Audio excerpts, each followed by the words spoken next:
Hey guys! This is part 2 of What If Naruto Became the Raikage. Hit like and subscribe if you like this one, and also please check the author in the description. Let's start. We are pain, that's all. We are God.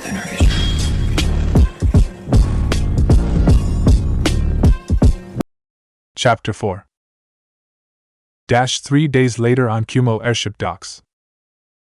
A few hundred feet above the village of New Kumogakure, on the sides of the mountains surrounding the village, there were several large platforms built on the mountain sides for Kumo's airships to land on, and allow people to board or leave the airships. Kumo's airships were large hulking war machines which were air-powered and employed the use of multiple propeller sets on top of their hulls. The airships were extremely long in length and had an ornamental dragon's head to instill fear into enemy forces. The airships were made entirely of metal and were crewed by at least 20 crewmen and 20 ninjas and 10 Skyhawk ninjas. They could carry dozens of bombs that they could drop from the hatches on their underbellies in order to destroy ground targets, as well as drop pods for ninjas' airdrop attacks. Also, small catapult launchers for launching Skyhawk ninjas were built on these ships, and catwalks hung from the ship's underside so that ninjas could fire jutsu at oncoming enemy air forces, should another nation build any of their own, or down at enemies below. The ninjas on the catwalks would also be secured with harnesses to keep them from falling off. The ships also had 3 large man-sized ballistas built onto either side of the airship, and volley guns built at the forward and underbelly of the airships, along with a newly developed weapon called a lightning cannon under the ornamental dragon head, so to fire down at enemies, or even at other flying aircrafts. Currently on the platform, the Raikage was talking to the commander of the unit he was sending on the mission to rescue the princess. "I wish you luck, Commander. I know that you and your teams will accomplish your mission," said the Raikage. "Thank you, Raikage-sama. We shall not fail you. We will meet you at the meeting point as planned," said the commander, who was wearing a falcon-shaped ANBU mask that had black lines on it. One day later in Konoha Council Room. Currently in Konoha Council Room, the members of Konoha Council were sitting at their seats at the council table. They had all been summoned by the Hokage for an emergency meeting for some unknown reason. Soon after they arrived, Tsunade and Jiraiya entered the room. "Hokage-san, why you called us all here for this emergency meeting?" asked Koharu in an almost demanding tone of voice, and without the traditional sama when speaking. The Hokage Tsuwanda just frowned at Koharu tone. The old hag and that old war hawk Danzo were getting too full of themselves, thinking that they could boss her around like a fresh genin. She often wished that she and Jiraiya had killed the two of them when they learned their plan about Naruto and the Akatsuki, but she knew that if she killed them, then it would bring nothing but trouble, since the two of them had the civilian council members in their back pocket. Not to mention several other important people in Konoha that would make life in Konoha very hard if she were to kill them or remove them from their positions. Not to mention, she had no question that if Danzo was killed, his root division would rebel against Konoha, causing complete chaos in the village, especially since she did not know all of the locations of Danzo bases. The bastard was as slippery as her old snake of a teammate was, which would result into civil war, and that was the last thing they needed right now. So she decided to ignore what Koharu had said. "Good afternoon. Thank you all for coming so quickly. I'm sure that you are all wondering why I called this meeting," said Tsuwanda, which caused Koharu to frown, since she had just asked her that, and she just ignored her. 3 hours ago we received a message from the Umi Daimyo informing us that 9 days ago his daughter Princess Sachi, who was being guarded by Kurenai-san and her team, was captured by warships from Kirigakure and Mizuno Kuni," said Tsuwanda. This caused the civilian council members to started shouting about what happened. As they were shouting, several of the clan heads had worried looks on their faces, since people they cared about were on that team. Lee-kun, Yakumo thought worriedly about her husband. Choji thought Choza, fearing for his son. Kurenai Obasan thought Konohamaru as he began to worry about his aunt.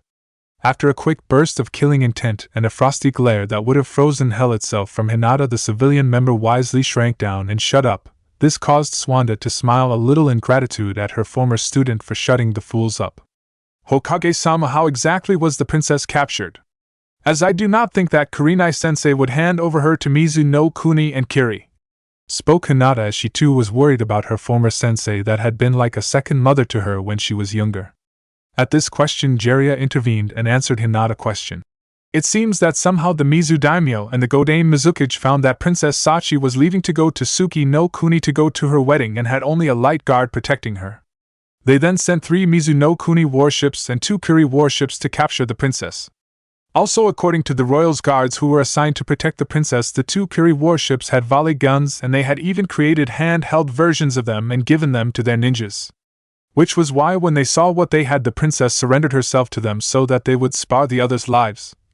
Spoke Jiraiya, where after he had finished speaking, pandemonium erupted in the council room, but was quickly silenced with a burst of killing intent coming from Swanda this time. So it seems that the rumors that you reported to us about Kiri getting their hands on the plans on Haru/Yuki no Kuni, Spring/Snow Country, volley guns were true, and not only have they built them onto their fleets, but have also created handheld versions of them.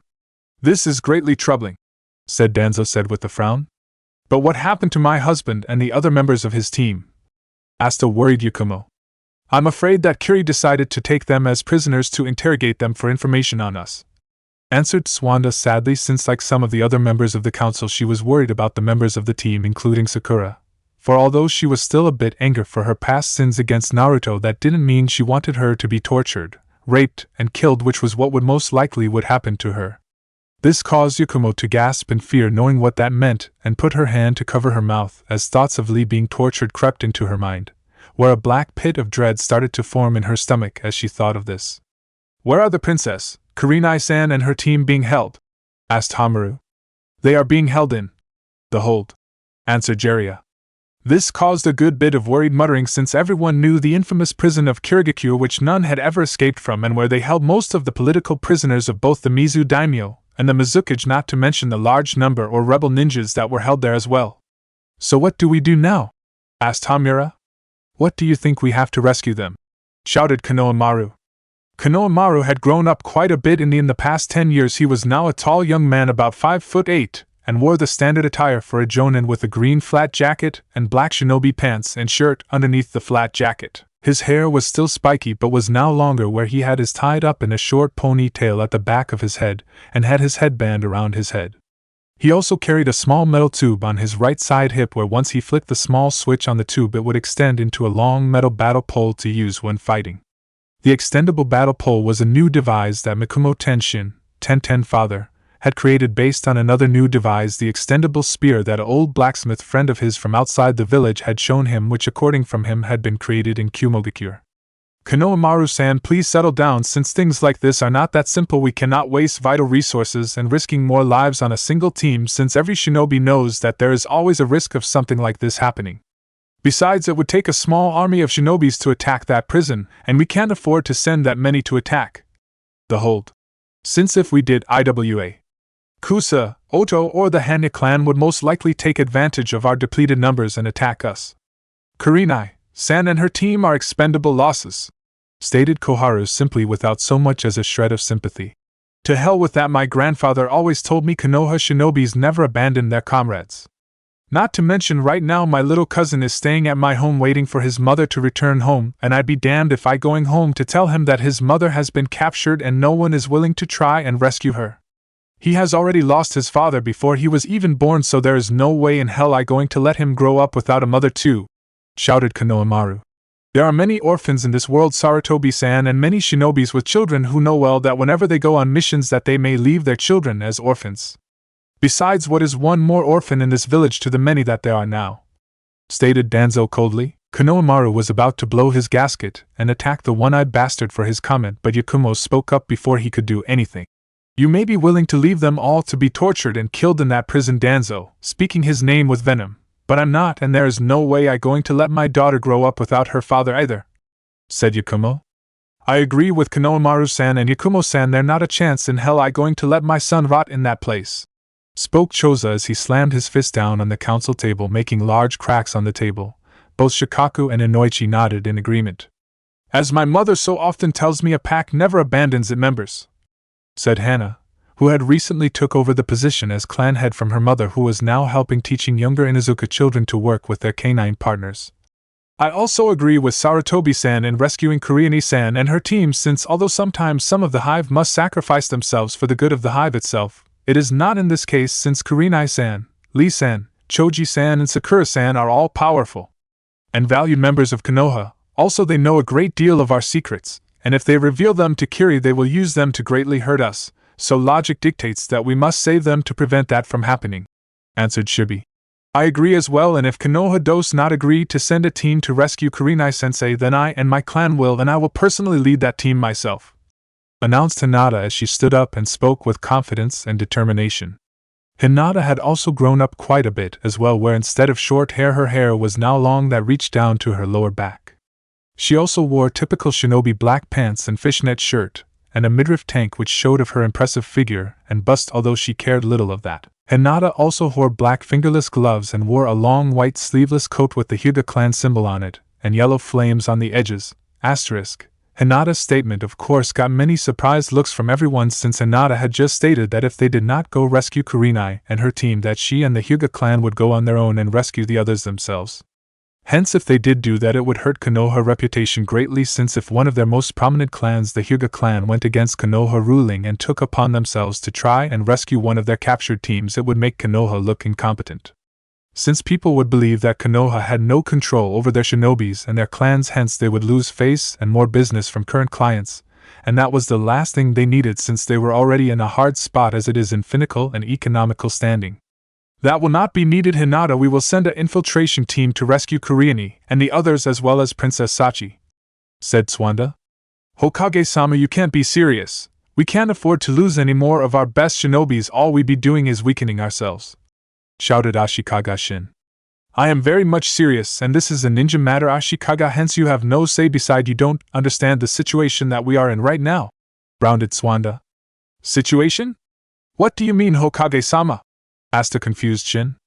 Swanda just sighed and said, "When I received the message from the Umi daimyo, he spoke how furious he was with that, how the team that we sent to protect his daughter failed to protect her. After we declared that we would make sure that no harm would come to her, and that we sent some of our very best ninjas to protect her.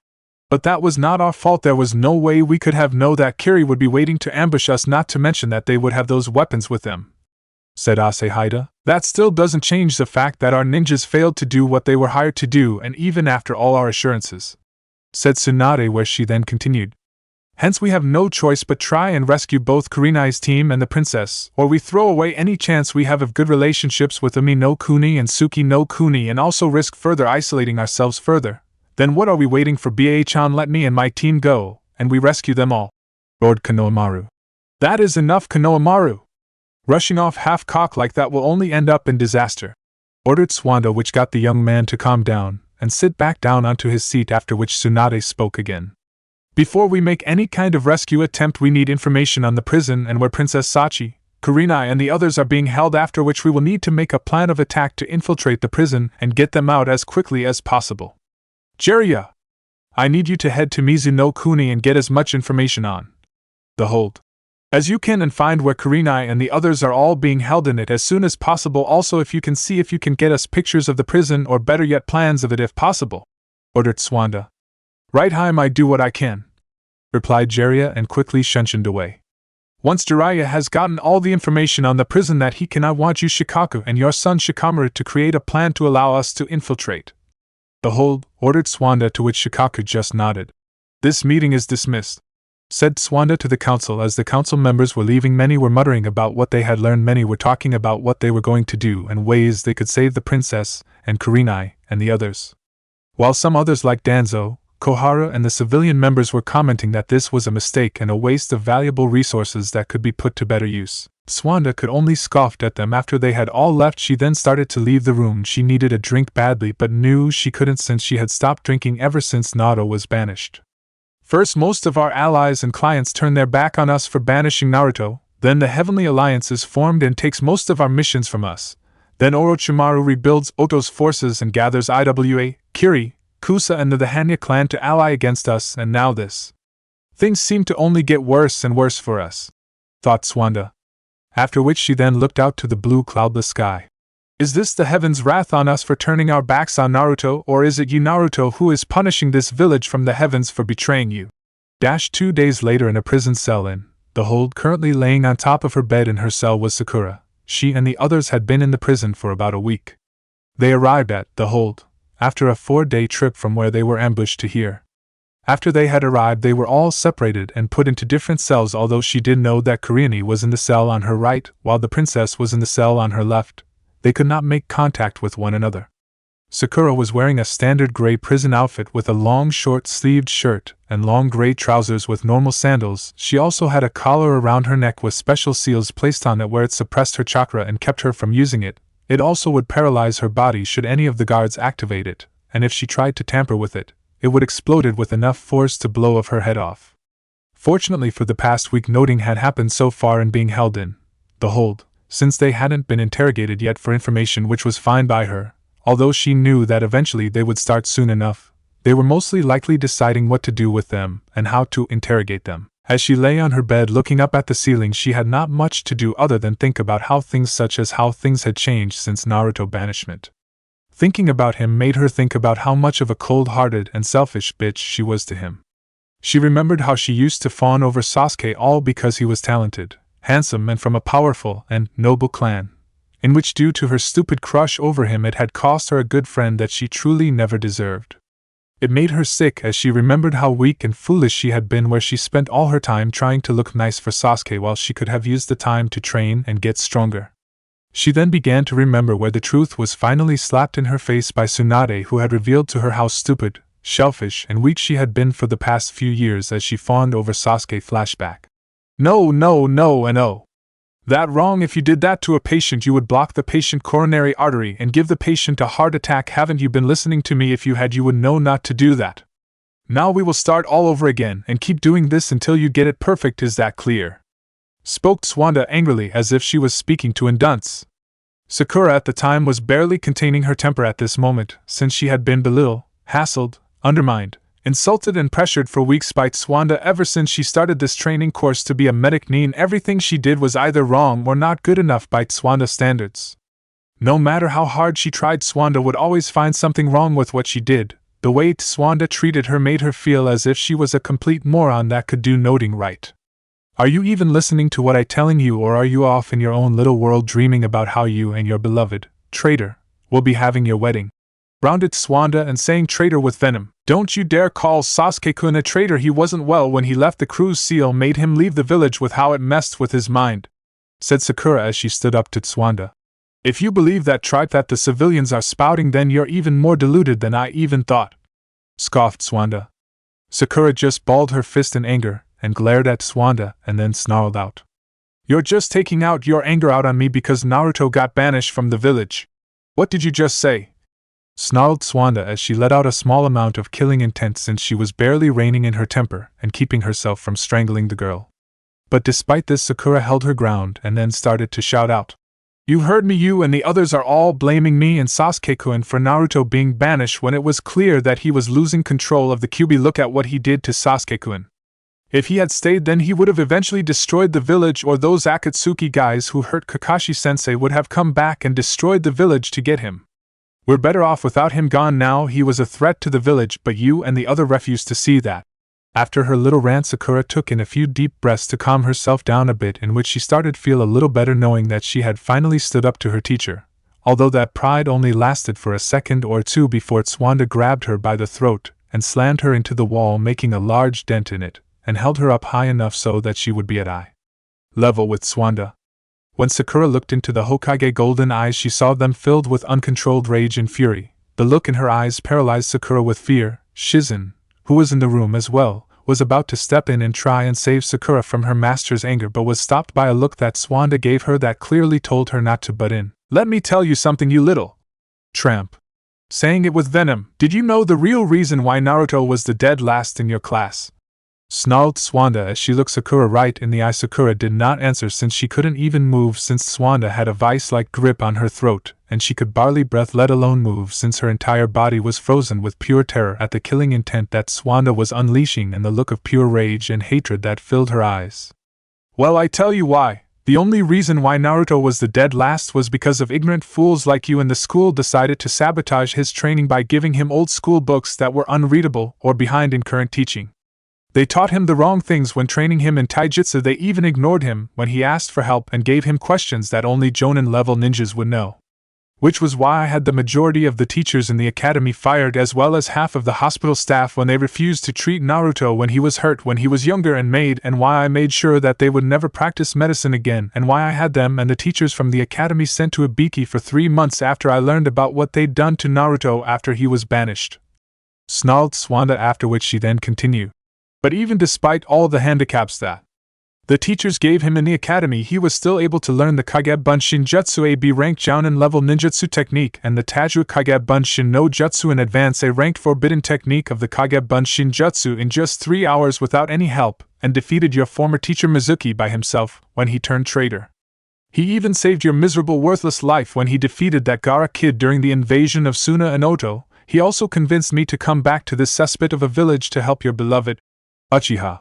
When Itachi mopped the floor with him. Not only that, but when he was on that mission to bring me back here, he learned and mastered the Rasengan, one of the Yondane's most powerful techniques, which took him 3 years to develop and master, while it took your sensei Hatake 6 months to master it and Jiraiya a month.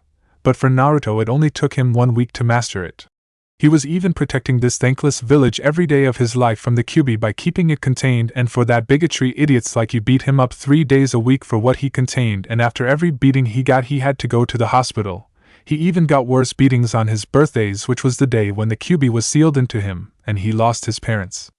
But even despite all he went through, he still remained loyal to this worthless village, and what did fools like you do to return his loyalty? You banished him, all because what was done to him when he was just a baby and for hurting your precious Uchiha.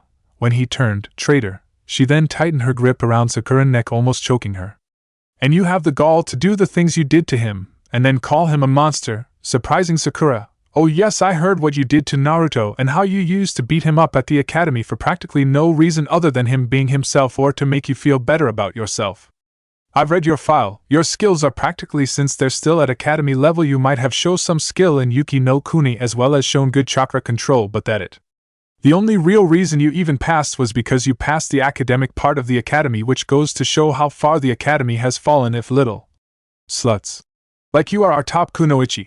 Spat Suanda, after which she continued. I've even seen the recording of your match against the Noichi daughter in the Chunin exam, and it was by far the most pathetic match I ever seen in my life at little. Tramps. Like you are what brings down the name kunoichi. Even a Noichi daughter has shown more improvement and skill than you've. I'm willing to bet that if I check with Hatake, he tell me that he, the Uchiha, and Naruto were all the ones who did the real fighting on your missions while you hid behind them in the sidelines. It also shows how incompetent Hatake was as a sensei if he thought you were ready for the Chunin exam, since clearly you weren't, and if you weren't then the whole team wasn't. You're noting more than a cheap little whore who wanted to be the personal bitch to a traitor who couldn't give a rat's ass about you and cared nothing about anyone put himself. The only reason why I even decided to take you as my student was as a favor to Naruto, since I knew he cared about you, which I still don't even see why he did after all the things you did to him. You're noting more that a gold-digging whore who goes and worships the feet of traitors like the Uchiha, who should have been jailed for the rest of his life for what he did, while real heroes like Naruto are treated like trash, as well as spit on and then banished despite everything they done for you all. Said Suanda angrily, in which as she continued she was shattering all of Sakura's beliefs, and was shattered the world that Sakura had formed around herself, since as much as she didn't want to believe it, what Suanda was saying was true. You're a weak and sorry excuse of a ninja that follows the tailcoats of real ninjas and beat up those you know won't fight back like Naruto just to make up for your weakness and make yourself feel better. I suggest that you better shape up quickly, girl, because if you don't you might as well quit, since if you don't you just get yourself or your teammates killed, or even worse, become the personal whore of some bandit or enemy ninja, and for your own sake you better hope it the former of those three. This village didn't deserve heroes like Naruto after all they done. Did you know that he had 2 holes in his chest when he came back from his mission to bring your Uchiha back, one of which was just an inch to his heart, and both holes were caused by your sensei's prized technique, the Chidori, the move that he taught your great and mighty Uchiha. Did you also know that whenever Naruto used the Kyuubi chakra it causes him massive damage and pain to his body? By the time he got back to the village carrying your Uchiha, he was half dead and nearly died. When he got here I was barely even able to save him, but despite all that, all he asked about was how was the Uchiha, and if he was able to keep his promise to you about bringing him back to you. You make me sick to my stomach because he did that all for you, and after you cried your eyes out to him to bring him back to you, and what thanks did he get from you? None. That what you just beat him up just because he hurt your Uchiha. Snarled Suanda as she then threw Sakura across the room, where she hit the wall, making another dent in it. When Sakura came to her senses from hitting the wall, Suanda threw a large 10-inch thick folder that was on her desk to Sakura. Read it, and you may finally see how much of a stupid little tramp you've been. Now get out, snarled Tsunade. As Sakura got up, she just stood there holding the folder, not moving, after which Suanda then roared out. I told you to get out of my office. I don't want to even see you ever again in this office unless I see some major change in you, because if I haven't, you will be becoming my next sparring partner for the month, and I have a lot of stress to work out. Sakura then ran out the office as quickly as she could, not wanting to be on the receiving end of Suanda wrath again, and become her personal punching bag for a month. Flashback ends later on. After that incident with Suanda, Sakura read the folder that Suanda gave her. The folder was a copy of Naruto's personal file. It contained all his information, the injuries he had suffered over the years, which took place 3 times every week like Suanda had said. It even mentioned how his shinobi education had been sabotaged by the teachers. It even mentioned how he tried to kill himself twice when he was only 8, and nearly died both times, and would have had the ANBU guarding him not gotten him to the hospital in time. It also stated how Naruto only got the bare minimal treatment that he needed to have when injured at the hospital, and only got the bare minimal social welfare funds from the civilian council, which was why he lived in a run-down apartment, and could only eat at Ichiraku Ramen, since they were the only place that wouldn't overcharge him for food or kick him out, or give him rotten out-of-date food. The folder also described in detail how Naruto was beaten the worst, being on October 10th on his birthday, and the anniversary of the Kyuubi attack. The folder stated that he had over 380 assassination attempts on his life by either ninjas or civilians, while he had been attacked by mobs 630 times. When Sakura had finally finished, she started to cry at what had happened to Naruto, finally realizing what he must have gone through in his life, and how despite everything that happened to him, he had a smile on his face. It made it even worse for her knowing that she added to his pain and suffering, and at how wrong she had been about him. A few days later, after much soul-searching, she also realized that Suanda had been right about her, after which she then made a vow to get stronger in hope of one day that she could find a way to bring Naruto back and find some way of earning his forgiveness, even though she knew there was a little chance of that ever happening after what she had done. Since, much like what Kakashi had told them when they first became a team, in the ninja world those who break the rules are scum, but those who abandon their friends are worse than scum. And she defiantly fitted in that category after what she did to Naruto. Soon after, she went back to Suanda and went on her hands and knees and told her she had finally seen how much of a stupid, naive fool she had been, and said that she would do anything Suanda said if she agreed to train her again. She also sworn that she wouldn't question Suanda ever again. Suanda had then asked her why should she train her again, and why did she want to get stronger? In which Sakura answered that she had no answer as to why Tsunade should train her again, but told her that she wanted to get stronger so that she could find a way to bring Naruto back to Konoha and find a way to repent for her sins and in some small way earn his forgiveness. She had even told Suanda that if she did not train her, she would find someone else to train her, or even train herself until she got stronger. After what she had said, Suanda had agreed to train her again, since she had been impressed with her answer and saw that she had really changed for the better. The training over the years was hard, and Suanda was just as strict and harsh a teacher as she was before, but Sakura had not complained at all, and over the years the results showed later on at how stronger she had gotten, and how skilled she was as a medic now. Sakura also remembered the day when she heard about Naruto's death at the hands of the Akatsuki. She remembered how much she had cried that day at home when she heard. She wept at Naruto being killed after everything that had happened to him in his life, and at how she never got the chance to tell Naruto how sorry she was for what she had done to him, and to try and earn his forgiveness. She knew that no matter how many times she said she was sorry, she could never make up for what she had done to him. As she thought this, a small single tear fell down her face. Naruto, I'm sorry, she thought sadly as she closed her eyes. Outside the prison at one of the lookout towers. Hey Hayaki, how it going? Asked a Kiri ninja. Oh. Hey Ryoma. Not so bad, just boring as usual. Only thing of interest was those 5 supply ships that arrived a few minutes ago and are docking at the supply dock, replied Hayaki. No real surprise, since no one would be stupid enough to attack us here, Ryoma said. Isn't that the truth, although I have to say I give a lot right now for a little action, said Hayaki. Hey, did you hear we got a few new prisoners last week? 4 of them were Konoha ninjas, 2 of which were women and not bad looking. One's at that, while another prisoner with them was the princess of Umi no Kuni, Ryoma said. Seriously, man, I've to say the Mizukage has got some balls kidnapping the princess of another country like that, said Hayaki. There more it seems that when our guys kidnapped her she was on her way to Suki no Kuni since she was going to marry the crown prince of the country, replied Ryoma. Man, the Mizukage is taking a big gambit with this move of his. He risking pissing off not only two countries but also risking pissing off the Heavenly Alliance, said Hayaki. But why would it piss off the Heavenly Alliance? Either country is a member of the Heavenly Alliance, asked Ryoma. Yeah, but Suki no Kuni is allied to the Heaven Alliance, not to mention I heard that the Raikage and the Prince of Suki no Kuni are good friends with one another, hence it will most likely piss him off that we kidnap the fiancée of a friend of his, and if he pissed off then the rest of the Heavenly Alliance will be too, said Hayaki worriedly. This caused Ryoma to shudder in fear at the idea of the Raikage, aka Erishur no Oni, the demon of storms, being anger. Any man that can single-handedly destroy an entire fleet of 50 warships that contained an army of over 10,000 men with a single jutsu is man that should be greatly feared.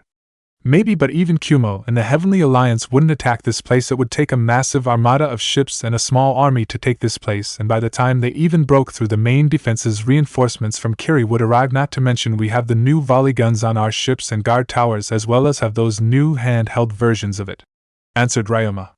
You might be right there, but dash, Hayaki was saying before he stopped in mid-sentence, and was looking up at the sky. But what? Asked Ryoma. What are you looking at? Look, do you see that? Hayaki said, pointing up at the sky. Ryoma looked to where Hayaki was pointing. When he did look, he saw a large oval-shaped object heading towards the prison. What is it? Asked Ryoma. Hayaki then took the binocular he had on the nearby stand and looked through them and said, It looks like some kind of ship, answered Hayaki. A ship? But that impossible, ships don't fly, shouted Ryoma. I wouldn't say that. I heard stories that in Yuki no Kuni they have ships like these in dash, said Hayaki, but stopped again when he released something. What? Said Ryoma, slightly panicky. It the Heavenly Alliance, they're here, that ship belongs to them, shouted Hayaki worriedly. What? Said Ryoma again. Don't you realize Yuki no Kuni is part of the Heavenly Alliance, and they have those types of ships? Not to mention look at the symbol on the ship, shouted Hayaki as he handed the binocular to Ryoma. When he looked, he saw the large airship, one. He then saw the large symbol of Kumogakure on the side of the airship. He also saw that the airship was carrying a large metal craft on its underside. It was then, as the two men were gawking at the airship, that a large bright flash of blue light was seen from the ship, and a blot of energy came from it, and hit the weapons storage building, which caused it to explode and created a massive explosion in the prison. "SHIT, we're under attack, sound the alarm," roared Hayaki, after which he hit the alarm button, sounding off the alarm in the prison on board the Kumo airship. On board the bridge of the Kumo airship, a young crewman walked up to the captain and saluted to him and said, "Captain, we have hit the enemy storage building, causing massive confusion in the prison as planned, and we are halfway charging up the lightning cannon." The lightning cannon was a new special weapon that was built for Kumo airships. It produced a massive burst of electric energy created by the generators on board the airships, which is reflected back by an external alignment mirror that were on the front of the balloon part of the airship right underneath the ornamental dragon's head, and focused by a second mirror connected to the alignment mirror and concentrated into a large single burst of energy in which it had enough power to destroy a small building. The only drawback though was it took 30 seconds for the cannon to recharge every time. Very good. Now have all ballistas, volley guns and ninjas on the catwalks fire on the locations that they were each given, then fire on the barracks entrance on the cliff side in the prison. Combined with what the Mizu rebel factions are doing, that should delay the forces stationed there long enough for us to complete our mission. Order the captain, to which the crewman saluted and gave out the captain orders out to the crew on the ship's intercom. As the crewman gave out his orders to the rest of the crew, the captain looked down from his viewpoint at the famed prison of Kiri, the hold. The prison was built into a crescent moon-shaped canyon that was next to the sea. It had a large sea wall in front of the prison with 4 large metal gates that would open to allow prison ships to enter, and had a small docking point for each gateway. It also had several towers built on the wall and on the cliff sides around the prison. There was even a small supply docking area built underneath the cliffs that were next to the sea wall on its left-hand side, and an underground tunnel to lead from the prison to the supply docking area. The prison itself was 20 stories high and was pentagon-shaped. Also around it were several small buildings that held the lunch building for the guards, which was now in ruin due to an explosion that the Mizu rebel faction spies caused when many of the on-duty Kiri shinobi guards were having their lunch, as well as the storage area for all their weapons, which was now destroyed as well, and several other buildings. Also built into the cliffside was the barracks for the 600 shinobi stationed there to guard the prison, and on the small outer islands off the prisons were several small docks that had a small fleet of 20 ships in total stationed there to protect the prison. As the captain looked down, he saw the towers and several other points around the hold being fired upon by his ship and being destroyed. Each of the towers and the points that were destroyed were where Kirin new volley guns were, and the storage building that was now destroyed held the handheld volley guns. He also saw the radio tower being destroyed, which kept the remaining Kirinins bellow confused and kept them from getting orders from the prison command point. "Captain, all target enemy volley guns have been destroyed, as has the radio tower," spoke another crewman. "Good, then begin the second stage of the operation. Have the 3 teams launch from the ship, after which drop the package and fire the smoke bombs on the open area of the prison. After that we are to pull away and head home, since the rest will be up to the recovery team," ordered the captain, to which the crew saluted and did as he was told. After the radio tower and all the volley guns were destroyed, 12 Kumo wing gliders were launched from the airship. As they flew in the air, they started to drop bombs, kunais, shurikens, and fire lighting, wind, fire, and right-on jutsus on the already confused Kirin ninjas, who were busy trying to figure out what was happening and trying to put out the fires that were erupting all around from the explosions that were happening in the prison. Soon after the gliders were launched into the airship dropped the craft that it was carrying into the water, and once it hit the water it caused a massive tidal wave that went right over the sea wall and flooded the entire open area with water, washing away the Kirin ninjas in the open area, causing more confusion in the prison. Once the airship dropped the craft, it fired several large smoke bombs covering the entire prison with black smoke. Once that was done, the airship quickly turned around and left. Once the black smoke covered the prison, the Kumo ninjas that were on the wing gilders descended down and landed on the seawall. At the same time, the craft that the airship dropped appeared above of the water surface and opened a rectangular-shaped hatch on the top of its hull and revealed a volley gun that fired hundreds of explosive kunais over the sea wall and onto the prison. After which it then sealed the hatch and went back under the water and continued to do this every so often in a different place. Rescue Team Viewpoint. Once they had their wing gilders off their backs, the commander of the rescue teams, who wore a falcon-shaped ANBU mask with black lines symbolizing him as a member of the Storm Division like the rest of the teams, spoke, where he quickly gave orders to his teams. "All right, everyone, this is a 300 seconds, that 5 minutes for anyone who is unsure. Blitz attack in which we've to rescue the princess, the Konoha team, and release all the other prisoners and be out in that time frame. Team 3 will stay out on the open area and using the smoke to sneak up and attack any and all Kirin ninjas, keeping them confused and keeping any from entering the prison itself. Team 2 will enter with us and lay down the foundation work for out little surprise for the Kirinins. Sparrow and I will release the princess and the Konoha Kunoichis.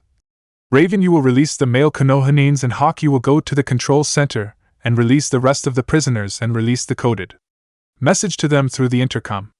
Now you all have your orders, now move out. Order Falcon, which all the members replied with a hi, and moved out.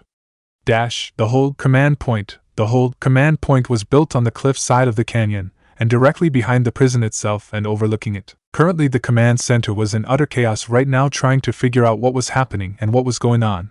It was then that the commander of the prison entered the command center. "What the hell is going on here? Who is attacking us? And where are the enemy?" roared the commander. "Sir," saluted a Kirin ninja and answered the commander's questions. "I am afraid that we are under attack by forces we believe to belong to Kumogakure. We were fired upon by an airship that has had the Kumogakure symbol on it, in which after a minute or so of attacking us, the ship launched some small flying gliders carrying enemy shinobis. It then dropped some other craft into the water and can somehow move underwater and surface to fire on us, and then go down again before we can do anything to it. The airship then dropped several large smoke bombs covering the entire prison, so we can't see what is going on, after which the airship then left, and our remaining forces that are in the open area are in complete confusion right now, since the enemy also hit our radio tower, so we can't contact our forces out there." "What about the rest of our forces? Why the hell aren't they out there?" shouted the commander.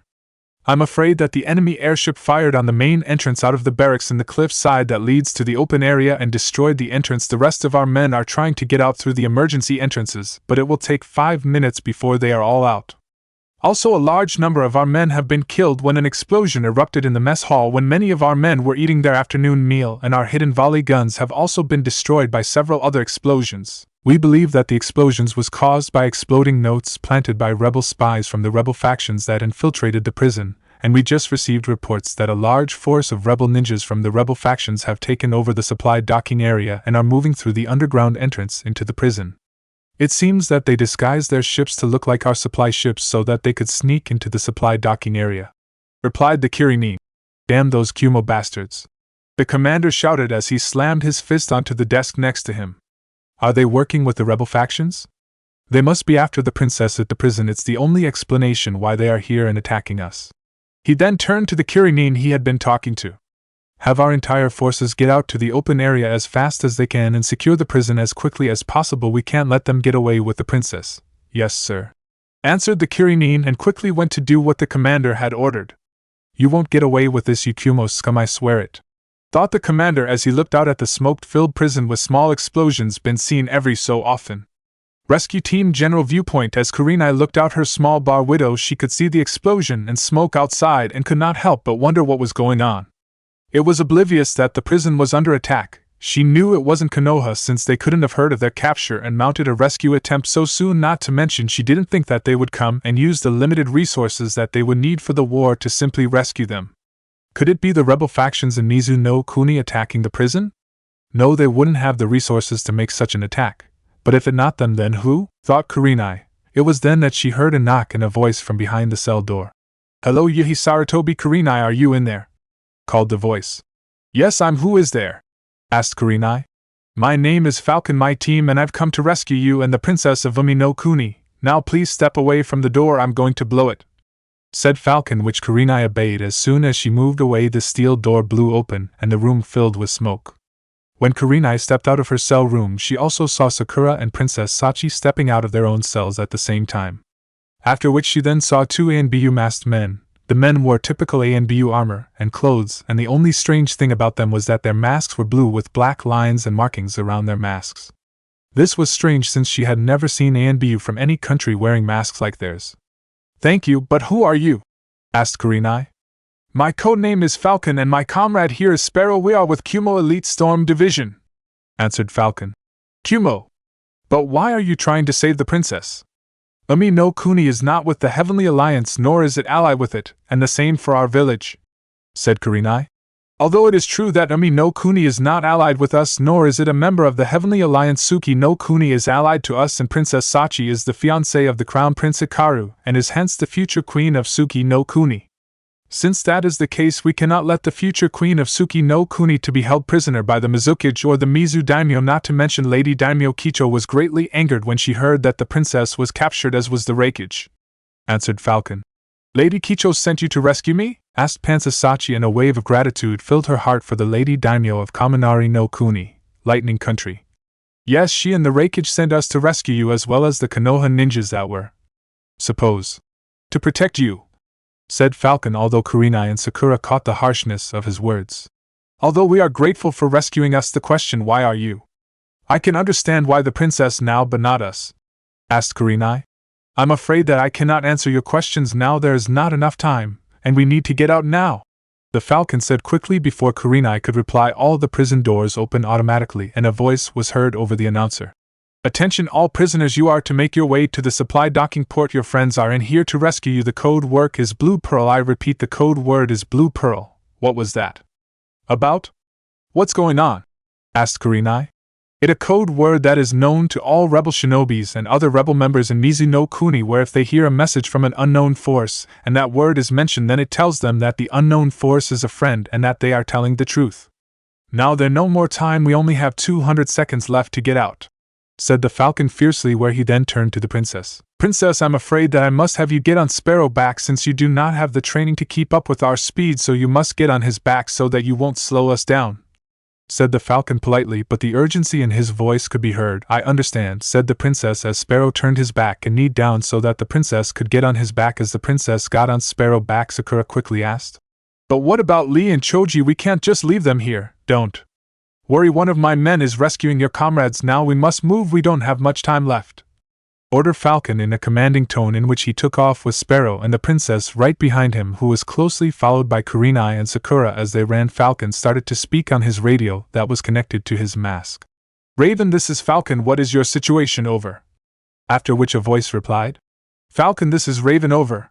Have secured the packages heading to Point Alpha, will arrive in 50 seconds, over." "Roger, Raven, Falcon out," replied Falcon, in which he then said, Swallow, this is Falcon, both Raven and I've secured our packages. What is your timeline until the surprise is ready? After which another voice replied, Falcon, this is Swallow, over. Half of the surprise is ready, should be finished at schedule time. We'll meet you at Point Alpha as schedule, over. Very good, see you then, over. Replied Falcon, in which he then said again, Hawk, this is Falcon, with your situation. After which another voice replied, Falcon, this is Hawk, making my way to the Point Alpha, will arrive 40 seconds, over. Roger, Hawk, out. Said Falcon. Crane, this is Falcon, what is your situation, over. After which yet another voice replied, Falcon, this is Crane, over. The path is still clear and the mice are still scurrying around. Situation is still good. Many mice are dead but more are on their way. Suggest we not delay, over. Message received, Crane, over. We'll meet up with other flights at Point Alpha at schedule time and we'll meet you at Point Delta at schedule time. Just continue to keep the path clear, over. Replied Falcon. Roger, Falcon, will do, over and out. Said Crane. As Falcon was talking to his men on the radio, Kurenai saw prisoners running down an opposite hallway and jumping into a hole in the floor. As she and the others continued, she also saw rebel Kirinines killing the reaming Nin guards and helping the other prisoners to escape. She then saw Falcon finishing speaking with his men on the radio and asked, Where are those other prisoners going? Why aren't we following them? Asked Kurenai, to which Falcon answered, We have our own way home as those the rebels, so we don't need to follow them, nor do we don't need to worry about them now. Come, we can't delay. Said Falcon as they continued on. Soon enough they were at the main entrance of the prison where 6 more Stormnines were waiting for them. Along with them were 2 other people that Kurenai, Princess Sachi and Sakura knew well. Lee, Choji, you're okay, cried Sakura with relief clear in her voice.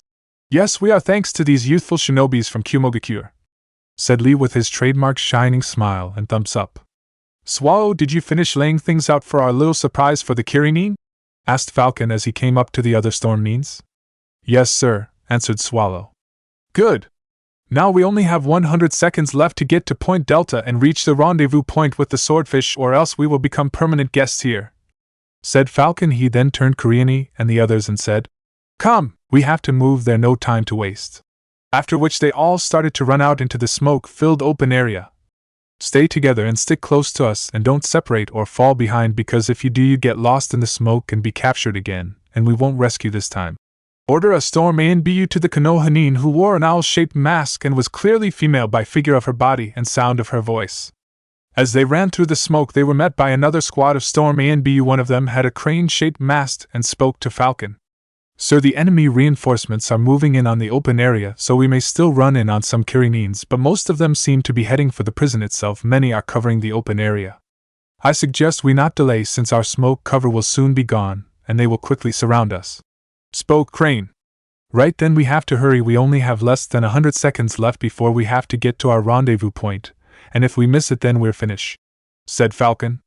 As they hurried, the Storm ANBU suddenly stopped the Konoha team, wondering what was going on to make the Stormnines stop, where they decided to ask what was wrong. What is wrong? Why did we stop? Asked Sakura. We're surrounded, answered a crow-faced Stormnine in a whisper-like voice. What? How can you tell? I don't sense anything, and how can they know we're here since they can't see anything through this smoke screen? Whispered Sakura. They must have a sensor-type shinobi with them. It's the only answer at how they were able to find us so quickly and surround us, answered Hawk. But how do you know that they're there? We haven't sensed them, asked Choji. You forget that Kirinines are trained in the art of silent killing technique, although there are few who are true master at the style. Many of their shinobi are still highly skilled in it. As for why we know their Storm ANBU are trained to sense out for enemy shinobis with our chakra, much like a sensor-type shinobis, but we can only sense them if they're nearby, but that enough to fight against them even with just sensing for their chakra. Since all Storm ANBU agents are trained in the blind assassin art of fighting. Spoke Raven. This of course surprised Kurenai and caused her to gasp in shock. What is Kurenai-san, and what is the blind assassin art? I never heard of it, asked Lee. That because it's a very old fighting skill used before the founding of the shinobi villages. As the name states, it a style of fighting that is used by shinobis that can't see, and it was said to be one of the most lethal assassin styles to exist. According to what Enko told me, it relays on either sound, chakra or smell, since the user who is trained in it can use any of them and kill or fight their target even if they can't see them. From what I heard, it takes excellent control over one's chakra to be able to sense a person in the way you need to and have complete control over your senses to react and move the way you need to as well. From what Enko told me, a true master of the art can find an enemy in the pitch black of night and kill a person without them ever knowing, since learning the style also allows the user to be able to move right up to a person without making a sound or letting the enemy know you're there. It even said that the silent killing technique that Kiri uses originated from it, but that technique only comes from the assassin part of the style. They can't fight in a battle without being able to see their enemy like most people. Said Kurenai, and at the same time thought, but I thought that style was lost ages ago. How on earth did Kumo learn that art? The other members of the Konoha team were shocked at what they heard, since if what Kurenai said was true, then Kumo's storm means were far more skilled and dangerous than their own ANBU. Sparrow, you and Crane's team protect the princess and the Konohanines, since they can't use their chakra with those collars on. The rest of you are with me. Order Falcon, where he and the other Storm ANBU disappeared into the smoke, while Crane and his team surrounded Sparrow, the princess, and the Konoha team. For several seconds the Konoha team listened out to try and hear out for any sounds of fighting between the Kirinines and the Storm ANBU. But during the time they heard nothing except for slashing-like sounds and swishing sounds of weapons sailing through the air. After about 12 seconds the smoke around them started to thin out a bit so that they could finally see what was happening around them. What they saw shocked them beyond belief. Up to 30 Kirinine bodies were around them with kunais in their heads or necks, or with their heads cut off and stabbed or slash marks on their necks or other areas of their bodies. When they saw all this, the Konohanines and the princess could not help but be unnerved at the carnage they saw around them, with 30 skilled Kiri shinobis having been slaughtered by 7 Storm ANBU in just a matter of seconds. This just proved what they believed about the Storm ANBU, that they were extremely powerful ninjas far above their own ANBU divisions, since they knew that except for 2 or 3 ANBU agents, none of Konoha ANBU could do what they just did within the time frame. Hurry, we must move now, at almost time, cried Falcon, in which they quickly started to move as fast as they could. As they ran, Al quickly spoke. There are more right ahead of us. Then we have to fight and run at the same time, since we can't afford to delay any longer. We only got 50 seconds left, said Falcon. As they ran, 2 Kirinines came out of the smoke right in front of them and charged right at them. Quickly 2 of the Storm agent intercepted them and blocked their incoming attacks with their katanas. As soon as the Kirinines' attacks were blocked, 2 more Storm agents jumped above their comrades and killed the Kirinines by stabbing downward with their katanas onto the unsuspecting Kirinines' heads before they could do anything to avoid or block the Stormnines' attack. Just as soon as the bodies of the 2 Kirinines fell dead, the 2 Stormnines that killed them then grabbed a hold of the other 2 Stormnines that had blocked the Kirinines' attacks and threw them into the air, where they intercepted and killed 2 more Kirinines that were about to jump down from the air, in which the Stormnines killed them in midair. At the same time 4 more Kirinines appeared from the left-hand side, but before they could attack, Al appeared in front of the group and swung her blade and cried out in horizontal slash Kazwangetsu, crescent wind, which created a crescent-shaped blade of wind that hit all 4 shinobis at once and cut them in half. But as soon as the attacks on the front and left-hand side were dealt with, 20 more Kirinines appeared from behind, in which Hawk and Falcon quickly jumped in between their group and the Kirinines. All of you keep going on, we deal with these lot and catch up with you, order Falcon. You heard him, let's move, order Raven. But as they started to run, Lee stopped and started to head back to where Falcon and Hawk were fighting the Kirinines. Lee, where are you going? We need to stick together, said Sakura, trying to stop her friend. I'm going to help Hawk-san and Falcon-san fight the Kirinines, since I cannot let such youthful fellows fight so many unyouthful shinobis by themselves. Also, the chakra bands do not really affect me, since I cannot use my chakra anyhow, and I only use my taijutsu, which will not be affected, answered Lee. Lee will be fine, Sakura. He right, those bands do not really affect him, said Kurenai to Sakura, after which she then turned to Lee. But you better not fall behind, Lee. I've no intention of telling Yakumo that we left you behind. Do not worry, Kurenai-san, I have no intention either in staying in this unyouthful place any longer. Also, I have no intention leaving my darling flower Yakumo and my little sunshine Fuku alone, answered Lee with his trademark shining smile and thumbs up, after which he started to run where the left Falcon and Hawk. Falcon and Hawk fighting. As Falcon and Hawk fought the Kirinines, they knew that if they did not finish this soon, that they would miss their rendezvous with the swordfish and be stuck here. As they fought, a Kiri Chunin tried to strike them from above, but before either could defend themselves, a voice screamed out, Konoha Senpu, Leaf Whirlwind. As they looked above, they saw the Kiri Chunin being kicked away by Lee. As he landed back down, Hawk turned to him and asked, What are you doing here? You're supposed to be with the others.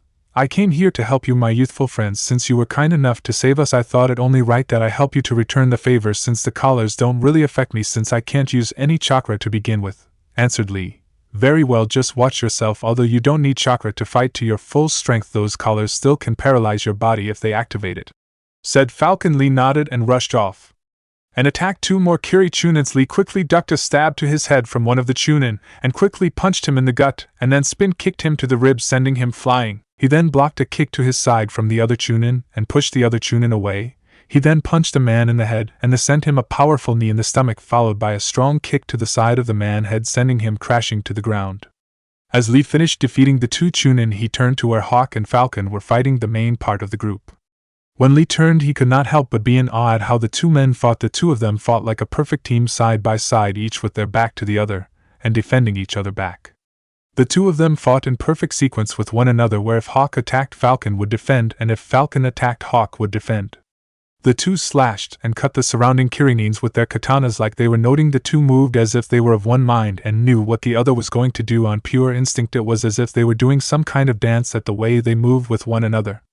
2. Lee then quickly turned back to see a Kiri Jonin heading towards him carrying a large sword. After quickly dodging a few fast strikes from the Jonin sword, Lee sent a hard kick to the side of the Jonin, but was blocked by the blunt of the Jonin blade. The Jonin then did a few one-handed hand seals and cried out, "Suetun, Mizukamakiri, water style, rising water slicer," in which a massive jet of water rushed through the ground and was so powerful that it was able to slice through the solid stone ground. Fortunately, Lee was just able to narrowly avoid it with just a few cuts on his face. The Jonin then was about to do a hand sign to activate the collar around his neck. Lee knew it when he saw it, since one of the guards used it on him when he tried to fight back when they first put him in his cell. Lee then quickly sped across the distance between them and got to him just in time to stop him from activating the collar, in which Lee hit him with his Konoha Shofu, Leaf Rising Wind, which shot the Jonin into the air, where Lee then used his Kaige Bio, Shadow of the Dancing Leaf, where he then appeared behind the Jonin and hit him in a pressure point on his back to paralyzing him for a few seconds, where Lee then grabbed him in a reverse bear hug and started spin around as they fell down to the ground, and he cried out, "Omote Renge, Front Lotus." As they hit the ground, they made a massive crater in the ground, after which Lee landed outside it, since he let go and had jumped away just before they hit the ground, and looked down at the fallen Jonin. As soon as he looked back up, he saw Falcon and Hawk coming towards him, since they had finished off the other Kirinins. Incredible! He was able to do all that without even using chakra. It seems that Konoha does still have a few decent shinobis after all, thought Hawk. Very impressive, Rock Lee-san. It seems that the rumors of your strength and power in taijutsu were all true. I see why even the Raikage holds your skill in battle in high regard, spoke Falcon, clearly impressed. Thank you for your youthful comments, my friends. You honor me with your praise. It was noting. Your skill in battle and teamwork is truly inspirational as well, answered Lee. Falcon nodded and then spoke. We must hurry now, or else we be stuck here. Agreed. I do not wish to be stuck in this unyouthful place any longer, said Lee as the 3 of them started to run to the rendezvous point with the rest of the rescue team. At the same time, when Lee turned back to help Hawk and Falcon fight of the Kirinins that were pursuing them, the others kept on running, but unfortunately they did not get far too before 15 more Kirinins were in front of them. Shit, these guys are like cockroaches. Whenever you kill a few of them, more come out woodwork and scurry around, swore Raven. Well, then we just have to exterminate them all then, said an Anbu with a crow-shaped Anbu mask. Quickly one of the Kirinins did a few hand seals and cried out, "Suetun, Hahanryu, water style, tearing torrent," and a massive torrent blast of water headed toward them. Quickly Crane stepped in front, did a few hand seals and cried out, "Suetun, Suijin Hiki, water style, water encampment wall," after which a massive amount of water surrounded around them, protecting them from the attack like a shield. As soon as Crane dropped the water shield, Crane and Owl both did a series of hand seals together, and finish at the exact same time, where Crane cried out, "Suetun, Daibakufu no Jutsu, water style, great waterfall technique," while Owl cried out, "Futon, Atsugai, wind style, pressure damage." The 2 attacks combined, where the powerful water attack strength and speed increased due to the powerful wind attack combined with it, in which 4 of Kirinins were hit and crushed by the powerful attack. Suddenly another Kirinin fired a powerful Suetun, Suryuden no Jutsu, water release, water dragon bullet technique, at them, but it was blocked by Crow, who stepped in front of it and cried out, "Reijiki, lightning strike," in which a large bolt of lightning came from his hand and cut right through the water dragon. The Reijiki was also too fast for the Kirinins to avoid, and was hit in the chest, and a large hole could be seen in the man's chest when he fell to the ground dead. To the group's left, 4 of the Kirinins tried to attack them by charging them with their kunais, but Raven intercepted them and did a series of one-handed hand seals with each hand, and when finished both at the same time, Raven then cried out, Katan Omotai Faikajiri Fire Style Massive Fire Stream, in which a massive stream of fire shot of Raven masked mouth and headed towards the Kirinins, and added to the fact that he combined the attack with his wind affinity element, he was able to increase the strength and heat of the flames even more. Where it incinerated 2 of the men due to the extreme heat of the flames, the other 2 men, however, had been able to escape thanks to using Kawarimi no Jutsu, substitution jutsu, to replace themselves with water clones. As soon as the attack ended, the 2 Kirinins appeared in the air above Raven and were falling down ready to kill Raven, but as they fell down to kill Raven, Sparrow, who was still carrying the princess, threw a kunai at the 2 Kirinins where it passed right between them.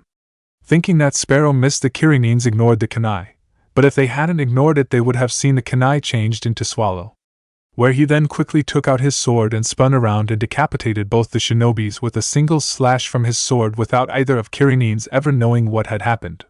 Man, oh man, these guys' teamwork is flawless. They're in perfect sequence with one another. If I didn't know any better, I swear they could read each other's minds. Since not even Ino, Shikamaru and I teamwork is that flawless, nor is our dad's teamwork, thought Chaji as he watched them in awe. To the group right, 3 Kirinins appeared and faced against a female storm member that wore a dove-shaped mask, and each Kirinin did their own jutsu. Suetun, Ja no Kuchi, water style, snake's mouth, cried the first Kirinins. Suetun, Sueshur no Jutsu, water style, water drowning technique, cried the second Kirinins.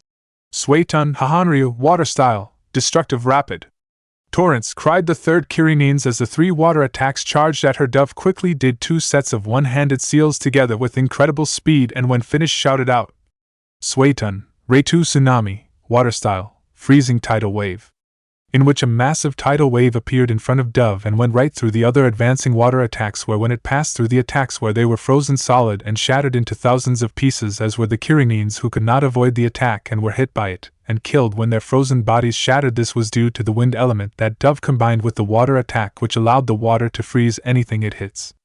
Unbelievable, their jutsu combination ability is incredible. Even Konoha Maru could learn a thing or two from them, thought Kurenai as she watched the storm members combining their jutsus to make them more powerful.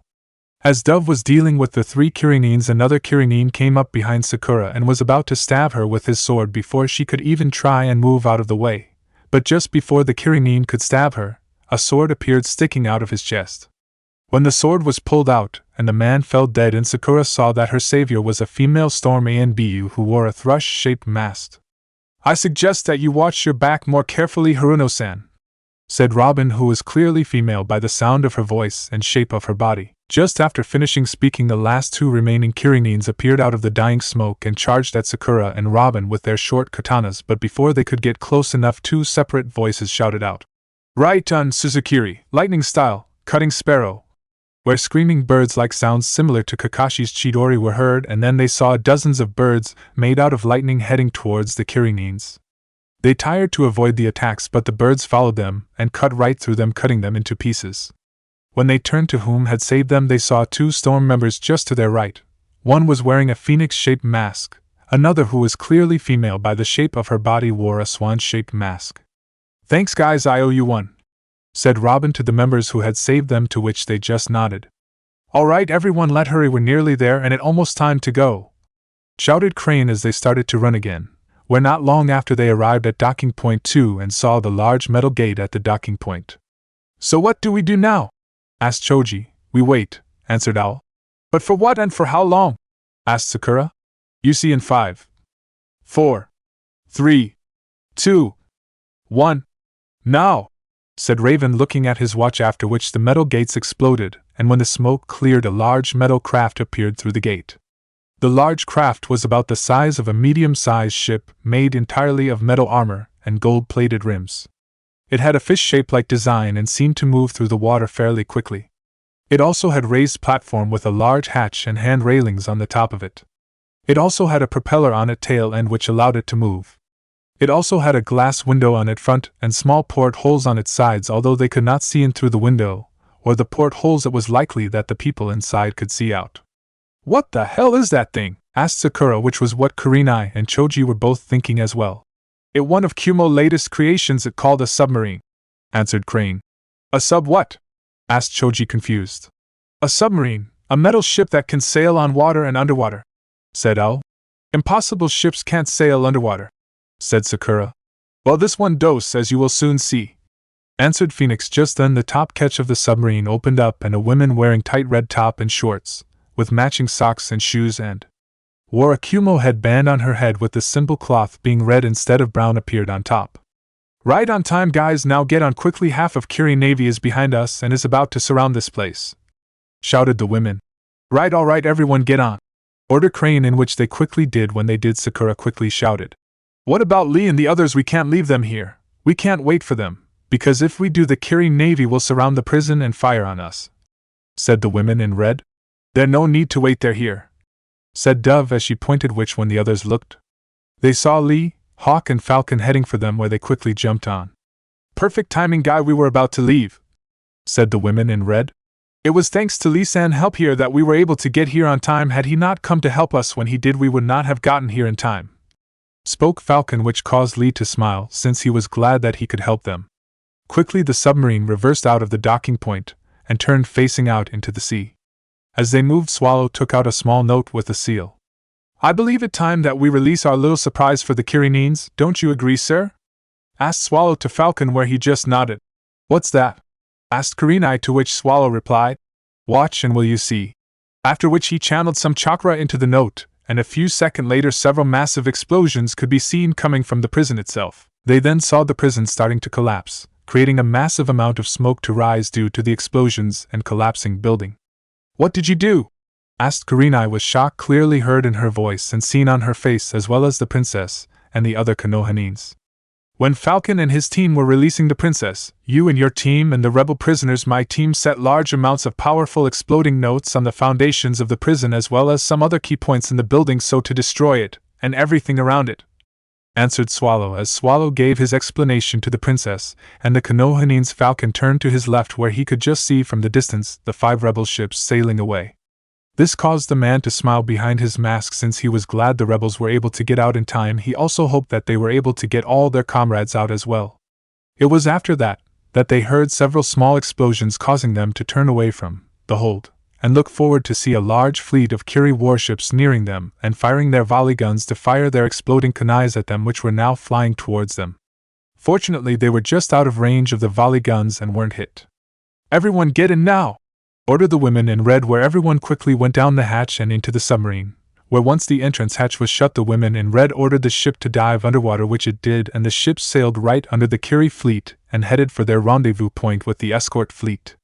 Inside the submarine, after a few minutes, when the submarine sank into underwater, the women in red went over to the radio station that was next to the steering wheel of the ship, which in turn was right in front of the large glass window view screen.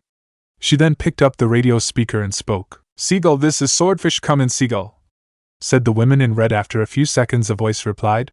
This is Seagull, Swordfish, go ahead, answered the voice. Good to hear you, Seagull, please report your condition, asked the women in red. All hatchlings have been recovered, a few ruffled feathers here or there, but all have been recovered with no losses, replied Seagull. Glad to hear it, Seagull, have a safe journey back to your nest, replied the women in red. Will do, and please inform Wild Eagle that he has definitely impressed us and has earned himself quite a few friends, said Seagull. Roger, Seagull, I'm sure he'd be happy to hear it, over and out, answered the women in red and put down the speaker and turned to the rescue team and the others. Good work, team, I can see that there was not too much trouble in accomplishing the mission, spoke the women in red. No, not really, everything nearly went according to plan, although we did not expect as much resistance when escaping as we did. But that was mainly due to the fact that they had a sensor-type shinobi with them, so they were able to find use quicker than we, though in the smoke, but it was still noting that we couldn't handle, answered Falcon, to which the women in red nodded and turned to the princess. Princess Sachi, my name is Sunli, captain of this ship, the Swordfish, and commander of Kumo's submarine fleet and underwater shinobi fighting unit Aqua. I hope you are well and unhurt, asked Sunli with a slight bow. I am, thank you, and I also like to thank you all for saving the others and myself. I'm extremely grateful to you all, said the princess with a slight bow to them.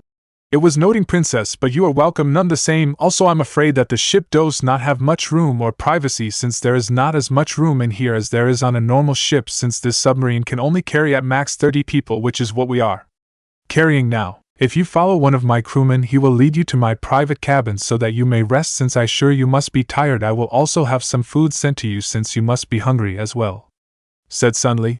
"That is all right, Commander Sunli, I understand perfectly, and I do not mind at all. You are already very kind to offer your room to me," said the princess with another slight bow, and then turned to follow the crewman that would lead her to the commander cabin.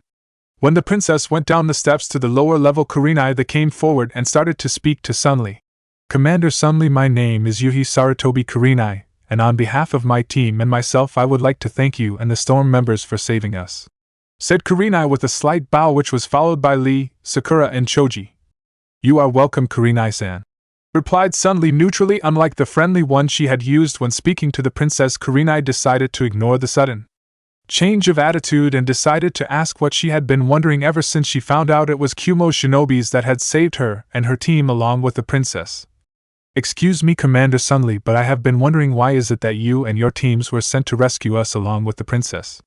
Since clearly the reason why you were sent to rescue the princess was because of the Heavenly Alliance being allied to Suki no Kuni, Land of Moon, and Getsugekure, village hidden under the moon, and it is Suki no Kuni prince that is marrying the princess. But what I can't understand is, why did you save us since our village is not allied or a member of the Heavenly Alliance?" asked Kurenai. "The reason is quite simple, really. You were saved on an act of mercy by our Kage," replied Sunli. "What?" shouted Choji. "Yes, since our Kage didn't think that Konoha would use its remaining resources on attacking Kiri's strongest prison just to save 4 of its shinobis, even ones as strong and well-known as all of you. Also, since we were destroying the prison and helping the other prisoners escape, it was decided to save you, since our Kage does not like to see lives needlessly lost, no matter who they are," said Sunli. The Konoha team were simply stunned, since they were saved by a mere act of mercy by the Raikage. "Now, if you please, one of my crewmen will lead you down to the mess room to get something to eat, and then lead you to your bunk beds. Since, as I said, there is not much room or privacy in this submarine, so you may feel a bit cramped," said Commander Sunli, after which she then turned to face the main view window of the submarine. After which the Konohanins followed a crewman to the lower deck. One day late, a day after the rescue from the hold, the Swordfish was about an hour or more away from their rendezvous point where they would meet their escort fleet.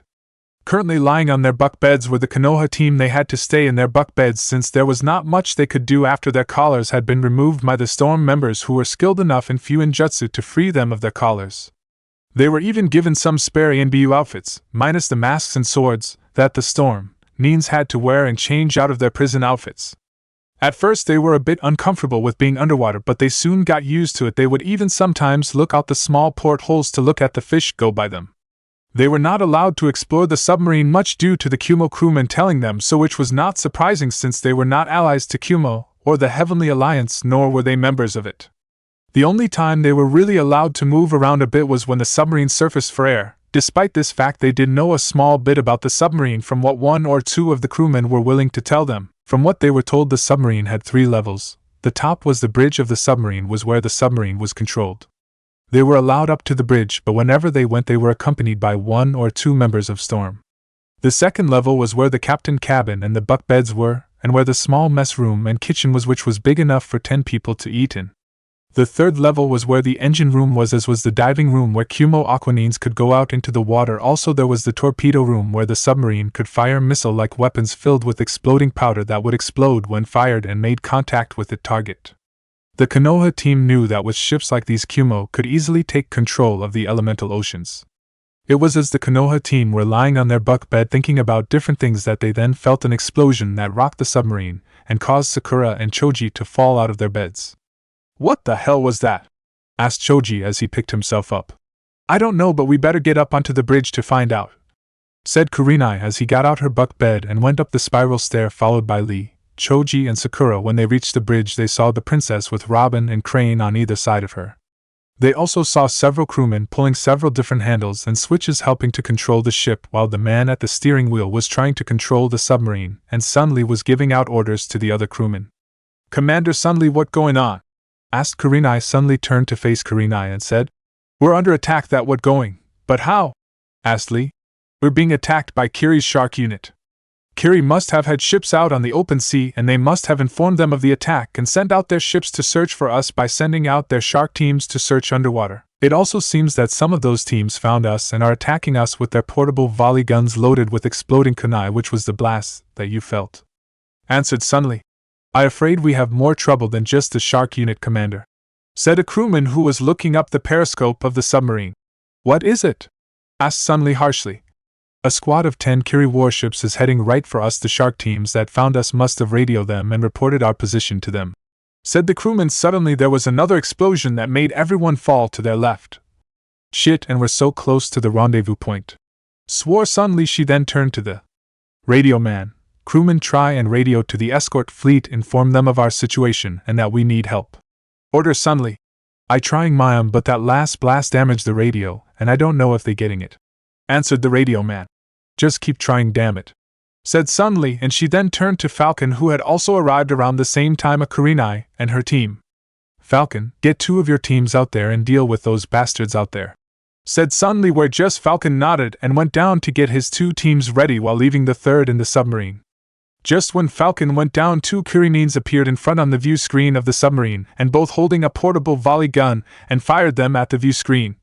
Put up the iris up now, shouted Sunli right before the kunais could hit the view screen. A metal shield quickly covered the view screen and protected it from the blast. Even though the shock of the blast rippled through the submarine and caused several people to nearly fall off their feet, that was too close, said Choji, wiping the sweat from his forehead. Suddenly the crewman controlling the steering wheel shouted out, Commander, the controls of the ship are jammed. We're not moving and the steering is going too. We're starting to sink, said the crewman. Look out there at a net. They're dropping a net down on us, said Sakura, looking out a small porthole and seeing a net surround them. Suddenly several more explosions could be heard and felt around them. Shit, we're all dead, said a crewman, panicky. Calm down all of you, they're a way out. The sharknines know that their exploding kunai aren't doing enough damage, so they should stop trying too soon. Once they do, the sharknines will launch and direct attack, said Sunli, and just as Sunli stated, the explosion stopped, and a minute later and even bigger explosions were felt through the submarine that caused everyone to fall off their feet. Shit, they must be sticking exploding notes to the hull of the ship to make blasts like that, said Crane next to the princess. Commander, I count 12 enemy sharknines out there surrounding us, shouted Robin, who was looking out the small porthole. Commander, the diving room is starting to flood from damage to the lower port side of the submarine. We've taken severe damage. We can't take much more of this, said a crewman who was coming up from the lower level of the submarine. Ha! Are we ever lucky, said Sunli, who was now smiling. Everyone on the bridge of the submarine started to look at her, as if she had lost her mind. What the hell do you mean by lucky? Asked Choji, almost panicked like. Sunli just continued to smile and said, Now the enemies that we couldn't find are now around us, and we know where they are and how many there are. Also, the enemy has even helped us out a bit by speeding up the flooding of the diving room so that Falcon and his teams can get out quicker now and deal with them. Falcon and his team outside. As soon as Falcon and the other Storm A and B units were out of the swordfish, they immediately went to engage the shark teams. Do they seriously think that they can match us in underwater battle? If they do, then they're fools. No one can match a shark member in underwater combat, thought the captain of the shark teams. Hawk, you and Raven try and cut loose the swordfish from the net and free the propellers and the control from the net while we deal with the shark teams, ordered Falcon through the radio speaker on his breathing mask. Roger. Both replied, with Hawk and Raven gone to deal with the net on the swordfish. The others engaged the shark members. Phoenix clashed swords, one shark member, in which both were trying to overpower the other as their swords struggled for dominance. But unfortunately for the Sharknine, Phoenix was only distracting the Sharknine so that Owl could come behind the shark member and stick her sword right through the unsuspecting shark member. As Phoenix was dealing the Sharknine with Owl, 5 Sharknines surrounded Falcon. Let's kill him, said one of the Sharknines. As the Sharknines went to attack Falcon on all sides, Falcon started to spin around like a spinning top, in which he then cried out, Uzumaki Tenrai, Divine Whirlpool, in which a whirlpool appeared around Falcon and sucked in the Sharknines before they could even try and swim away, and were sucked down into the bottom of the sea. As soon as they were gone, Falcon stopped spinning and quickly gained his bearings, where he then started to speak on the radio that was connected to his breathing mask. Falcon calling Hawk. Come in, Hawk, called Falcon on the radio. Hawk, her, go ahead, answered Hawk. On freeing the sub from the net over there, asked Falcon, progress is indefinite since the net is made of strong churka-resisting steel, and we are unable to cut through it, replied Hawk. Shit, thought Falcon. Roger Hawk, you and Raven continue trying to free the sub while we finish off the sharks. Needs over and out, said Falcon.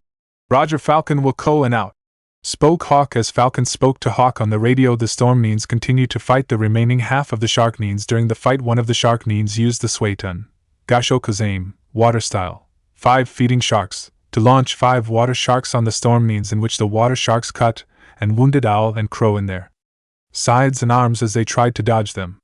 Falcon then quickly ordered them to head back to the swordfish, which they did as Falcon, Phoenix, and Dove destroyed the water sharks with their katanas and then engaged the 6 remaining Shark Neens. Dove battled. Dove quickly dodged several kunais fired by the Shark Neens. She then quickly goes up to them and tries to slash them with her katana, but they dodge the attack and fire at her, where she was unable to full dodge one of the kunais and cut her arm lightly. She then quickly dozes a few hand seals and cries out, Suetun, Hamatsu Rappa, water style, violent bubble wave, in which the surrounding space around them became covered in bubbles, blocking the Shark Neens' line of sight, where they then moved out of the bubbled area.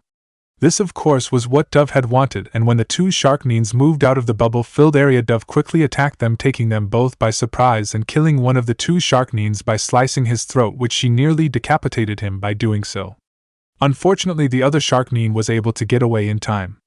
After which, when Dove killed his partner, he tried to kill her by firing another kunai at her when her back was turned. Lucky she was able to dodge it by the mere inches, cutting a bit of her uniform. Dove then quickly charged the Shark Neen with her katana again. As she did, she dodged another kunai fired her way by the Shark Neen. When she got to the Shark Neen and slashed at him, he was just able to move out of her charging attack. But as he moved away, Dove quickly did a few one-handed hand seals and cried out, Suetun, Tokokiai, water style, octopus whip, in which a water whip sprung from around her arm as she went by him, and wrapped around the Shark Neen waist, in which when she pulled she was able to pull herself towards the Shark Neen, and combined with her momentum from her previous charge she was able to increase her speed so that the Shark Neen could not dodge or move out of the way in time, and was pierced in the heart by her katana. Phoenix battle. Phoenix had his hands full with fighting the 2 Shark Neens that he was battling with, where when he fought against the Shark Neen with his own katana against Phoenix, the other would come up and try and hit him with his portable volley gun. Also, if he tried to attack the Shark Neen with the portable volley gun, then the Shark Neen with the katana would intercept him, in which the same thing would happen all over again.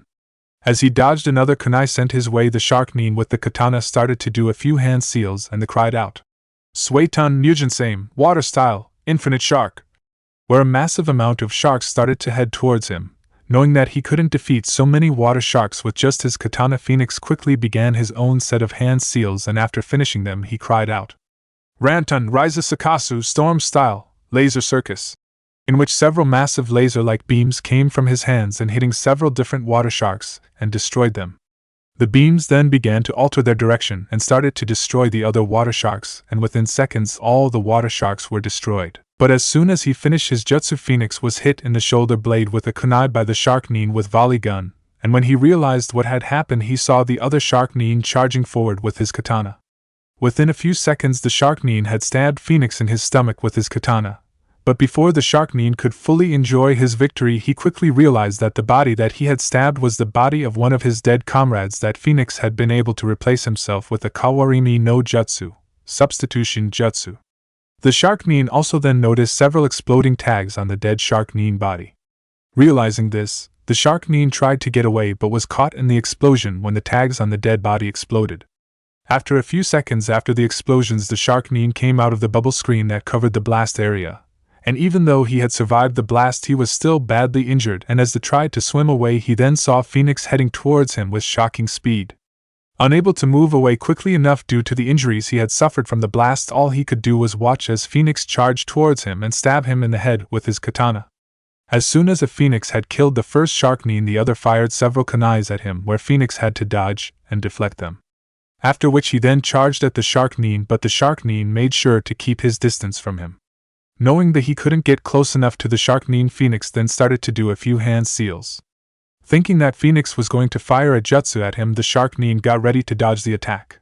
But what the Shark Neen did not expect was for Phoenix to turn his back to him, and then cry out, Suetun Hahanryu, water style, ripping torrent, creating a massive torrent that shoot Phoenix toward the Sharknin with incredible speed. It was then that the Sharknin realized that Phoenix was not firing the jutsu at him, but was using it to propel himself towards him with amazing speed. After realizing this, the Sharknin tried to move out of Phoenix's path but knew that he was coming in too fast for him to move away in time. In which Phoenix then sped towards him and severed the Sharknin head from his body. Falcon battle. As his comrades were dealing with the other Sharknins, Falcon was busy fighting the captain of the shark teams, and the last remaining member. How is this possible? We are Shark, the best underwater shinobi fighting unit in the world, and yet we being slaughtered by these bastards. It doesn't make any sense, thought the shark captain furiously, who had seen his remaining men being killed by Dove and Phoenix. Damn it, you Kumo bastards, if you think you're going to win this fight, you're dead wrong, shouted the shark captain through his breathing radio speaker mask. The shark captain then charged forward, followed quickly by the one remaining Sharknin. Falcon then engaged them both in a sword fight. Unfortunately, due to the fact they were fighting underwater, Falcon could not fight to his full extent in sword fighting since the water slowed down and decreased his attacking strikes and slashes of his sword. As they fought, Falcon made a slashing strike for the shark captain head, but the shark captain was able to duck the slash in time to keep from his head from being cut off. The other Sharknin then made his own attack against Falcon by trying to stab him in the chest with his sword, but fortunately Falcon was able to use a Kawarimi no Jutsu and replace himself with a water clone. In which Falcon then made his own counterattack against the Sharknin by appearing behind the Sharknin and slashing diagonally at the Sharknin back. But before he could, the shark captain intercepted and blocked the attack with his katana and forced Falcon back. After his failed attack, Falcon then began to spin his sword around in front of him, in which it created a vortex, and shot it towards the two Sharknins. As it did, Falcon cried out, "Kadbushi, spinning vortex!" The two Sharknins were able to avoid the attack but were separated by the attack, which was what Falcon had wanted, where he then raced towards the Sharknin with great speed. When the Sharknin saw Falcon heading towards him, he quickly raised his sword up quickly to block Falcon's one-handed sword attack, which it did. But unfortunately this was just a diversionary attack, and Falcon then brought up his other hand and a three-pronged wrist-bladed ninja claw sprung out of his ninja gauntlet, in which Falcon then swung the wrist blade at the unprotected side of the Sharknin head and killed him before he could do anything to avoid or block the attack. Just after Falcon had killed the Sharknin, the shark captain came charging behind him shouting, "Die, you Kumo bastard, I kill you all for what you done!"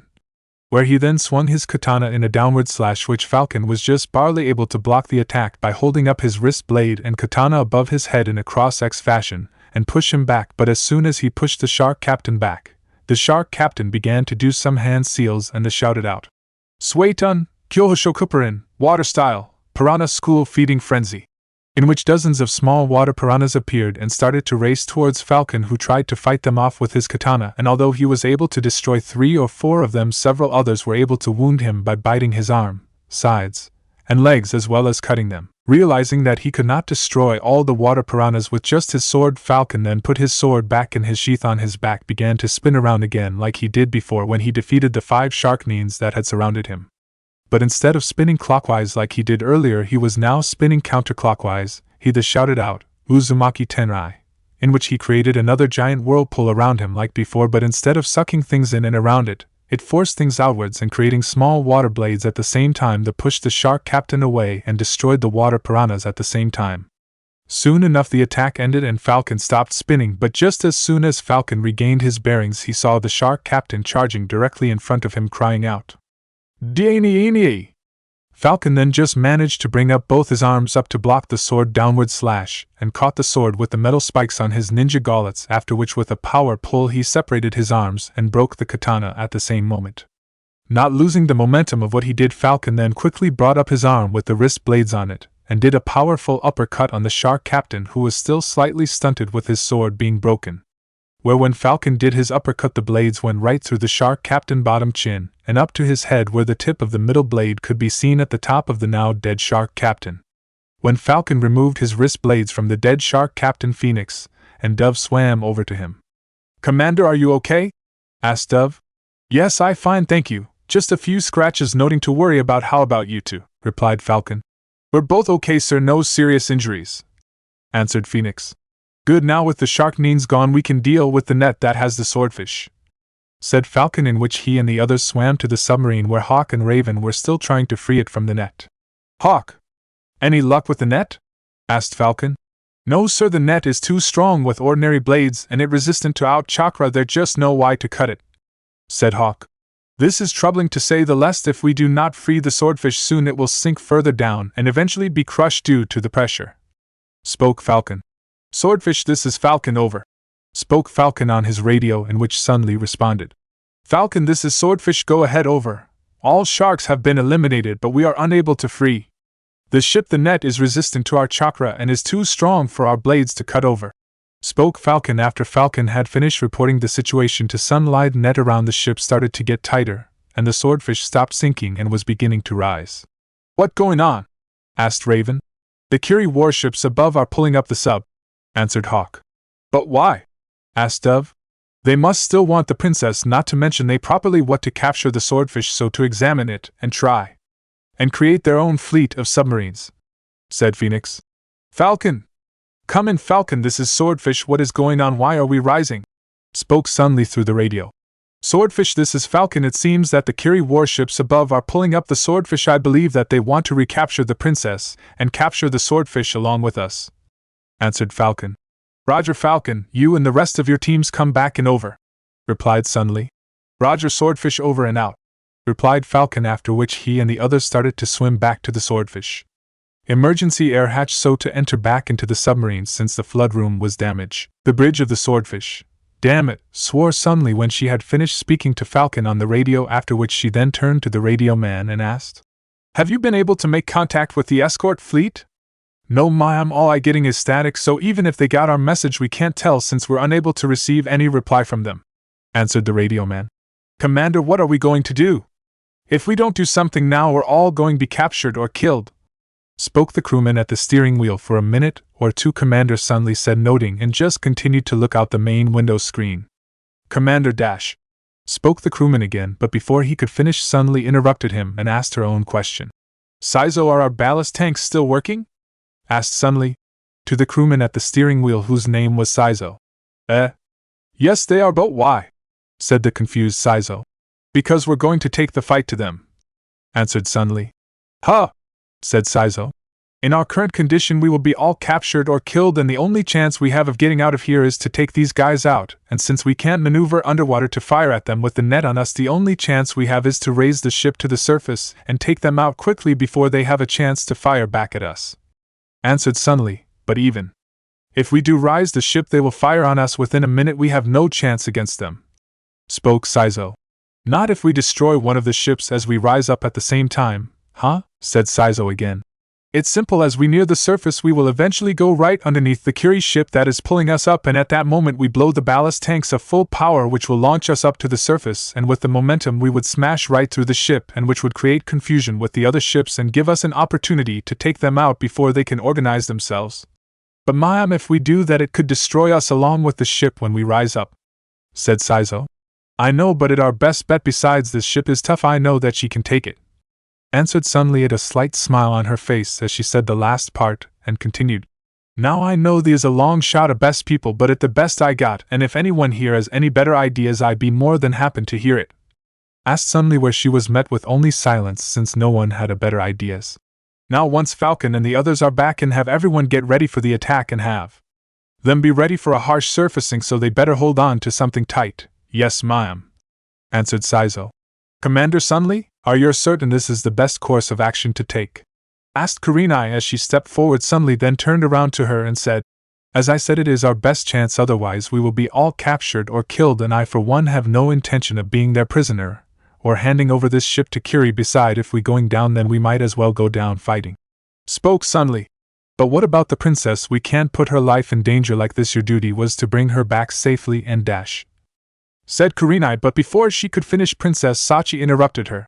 Do not worry about me, Kurenai-san, I agree with Commander Sunli. Also, I have no intention of being a prisoner for Curie again. Very well, Princess, if that is your wish, sighed Kurenai, knowing she could not win, and then turned back to Sunli and spoke again. If we have your permission, Commander Sunli, my team and I would like to help if possible, offered Kurenai. Very well, you and your team can get some weapons from the spares that Falcon and his teams have, since we may have to board one or two of the ships, so we need all the help we can get, answered Sunli, which Kurenai nodded and went down to the lower level with the rest of her team to get some weapons. Within a minute or two the swordfish was directly underneath the Kiri's ship that was pulling them up with the net. Fire the ballast tanks, ordered Sunli, after which the submarine was launched straight up and crashed right through the ship and splitting it in two, killing many Kiri crewmen and shinobis that were on board and throwing others into the water. After the submarine was on the surface, the Kiri fleet was in complete chaos, with many ships being overflown with water or pieces from the destroyed ships scattering all over them, and with the way the submarine had suddenly appeared when the submarine crashed through the ship. Also, when that had happened, the net was ripped off it, although part of the net was still tangled up with the propeller of the submarine. As soon as the submarine was on the surface, Sunli quickly ordered the first 2 torpedoes fired from their launchers at the nearest Kiri warship, in which after the torpedoes were fired they quickly hit their target and destroyed it. After that, Sunli gave the order again with the remaining 2 torpedoes and destroyed another Kiri warship. After the torpedoes were all fired, Sunli quickly ordered for the volley gun on the top of the submarine to be released and fired. In which it was, and the volley gun fired its remaining exploding kunais on the remaining Kiri warships, where 2 more of the Kiri warships were destroyed while another 2 were damaged. As soon as all the kunais had been fired from the volley gun, Sunli quickly gave orders for most of the crew, the Konoha team and all but 2 of the storm neens to go out with her onto the conning tower, 3, and board the enemy's ships. But before any of them even go up the ladder to the conning tower, they heard a loud shot, after which they were then hit, and a harpoon point was sticking through the metal hull of the bridge of the submarine. A few seconds later it was followed by several more loud shots, and 3 more harpoons hit the submarine and were sticking through the hull of it. Shit, they have harpoon guns on their ships. Damn it, I should have known they would. Cursed Sunli. This was because many warships of late had harpoon launchers on their decks so that they could fire harpoon bolts at enemy ships' decks and have the bolts tied by a rope to their ships so that they could pull the enemy ship closer to them and board the ship. A few seconds later they heard a voice shouting to them, "Attention Kumo's ship, my name is Admiral Fubika, commander of Kiri 15th Battle Group. You are surrounded on all sides and your ship is unable to move. Surrender now or you will be destroyed. You have 30 seconds or we destroy the ship," shouted the Admiral. "Damn it, we're finished. I underestimated their recovery time from our surprise attack," cursed Sunli. "But ma'am, we can still fight. We can go out and fight them hand to hand," said one of the younger crewmen. "That would be pointless. I'm afraid they would most likely have their volley guns at the entrance, and there isn't enough time for us to sneak out of the submarine through the emergency underwater hatch to escape. We have no choice but to surrender," spoke Sunli, where she then turned to the princess and the Konoha and spoke again. "I'm apologize to you all. It seems that we rescued you all only to be captured again. There is no need to apologize, Commander Sunli. You did your best. Thank you all for at least trying to save us. I'm only sorry that it ended like this," answered the princess.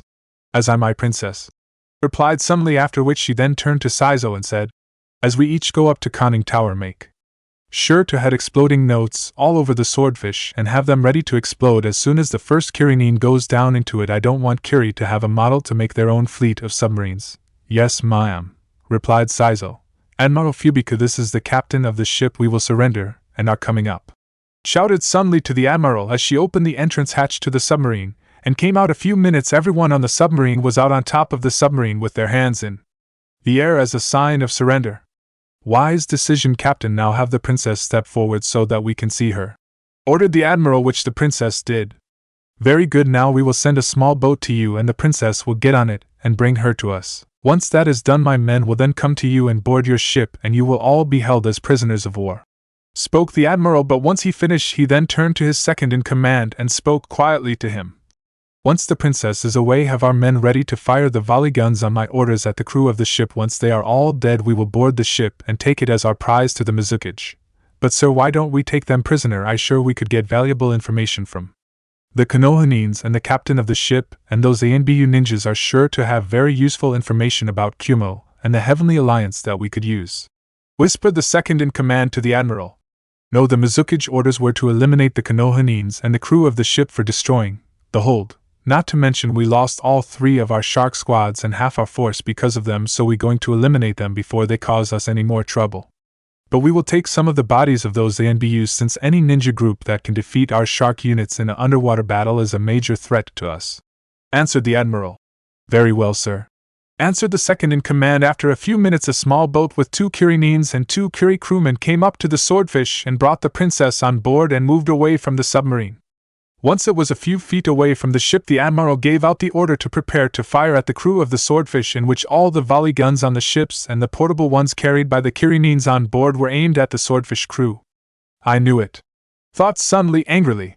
And no, you can't do this. We surrendered. Under the articles of war, all surrendering enemies are to be held prisoner and given full quarter, screamed Princess Sachi as she struggled with the two Kirinines that were holding her. That might be true from where you come from, Princess, but that is not how we do things in Kiri or in other shinobi nations, since we only take prisoners who will be of use to us, like yourself, while others like the crew of that ship who are of no real use to us are killed. Sneered the Admiral and lifted up his hand to give the sign to fire and shouted for dash. But before he could finish giving the order, one of the volley guns on the one of the ships exploded. Insert Gundam 00, counterattack theme music. Next, the other volley guns on the other ships exploded, and exploding kunai and saban needles fell down on the ships and around them, causing more explosions. What the hell going on? Shouted the Admiral. Sir, look. Pointed the second in command in the sky, in which when he did he saw over 30 Skyhawk ninjas flying in the air, dropping exploding kunais and saban needles down on them, causing small explosions on the ships and around them. Suddenly the Admiral and his second in command had to drop down onto the deck of the ship to avoid being hit by a low-flying Skyhawk ninja that flew just over them, and who then used a lighting jutsu to destroy a lower mast of one of the ships. Don't just stand there, you fools, fire at them, yelled the Admiral to the Kirinines who carried the portable volley guns. The Kirinine quickly began to fire their portable volley guns in the air at the Skyhawk ninjas, but none of them were hit, as the Skyhawk ninjas were trained to dodge and avoid enemy fire from the ground, in which they either skillfully dodged them or they flew high enough so that the kunais would not reach them. As this was happening, the crew of the Swordfish were cheering wildly at being saved. Who are they? Asked Sakura, who was then answered by a crewman. They are Kumo Skyhawk ninjas. They are specially trained ninjas that are trained to use special gliders that allow them to fly and fight from the air, answered the crewman as he continued to cheer, as the Konoha team was shocked to hear of Kumo having yet another secret elite force. What are you all standing and cheering here like idiots? Get back down into the Swordfish before the Kirinines decide to fire at us, ordered Sun Li, in which the crew quickly began to get back down onto the sub. Also, as Sun Li was giving orders to her crew to get back down into the Swordfish, Falcon suddenly appeared behind the two Kirinines that were holding the princess. Before either of them even knew what happened, he quickly smashed their heads together, knocking them out, and then threw them into the water. After which, before the two Kiri crewmen that were rowing the boat could even do anything, Falcon and the princess disappeared with a quick Shunshin no Jutsu and appeared back on top of the submarine, where they entered back into it. Just as soon as everyone got back into the Swordfish, several bangs and loud whistling sounds were heard going through the air, after which several more massive explosions went off around the Kiri ships. What the hell was that? Shouted the Admiral. Sir, look, said the second in command, and pointing into the near distance, in which when the Admiral turned and looked he saw something that made him go ghost white, for he couldn't believe what he was seeing. 3 massive warships, each the size of a large castle, which was by the look of them were at least 240 yards long, and had over a dozen cannons on it front, which was where the blasts were coming from, not to mention well as more cannons on both sides of the warships. He could also see more of those flying ninjas launching from behind the front part of the ship. Also around the 3 massive warships were over 20 normal Kumo warships. Suddenly several more blasts came from the castle-sized warships, and within a few seconds the cannonballs that were fired flew through the air and hit one of the Kiri warships, and caused it to explode, and the remains of it quickly began to sink or scattered to the other Kiri warships. Admiral Fubiku, we must retreat now before we're all destroyed, said his second in command.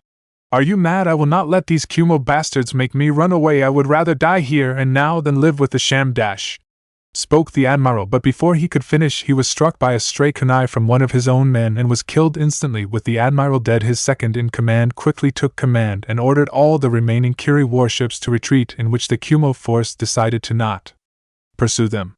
End Gundam 00, counterattack theme music. Several minutes later, inside the Swordfish, with the Kiri ships gone, many of the crewmen collapsed on the floor of the bridge from relief, realizing at how close they came to being killed, while others started to shout and cry with joy again that they were saved, some even saying that they always knew they'd make it.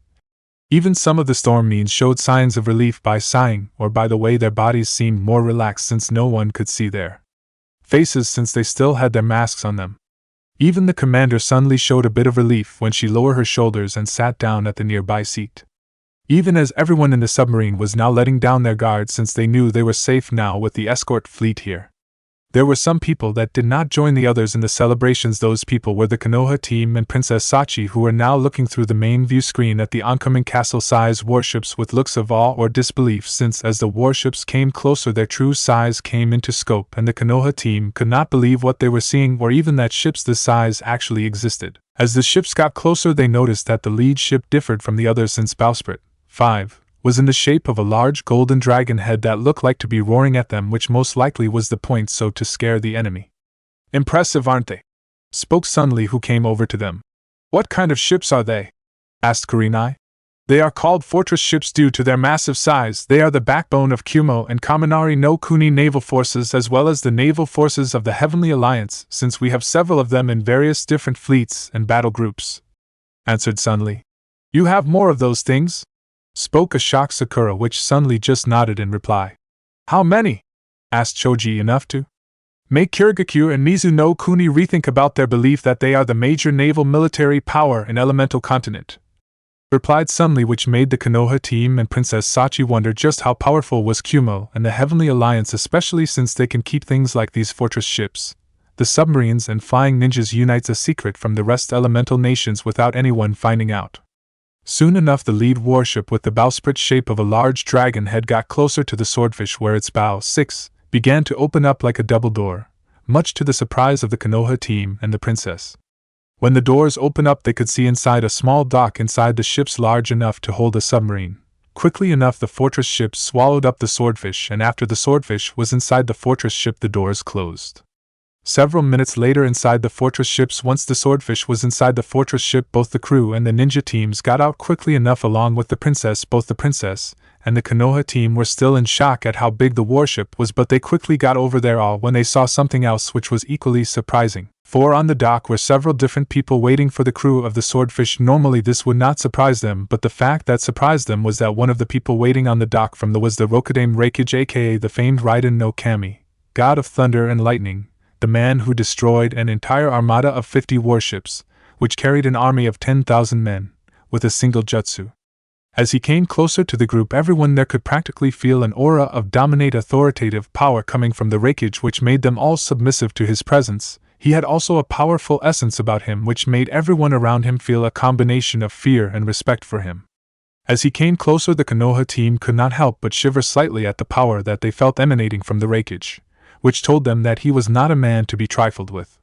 The Raikage wore official Kage uniform for the Raikage, and his hat was yellow with the kanji for lightning on it. Also the only thing that was unofficial about his clothing was that he wore a mask identical to Kakashi mask, where it covered most of his face so that they could only see his eyes, which were blue. As the Raikage walked towards their group, the Konoha team looked at the 4 people behind him, 3 of which were women, while the 4th was a tall dark-skinned man with a muscular build, as well as white hair and beard. On his right shoulder, he had a tattoo that said iron, and on his left cheek a tattoo of a bull's horn. He wore oval-shaped sunglasses and a white-colored forehead protector that had the Kumo symbol on it.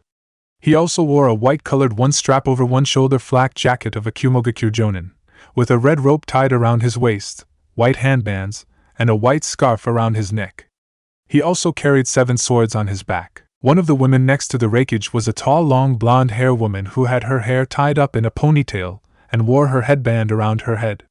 She had cat-shaped like eyes and wore a standard outfit of an ANBU ninja. The next woman was a medium-height and slim-build woman with bright green hair and pink eyes. She wore a high white shirt and armlets and a fishnet waistband.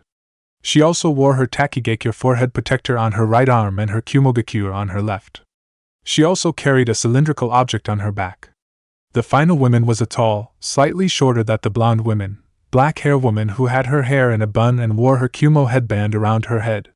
She wore a dark blue sleeveless vest that reached down to her lower rear with a red sash tying it around her waist like a belt, and red shorts under the blue vest. She also had a red shoulderless undershirt underneath the blue vest and carried a short katana on her lower back. When the Raikage reached them, he immediately went to Princess Sachi, where he bowed slightly to her, which she returned, and he then began to speak to her. "Princess Sachi, it's a pleasure to finally meet you in person and to welcome you on board to the flagship of Kumo fleet, the Zenio Ryo. You've no idea of how happy it makes me to see that my people were able to rescue you without any harm coming to you."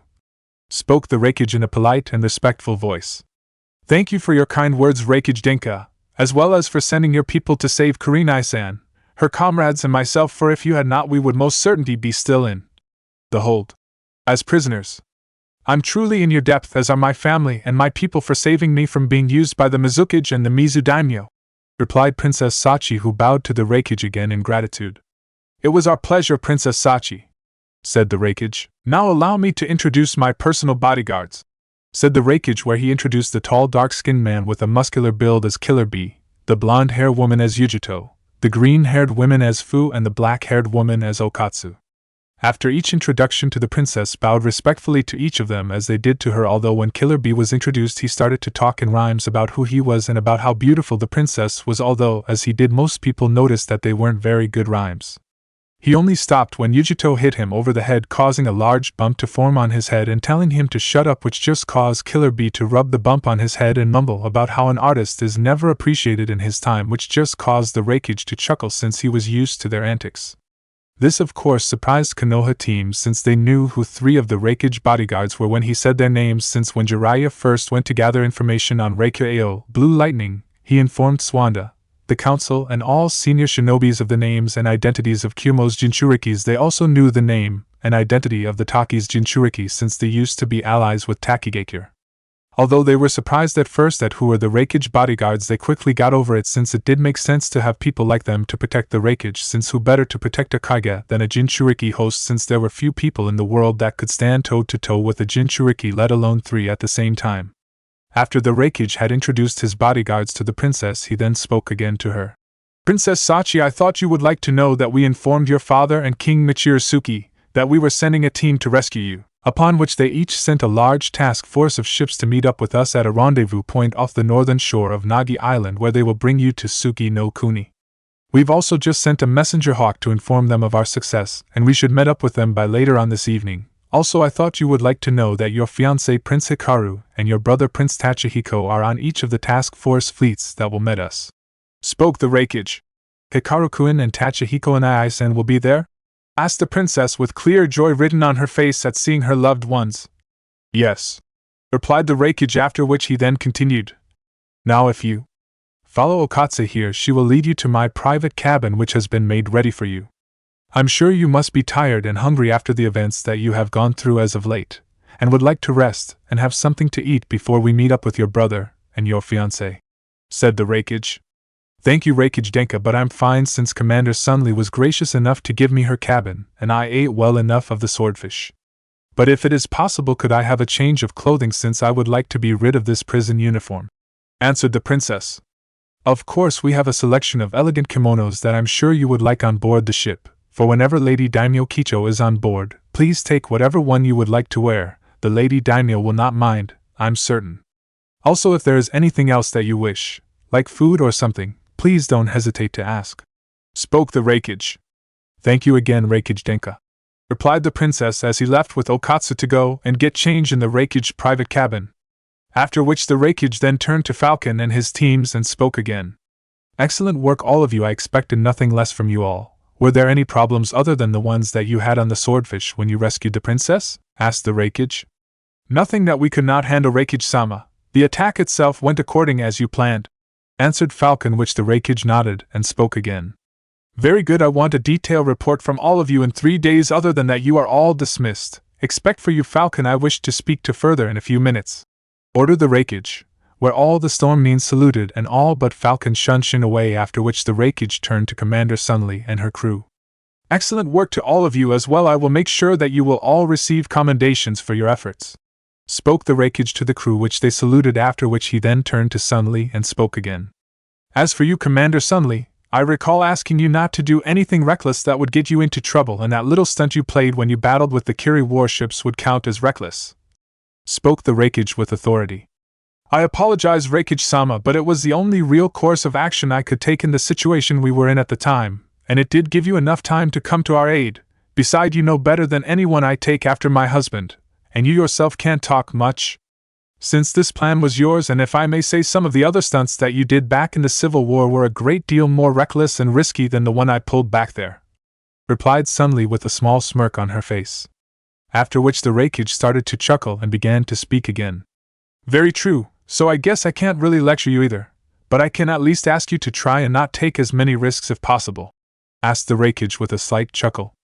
I do my best, sir, replied Sun Li with the smirk still planted on her face. Very good, you are all dismissed. I will have the Zenio Ryo repair crew begin to repair the damage on the swordfish, spoke the Raikage, after which Sun Li and her crew saluted and then left by going through the doorway at the end of the dock and up a staircase to the upper levels of the warship. After Sun Li and her crew left, the Raikage then turned to Kurenai and her team, where Kurenai then stood forward to present herself and bowed to him in respect, which was followed by Lee, Sakura and Choji, who each bowed to him in respect. Raikage Denka, on behalf of my team and I, we wish to thank you for having your teams rescue us from the hold.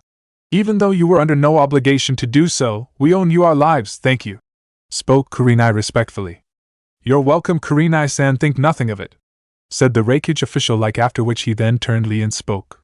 Rock Lee Konoha Naide no Kedakai Aoimoju, Konoha's second prideful green beast, one of Konoha top Jonin fighters and their most famous taijutsu specialist, as well as former student of Mado Gai, the original Konoha no Kedakai Aoimoju, Konoha prideful green beast, and husband to the clan head of the Kurama clan. Also former teammate of Hyuga Niji Konoha famed Higioshira, White Strike, and Miyoshi Tenten Konoha famed Okami Ken, Blade Mistress. Surprising Lee and the others at how much he knew of him. Ignoring their surprised looks, the Raikage continued to speak. I've heard a great deal of your exploits over the years, which are quite impressive. Your reputation as a skilled taijutsu master and fighter is well known by my shinobis and the rest of the Heavenly Alliance, and is highly regarded and respected by them. Thank you for your kind and youthful words, Raikage Denka, you do me great honor, spoke Lee respectfully and smiled, showing his trade gleaming smile, which made Yujito, Falcon, Killer Bee and Fu wonder if he used bleach to wash his teeth to have teeth like that. Perhaps at some later point in the future you and I can have a friendly spar, since I would enjoy testing my taijutsu skill against someone of your caliber and reputation, said the Raikage. This of course got an immediate reaction from Lee, where his smile got even bigger and nearly blinding the others, after which Killer Bee, Fu, Yujito and Falcon could have swore they saw fire coming from his eyes. YOSH! I can see now why you became the Raikage Denka, for your flames of youth truly burn brightly. I would be greatly honored to test my taijutsu skill against a person as skilled as you and see which of our flames of youth truly burn brightest, cried Lee, which caused Kurenai and the others to sigh out of embarrassment, and Killer Bee, Falcon and the girls to have large sweat drops at the back of their heads, although the Raikage just chuckled out of amusement of Lee antics. Good, I look forward to the day where we can have our little taijutsu spar and how did you put? Yes. Test our flames of youth, spoke the Raikage with a slight chuckle, which only increased when he saw the flames in Lee's eyes get bigger, and he then started to shout out about how youthful the Raikage was. This of course continued for a few minutes until Sakura decided she had enough and hit Lee over the head with her fist and knocked him out with a large bump on his head, which just made the Raikage chuckle more, after which he then turned to Choji and spoke to him.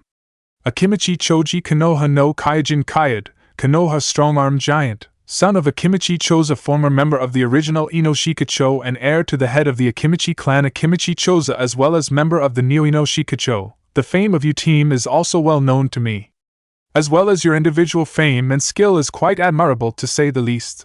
Thank you, Raikage Denka, you honor me with your words, said Choji as he bowed respectfully, after which the Raikage then turned to Sakura, where he had a slight frown on his face.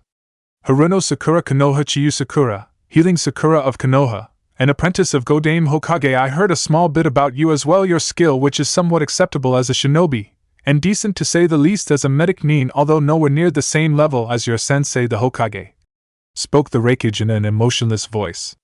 This of course caught Sakura by surprise, since although her skill in healing was not yet at Tsunade's level, it was still quite good, and her shinobi skills was among the best in the village, since she was one of Konoha top kunoichis. The fact that the Raikage had just brushed off her skills off like that was insulting to say the least, but decided to do noting about, since it wasn't worth getting in trouble with a Kage over, especially a Kage who they knew so little about in terms of skill and power. Yeah. Thank you, Raikage Denka, spoke Sakura quietly.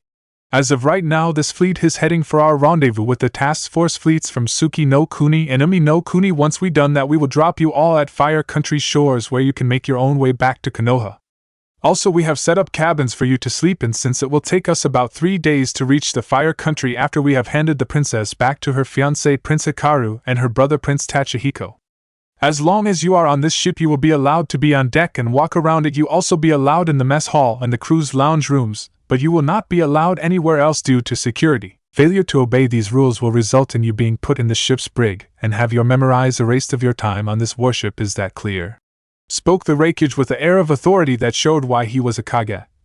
Of course, Raikage Denka, answered Kurenai, who was a bit unnerved at the way the Raikage was looking at them since it clearly told them that if they crossed him they regret it. Very well then, Fuhir will show you where your cabins are as well as the crew's lounge, the mess hall, and how to get up on the deck. Also during the trip you will each have one of my shinobis accompanying you wherever you go. If you try and go around the warship without one of them with you, you will be placed in the brig. Is that also clear? Spoke the Raikage again, who was staring at them intently. Yes, Raikage Denka, answered Kurenai, to which the Raikage just nodded and turned around and was about to leave the dock with Yujito, Falcon and Killer Bee when Kurenai decided to call out the Raikage before he left so to ask him something that she had wanted to do for several years. Raikage Denka, please wait, called out Kurenai. The Raikage stopped and turned around answered. What is it, Kurenai-san? I was wondering if a certain shinobi of yours was on board this ship, asked Kurenai, which caused the Raikage to raise one of his eyebrows. Which shinobi would you be referring to, Kurenai-san? Asked the Raikage. The shinobi that you call Sorai, Blue Lightning, answered Kurenai, then caused the Raikage to frown. May I ask why? Asked the Raikage.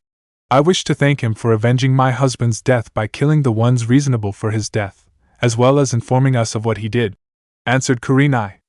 Well, if that is the case, then you have already done so, spoke the Raikage, which caused a confused look to appear on the Konoha team faces for a few moments until Sakura suddenly went wide-eyed with realization. You're Sorai, said Sakura in surprise, which shocked the rest of her teammates. Correct, Haruno-san. Although people called me Denkyu during the Civil War, I earned the nickname of Sorai as well during the Civil War until I was given the title of Raiden no Kami.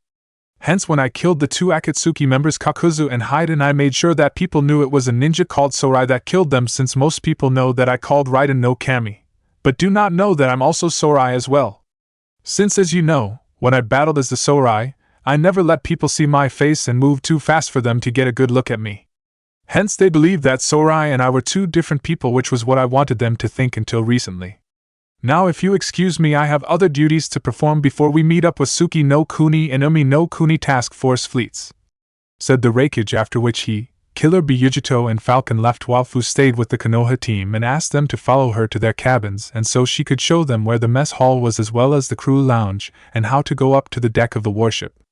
In the Raikage private lounge, when the Raikage and the others entered the room, he sat down on his own seat and indicated to the other each sit down in a seat as well, after which he then took off his mask and Kage hat, where it revealed that under his robes a completely different outfit. The Raikage wore a blue long coat with 3 tails and a white lightning-like pattern on the right side of the coat, as well as black lightning blots at the edges of the coat and at kanji for storm on the back of it in black. He also wore a short-sleeved black t-shirt with ANBU chest plate and black fingerless gloves. He also had black jeans and boots with steel tips and had a black strap around his shoulders. The strap helped keep a strange-looking sword that was back in its place. Ha! I can't believe that at one time I wanted more than anything to wear the hat of a Kage, and wear the robes of one, thinking that they were the coolest thing in the world to wear, yet now I can't stand wearing the things now. Since now they look like the most ridiculous things in the world to wear to me, which kind of makes me glad I only have to wear them on certain occasions, said the Raikage with a slight trace of humor in his voice, after which he then turned to Falcon. You can take off your mask now, Ryu, since it's okay now, said the Raikage, which Falcon did, revealing the face of Hayabusa Ryu, clan head of the Hayabusa clan and leader of the Storm Division. I'd like to say again that both you and your teams did an excellent job with your mission, just as I knew you would, even despite the setbacks you had, said the Raikage. Thank you, Raikage-sama, you honor me with your praise, spoke Ryu. Also, I'd like to have you give me a detailed report at what happened in your mission right now, if you don't mind, asked the Raikage. Of course, Raikage-sama, answered Ryu, where he spent the next hour and a half telling the Raikage what happened in the mission. Very good, Ryu, thank you once again. You and the Storm Means have truly proven yourselves to be the finest ANBU force in the world. But if you don't mind, I'd like you to write your report down so that I can present it to the other War Council members as well as Kumo Council and the other Alliance members, since I sure would like to know the details of the mission as well.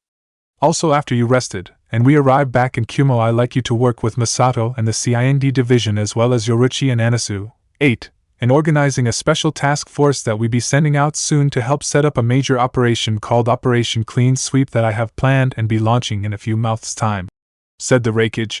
Of course, Raikage-sama, but if I might be so bold to ask, what is Operation Clean Sweep? Asked Ryu, which the Raikage just put his hand in his robes and handed Ryu a folder with the name Operation Divine Storm on it with the classified top secret stamp and for his eyes only stamp on the cover. Ryu then opened it and began to read it. 20 minutes later Ryu finished reading the file and the look at the Raikage. Are you sure this will work, Raikage-sama? Asked Ryu. Yes, I believe it will if we do everything right and if I write about certain people, which I know I am, said the Raikage. Very well, then I will begin selecting the storm members that would be best suited for the mission as soon as we arrive back at New Kumo, said Ryu. Good, although you will not be taking part in Operation Clean Sweep, you will be taking part in the other operation, Operation Raging Thunder, which, as you know, is the more essential part of Operation Divine Storm. Since Operation Divine Storm is split into 4 separate operations, with Operation Raging Thunder and Operation Clean Sweep being 2 of those operations, and if we succeed they will not only gain us several more important members for the Alliance but also weaken or destroy most of our potential enemies that will most likely strike in the near future once they're ready. Also, if we succeed, we will ensure that the Heavenly Alliance is the most powerful and dominating force in the elemental continent, in which everyone will know the true strength of the Heavenly Alliance, since we have only begun to show our true strength, spoke the Raikage. If the Raikage tactical forecast is indeed correct, and we accomplish our goals in these operations, then there is no question that both Kumogakure and Kaminari no Kuni as well as the Heavenly Alliance would indeed become the most dominating force in the elemental continent. But still, it all depends a great deal on what certain nations, leaders and people do in the coming months, and if they do not do what we need them to do, or if something goes wrong, then the plan will be ruined, and it could put the Alliance in danger of being destroyed, where many lives would be lost. But if there is anyone in this world that I was more than willing to put the fates of Kumogakure, Kaminari no Kuni, the Heavenly Alliance, and my clan in their hands, it would be the Raikage, since he has never failed us before, and I do not believe he ever intends to. Thought Ryu, who then just nodded to the Raikage in understanding the plan and sealed the folder he was given away so to put it in a safe place later on, after which he saluted to the Raikage and left. When Ryu left, the Raikage could then not help but smile. Soon the world will learn what we are truly capable of, and when they do, the reformation of the shinobi world will begin, in which the sins of the previous generations shall be revealed to everyone, and the world will change forever. Thought the Raikage several hours later on the deck of the Zenio Ryo. On the deck of the Zenio Ryo was the Raikage, Princess Sachi, Killer Bee, Yujito, Fu, the Konoha team, Ryu and his teams, Sunli and her crew, the captain of the Zenio Ryo, as well as several members of his crew and a detachment of Storm Ambu. They were all waiting for Prince Hikaru of Suki no Kuni and Prince Tachihiko of Umi no Kuni to come on board the Zenio Ryo, since they had met with the task force fleets from Umi no Kuni and Suki no Kuni, which totaled 60 warships altogether. Soon enough Prince Hikaru and Prince Tachihiko arrived from the lift that was on the side of the Zenio Ryo, since it and the other fortress ships were so large that when people were boarding onto the fortress ships from other smaller ships, they would have to use lifts on the side of the fortress ships to get on. When the 2 princesses arrived, they were each accompanied by their own guards. Prince Hikaru had 4 Suki Jonin with him, while Prince Tachihiko had 2 samurai and 2 royal guardsmen with him, one of the guardsmen being Captain Yamaka. 7. Prince Hikaru was a tall young man about 6 foot, and had jet black hair that was spiky at the end. He wore a pair of large round glasses and had a round yet appealing face with brown eyes. He wore white robes with blue triangle patterns on his sleeves and a blue sash around his left-hand shoulder and down to his right hip. Prince Tachihiko was equally tall, and wore plain white robes and had a slim katana on his left-hand side around his white sash that was around his waist. Prince Tachihiko was very much like his younger sister. He had slim build and had a narrow yet elegant face, but more mature-looking, with blue eyes, and had long black hair, much like his sister Sachi, which he had tied into a long ponytail that went down to his lower back. "Sachi-chan!" cried Prince Hikaru when he saw the princess, who was wearing a simple and elegant dark naval blue kimono with a purple slash around her waist, and standing right next to the Raikage, who was wearing his traditional kage clothing again along with his mask. "Hikaru-kun!" cried Princess Sachi, in which both of the race one another, in which when they met they embrace each other in a lovers-like embrace soon after they let go of one another, and Sachi embraced Prince Tachihiko in a brotherly and sisterly embrace when he came up to her. After which for the next few minutes the three of them spoke to each other, in which the princess gave a brief but full story of how she was rescued, after which Captain Yamaka stood in front of the princess, and fell on his hands and knees and bowed down to the princess with his head touching the floor, where he then began to speak without lifting his head. Princess Sachi, you have no idea how grateful and relieved I am that you are alive and safe. If something had happened to you, I would never have forgiven myself and committed seppuku out of shame for failing to protect you. Please forgive me for not protecting you from the Kirigakure shinobis and Mizu no Kuni warriors. If you so do wish, I will gladly still commit seppuku as punishment for failing you," spoke the captain, who clearly showed that he was upset and ashamed for not protecting the princess well enough. After Captain Yamaka had finished speaking, the princess went down on her knee, had lifted him back on his feet. "Please, Captain, do not feel any shame. You were not at fault at all. I was the one who insisted that. I have such a light guard to protect me, and I was the one who ordered you to stand down and allowed them to capture me.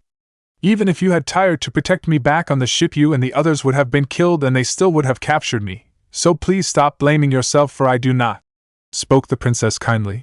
"Thank you, princess, you are far too kind," spoke the captain as he bowed to her. After that the princess and the princes went up to the Raikage and began to speak to him. "Raikage Denka, I can't thank you enough. First, you helped save my country from the coup d'etat of Minister Shabadaba, as well as save the life of my father and myself. Then you helped us found Getsugekure, and now you saved Sachi-chan, which I'm forever in your debt," spoke Prince Hikaru. "Please, Prince Hikaru, it was noting I was happy to help, for is that not what friends are for, to help one another when they are trouble?" said the Raikage.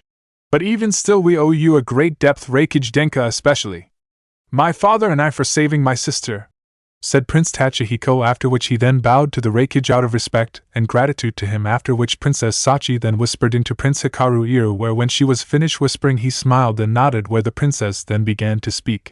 "Raikage Denka, if I may, both Hikaru-kun and I would like to invite you to our wedding in 2 months as a small token of our gratitude towards you, where you would be our honored guest. Please accept. It would greatly honor us if you could come to share in our celebrations," asked Princess Sachi. "I would be greatly honored, princess, although I would have to bring several others with me. Yes, I know Hikaru-kun explained to me the situation that you are in, and they are more than welcome to come as well," answered Princess Sachi. "Well, I shall look forward to going to your wedding, Princess Sachi," spoke the Raikage, where he then bowed to the princess as a sign of his respect and how honored he was. "Excellent. This would also give my father a chance to personally thank you, Raikage Denka, for saving my sister, since I sure he would want to," spoke Prince Tachihiko. "Also, I believe after the celebrations are over we can discuss the matter of Suki no Kuni and Getsugekure joining the Heavenly Alliance," said Prince Hikaru. This of course caused many shocked looks from most of the people on the deck, especially the Konoha team, while the Raikage showed no reaction whatsoever. "You wish to join the Heavenly Alliance?" asked the Raikage calmly. "Yes, since I believe that Suki no Kuni would benefit greatly from joining the Heavenly Alliance, and once I inform my father of what you did and what the Heavenly Alliance is capable of, I sure he agree, as well as will the leader of Getsugekure. Since when my country became allied to the Heavenly Alliance, you did offer us the opportunity to join the Heavenly Alliance if we wish to, and I'm guessing that offer is still open," said Prince Sakura. "Of course, Prince Sakura, the Heavenly Alliance is always eager to have a new member join it," replied the Raikage. "If that is the case, then if I may, I would like to petition that Umi no Kuni too join the Heavenly Alliance, since clearly the Heavenly Alliance is very powerful, where Umi no Kuni could also benefit greatly from joining, since clearly your shinobis are of a higher caliber than other shinobis from the other villages, and your technology is also far superior to that of other nations, since these fortress ships, as well as those wing-like gliders, airships and underwater ships of yours that my sister has told us about, are a clear example of how advanced you are.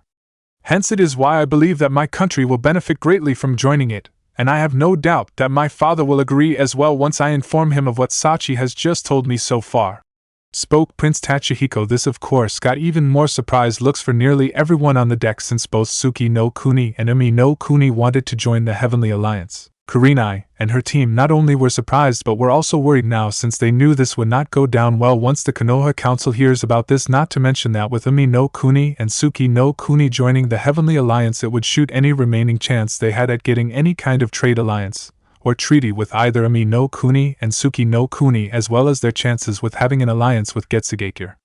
"Very well, then I will inform the other alliance member of your petitions to join the Heavenly Alliance, and if they agree we will invite you to Kumo, where we will go over the details of joining the Heavenly Alliance, and if you agree to them you will become full member of the Heavenly Alliance with all benefits and privileges." Although I'm sure that the other members will agree to you all joining it, and I'm sure that the Heavenly Alliance would also greatly benefit from your nations joining us as well," spoke the Raikage. "Thank you, Raikage Denka. I will look forward to speaking to you again at the wedding and in hearing the response of the other members of the Heavenly Alliance," said Prince Tachihiko. "As will I," said Prince Hikaru, after which both the princes bid farewell to the Raikage while Princess Sachi bid farewell to Commander Sunli and her crew member, to Kurine and the others, as well as Ryu, who had his falcon mask back on so to keep his identity secret, and his teams and the Raikage, where she thanked him again for saving her. After which the two princes and the princess left and boarded their ships and headed to Suki no Kuni. 3 days later, on the shores of Fire Country, after Princess Sachi had been brought back to her fiancé, the Kumo fleet headed straight for Fire Country territory. After about 3 days at sea, they were brought to the eastern shores of Fire Country, just south of Wave Country, and were escorted by the Raikage himself and his bodyguards to the shores by use of a small landing boat. "Well then, this is where we part ways. Since we're in Fire Country territory, you should be safe enough, but even though I wish you luck and a safe trip home," said the Raikage. "Thank you, Raikage Denka, we wish you the same, and thank you again for saving us," replied Kurenai. "You're welcome. Oh, and Lee-san, as I said, I will be looking forward to our sparring match, so please try not to get yourself killed until we had it," said the Raikage with a slight chuckle. "Hi, Raikage Denka.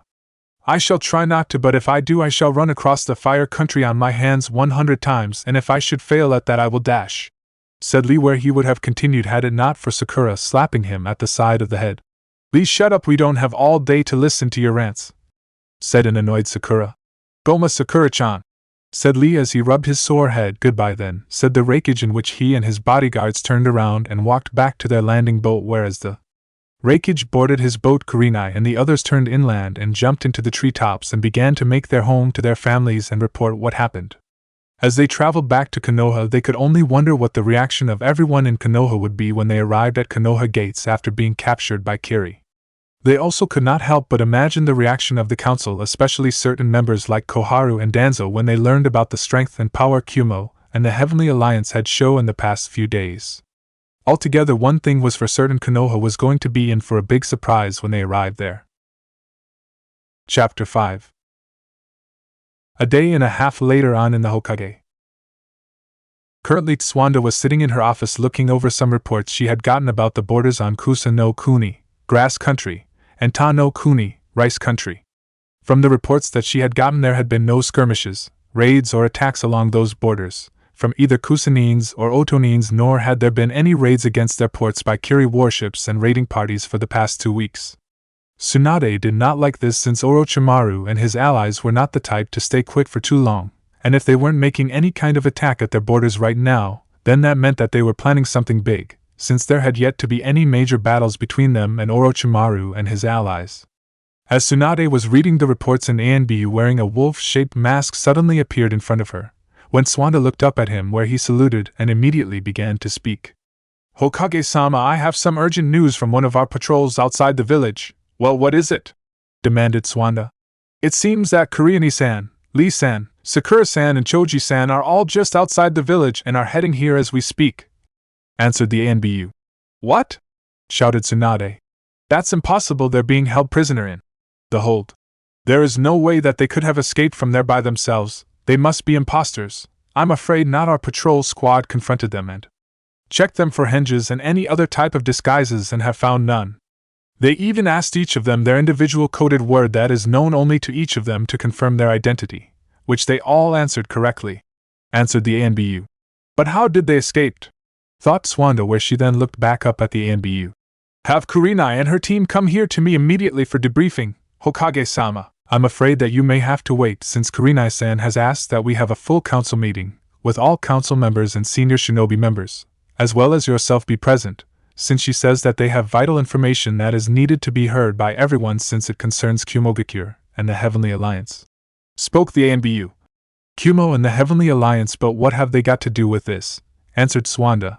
"I'm afraid that she would not answer until you, the council, and all the senior shinobis were together in the council room," answered the ANBU. "Very well, inform all members of the council and all senior shinobis that there is an emergency council meeting being held, and that they're to attend the meeting in the council room immediately, and that goes double of Hataki. Is that clear?" ordered Tswanda. "Hi. Saluted the ANBU where he then shunned Shin away. Damn it, Jiraiya, where are you when I need you? Muttered Tsunade. As if answering her call, Jiraiya appeared behind her, sitting on the windowsill of the open window behind the Tswanda, and spoke. Right here, Haim, did you miss me? Sneered the Toad Hermit. At which she immediately turned around to face him. Damn it, Jiraiya, can't you use the door like a regular person? Nope. But that's not important right now. I got big news, and it's about Kurenai and those kids they dash. Spoke Jiraiya, but before he could finish he was interrupted by Tsunade. We know they have escaped since they have just arrived at the village and have asked for a full council meeting, with all senior shinobis there as well, so to explain how they escaped, and saying that they have vital information concerning Kumo and the Heavenly Alliance. Said Tswanda. Damn. They got here faster than I thought they would. Those new Kumo ships move faster than I expected. Muttered Jiraiya out loud. What are you talking about, Jiraiya? What does Kumo have to do with this? And what new ships? Demanded Tswanda, since she was getting angry and being kept in the dark about what was happening, and she wanted answers now. Sorry, Haim, I can't answer right now, since I think it best that we wait till the meeting, where Kurenai and the others explain everything, since I don't even have the full story for what I saw back there. Answered Jiraiya. Fine then, let's go. Said Tswanda as she got out of her seat and headed for the council room with Jiraiya right behind her. Half an hour later in the council room, it did not take long for all the council members, clan heads and senior shinobis to arrive in the council room, since they had been informed that it was vitally important. As they arrived, all the council members and clan heads sat in their designated seats. The senior shinobi sat in seats in front of the council table that had been set for them for this meeting. Once everyone had arrived, Tswanda stood up and spoke. Thank you all for coming so quickly, and I'm sure that you're all wondering why I have called this meeting. The reason for this meeting is that less than 30 minutes ago a new development has arisen with the recent capture of Yuhi Sarutobi Kurenai and her team. Bachan, what do you mean, what happened to Kurenai Obasan and the others? Asked the worried Konohamaru. I believe that explication would be better told by them.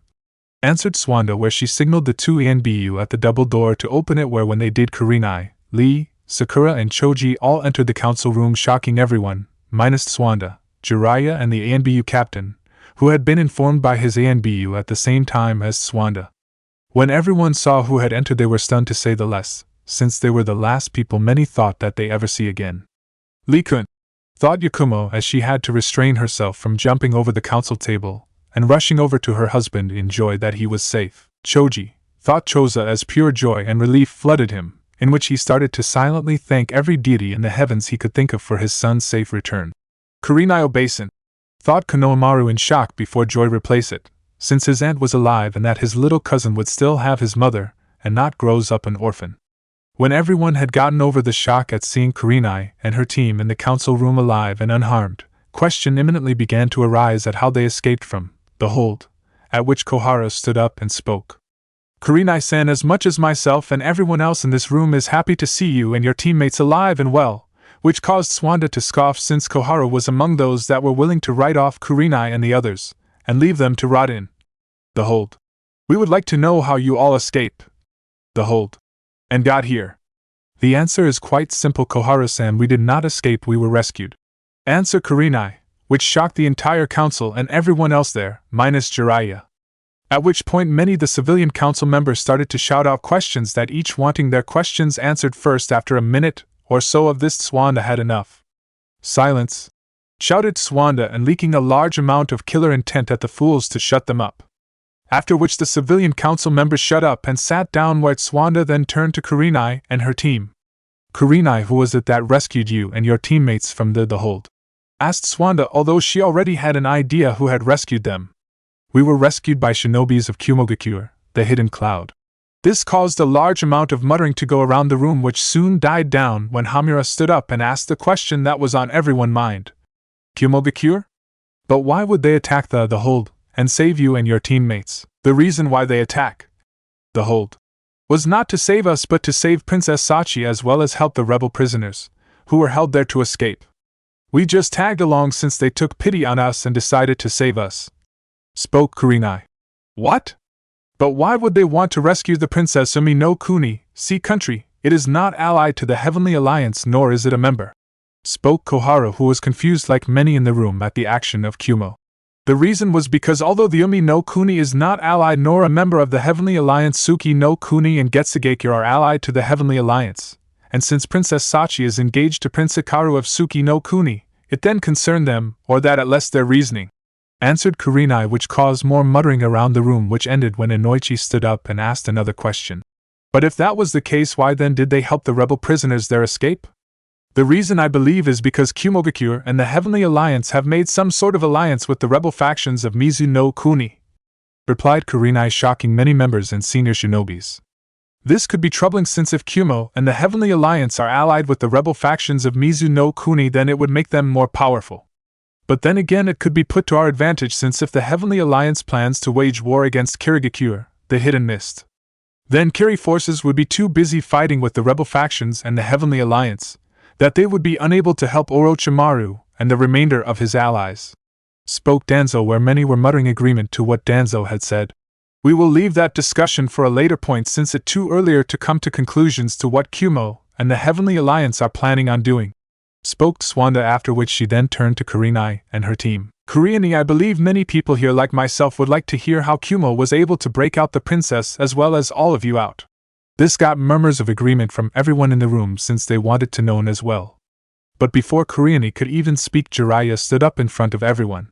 Before Kurenai gives her account on the events that happened at the hold, I would like to present my account on the event, since I was there to witness to some of what happened. Since, as you all know, I was ordered by Tson to observe the prison and gather intel on it, during which I witnessed the attack on the hold, and their rescue by Kumo. Also during the attack, I was able to record it with my portable reel camera that I had planned to use to record the patrol movements of the guards, said Jiraiya as he held up the reel. Quickly enough, the council had a reel projector brought in and pulled down a large projector screen that was on one of the walls in the council room, that was sometimes used for the council to watch picture clips or film recordings, such as the one they were watching now. For the next 5 minutes, Swanda, Kurenai and the others, as well as the council and the senior shinobis, watched the attack. They watched Kumo airship attack the prison and watch it destroy the volley guns and then launch the Storm Anbu on their gliders, where they in turn fired jutsu down on the Kirinins. After which they then watched the airship drop the swordfish into the water, where it created the giant wave that washed away the Kirinins in the open area and flooded it with water. They then watched the airship fire the smoke bombs into the open area of the prison. After which they then proceeded to watch the Storm Anbu land on the sea wall and jump into the smoke-filled open area. They also watched for the remainder of the 5 minutes the different times the swordfish would rise out of the water and fire at volley guns. Soon enough, they watched the swordfish blowing open the gate for docking point 2, where it quickly left with Kurenai and the others on the swordfish roof. They also saw the rebel ships leaving the supply dock under the cliffs and sail away, after which they then saw the bottom level of prison itself blown up, where the prison then began to collapse, in which they saw several Kirinins, who were near the collapsing building, being crushed by the falling pieces. After which they then saw the swordfish sink under the water. When the film had ended, the entire council room was so quiet a person could hear a pin drop, since they were completely stunned at what they had witnessed, since in that short recording, they had witnessed Kumo and the Heavenly Alliance having crafts and weapons far beyond any other nation. Even Kurenai and he team were shocked, since they had not seen this part of the attack on the prison, since they were in their cells at the time, hence they did not know about the airship or the weapons it had. After the film ended, Jiraiya then spoke. As you saw, the attack lasted less than 5 minutes, and in that time frame the entire prison population of 300 prisoners escaped, and Kiri lost over 400 shinobis in that attack, most being killed when the prison collapsed. After a few minutes, everyone quickly got over their shock, in which the council room quickly erupted in shouting and yelling about what they had seen and what Konoha should do, as well as other things such as, how could Kayumo become so powerful without us knowing? We must send our shinobis in to steal the plans to those weapons immediately. We've to attack them now before they turn on us. After a few minutes of this, Swanda had enough. Silence! She roared, in which she then let loose a massive amount of killing intent and slammed her fist down onto the council table, which caused massive cracks to be seen on the table. Now, before you all start screaming your head off about what you have seen and what we should do, I believe we should hear Kurenai and her team report about the attack so that we can get the full picture of what happened, spoke Swanda in an authoritative manner, showing why she was the Hokage. Soon enough, everyone calmed down, after which Kurenai then began to explain the events of what happened during the escape. She also described the skills that she witnessed from the storm ninjas from their use of the blind assassin art, their jutsu combination skills, and their teamwork skills. She even mentioned that in her own opinion from watching the storm ninjas that they were superior to their own ANBU division, which did not sit well with the council, or many others. Lee also informed them of what he had seen the storm ninjas do when he fought alongside Falcon and Hawk. After Lee described what he had seen, Kurenai then went on to explain what Commander Sun Lee had told them and why they were saved, and also told them of the battle that happened when they were in the Swordfish, and how the storm ninjas had defeated Kiri Elite Underwater Fighting Unit Shark. This also did not go well with Council since it further proved that Kumo's Storm Division was superior to their own ANBU division. Kurenai then explained the battle with the Kiri warships and told them of Kumo Fortress ships and described them, which of course shocked and stunned everyone including Jiraiya, who was surprised that Kumo and the Heavenly Alliance could keep something like them secret from his spy network. The stunned council refused to believe it at first, but once Lee, Sakura and Choji all backed up Kurenai on the existence of the fortress ships and her description, they had no choice but to believe them.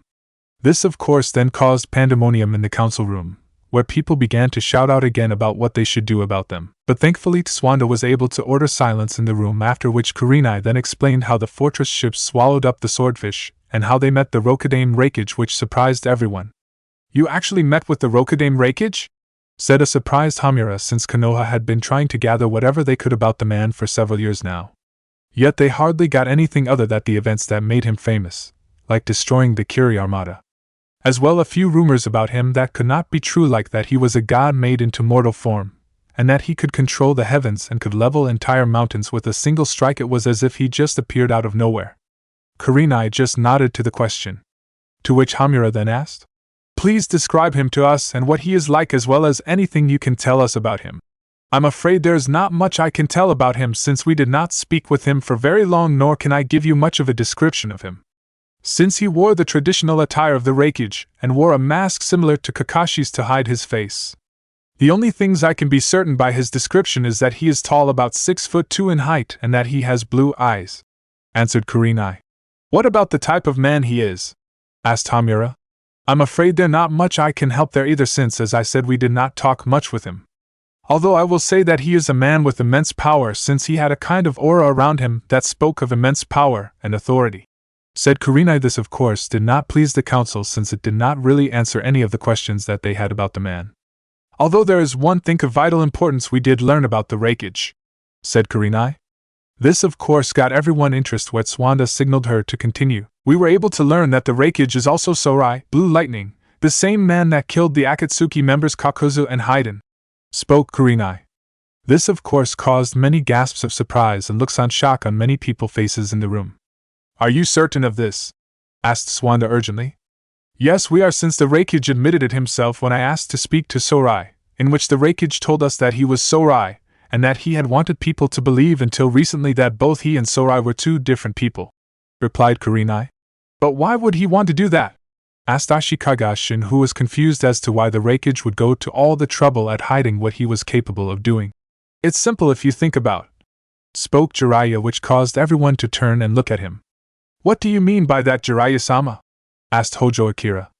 "Like I said, it's simple if you think about it. During the time when the civil war in Kumogakure and Kaminari no Kuni, Lightning Country, had ended, both the village and the country were in no great shape.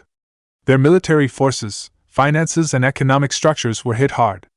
Also, if another shinobi nation or neighboring country had attacked both Kumogakure and Kaminari no Kuni, they would have been hard-pressed to push them back.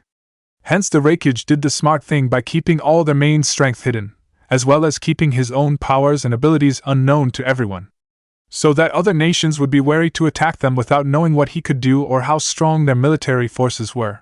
"But still, why did he have everyone believe that he and Sorai were two separate people?" asked Asehida.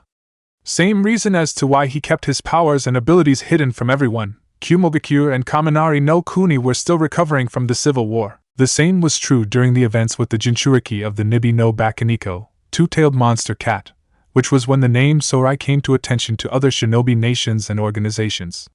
The Raikage properly knew that once word got out that two wanted S-class missing ninjas were killed by a single shinobi, people would want to know who was powerful enough to do it, especially the Akatsuki. Hence he must have decided to leak the news out that it was his other persona, Sorai, was the one who did it. Since no one knew he was Sorai, and the Akatsuki and other shinobi's nations would believe that Kumo had another powerful shinobi under its command. Since everyone knew that Kumo had two Jinchurikis, the Nibi no Bakaniko and the Hachibi no Kyogyu, eight-tailed giant ox. Everyone had also heard the rumors of the Rokudame Raikage, so if people believed that Kumo had another very powerful shinobi who would be Kage level or close to it, then they would be a lot more hesitant to make any kind of attack against Kumo and Kaminari no Kuni, not to mention the other rumors we've been hearing about other powerful ninjas being in Kumo lately," said Jiraiya, after which he took a breath and continued. The other reason why he did this was because of the Akatsuki, since they're after all 9 Jinchurikis and Kumo has 2 of them, making Kumogakure a large target for them. Which was also why he had everyone believe they had a shinobi powerful enough to fight and kill 2 of their members at once, both of whom were supposed to be immortal. Also, if you combine the strength of the 2 Jinchurikis with that of Kumo and the Raikage, from what little we know of his powers, as well as the strength of Sorai, whom we believed until now was a different person, you get a very powerful force that even the Akatsuki would be weary to attack. Hence why he kept everyone thinking that he and Sorai were 2 different people. It would also make the Akatsuki and other shinobi nations follow false leads and waste resources to try and get information on Sorai, which would most likely lead them to come up with false conclusions about Kumo and the Heavenly Alliance. I have to admit it was quite a clever of him to trick everyone into believing that he and Sorai were 2 different people, so to make people more hesitate into attacking Kumo. As well at the same time not paint a target on himself for the Akatsuki to attack, since if they knew at the time that he killed 2 of their members, they may have decided to attack Kumo just to eliminate him, which is why we shouldn't underestimate him.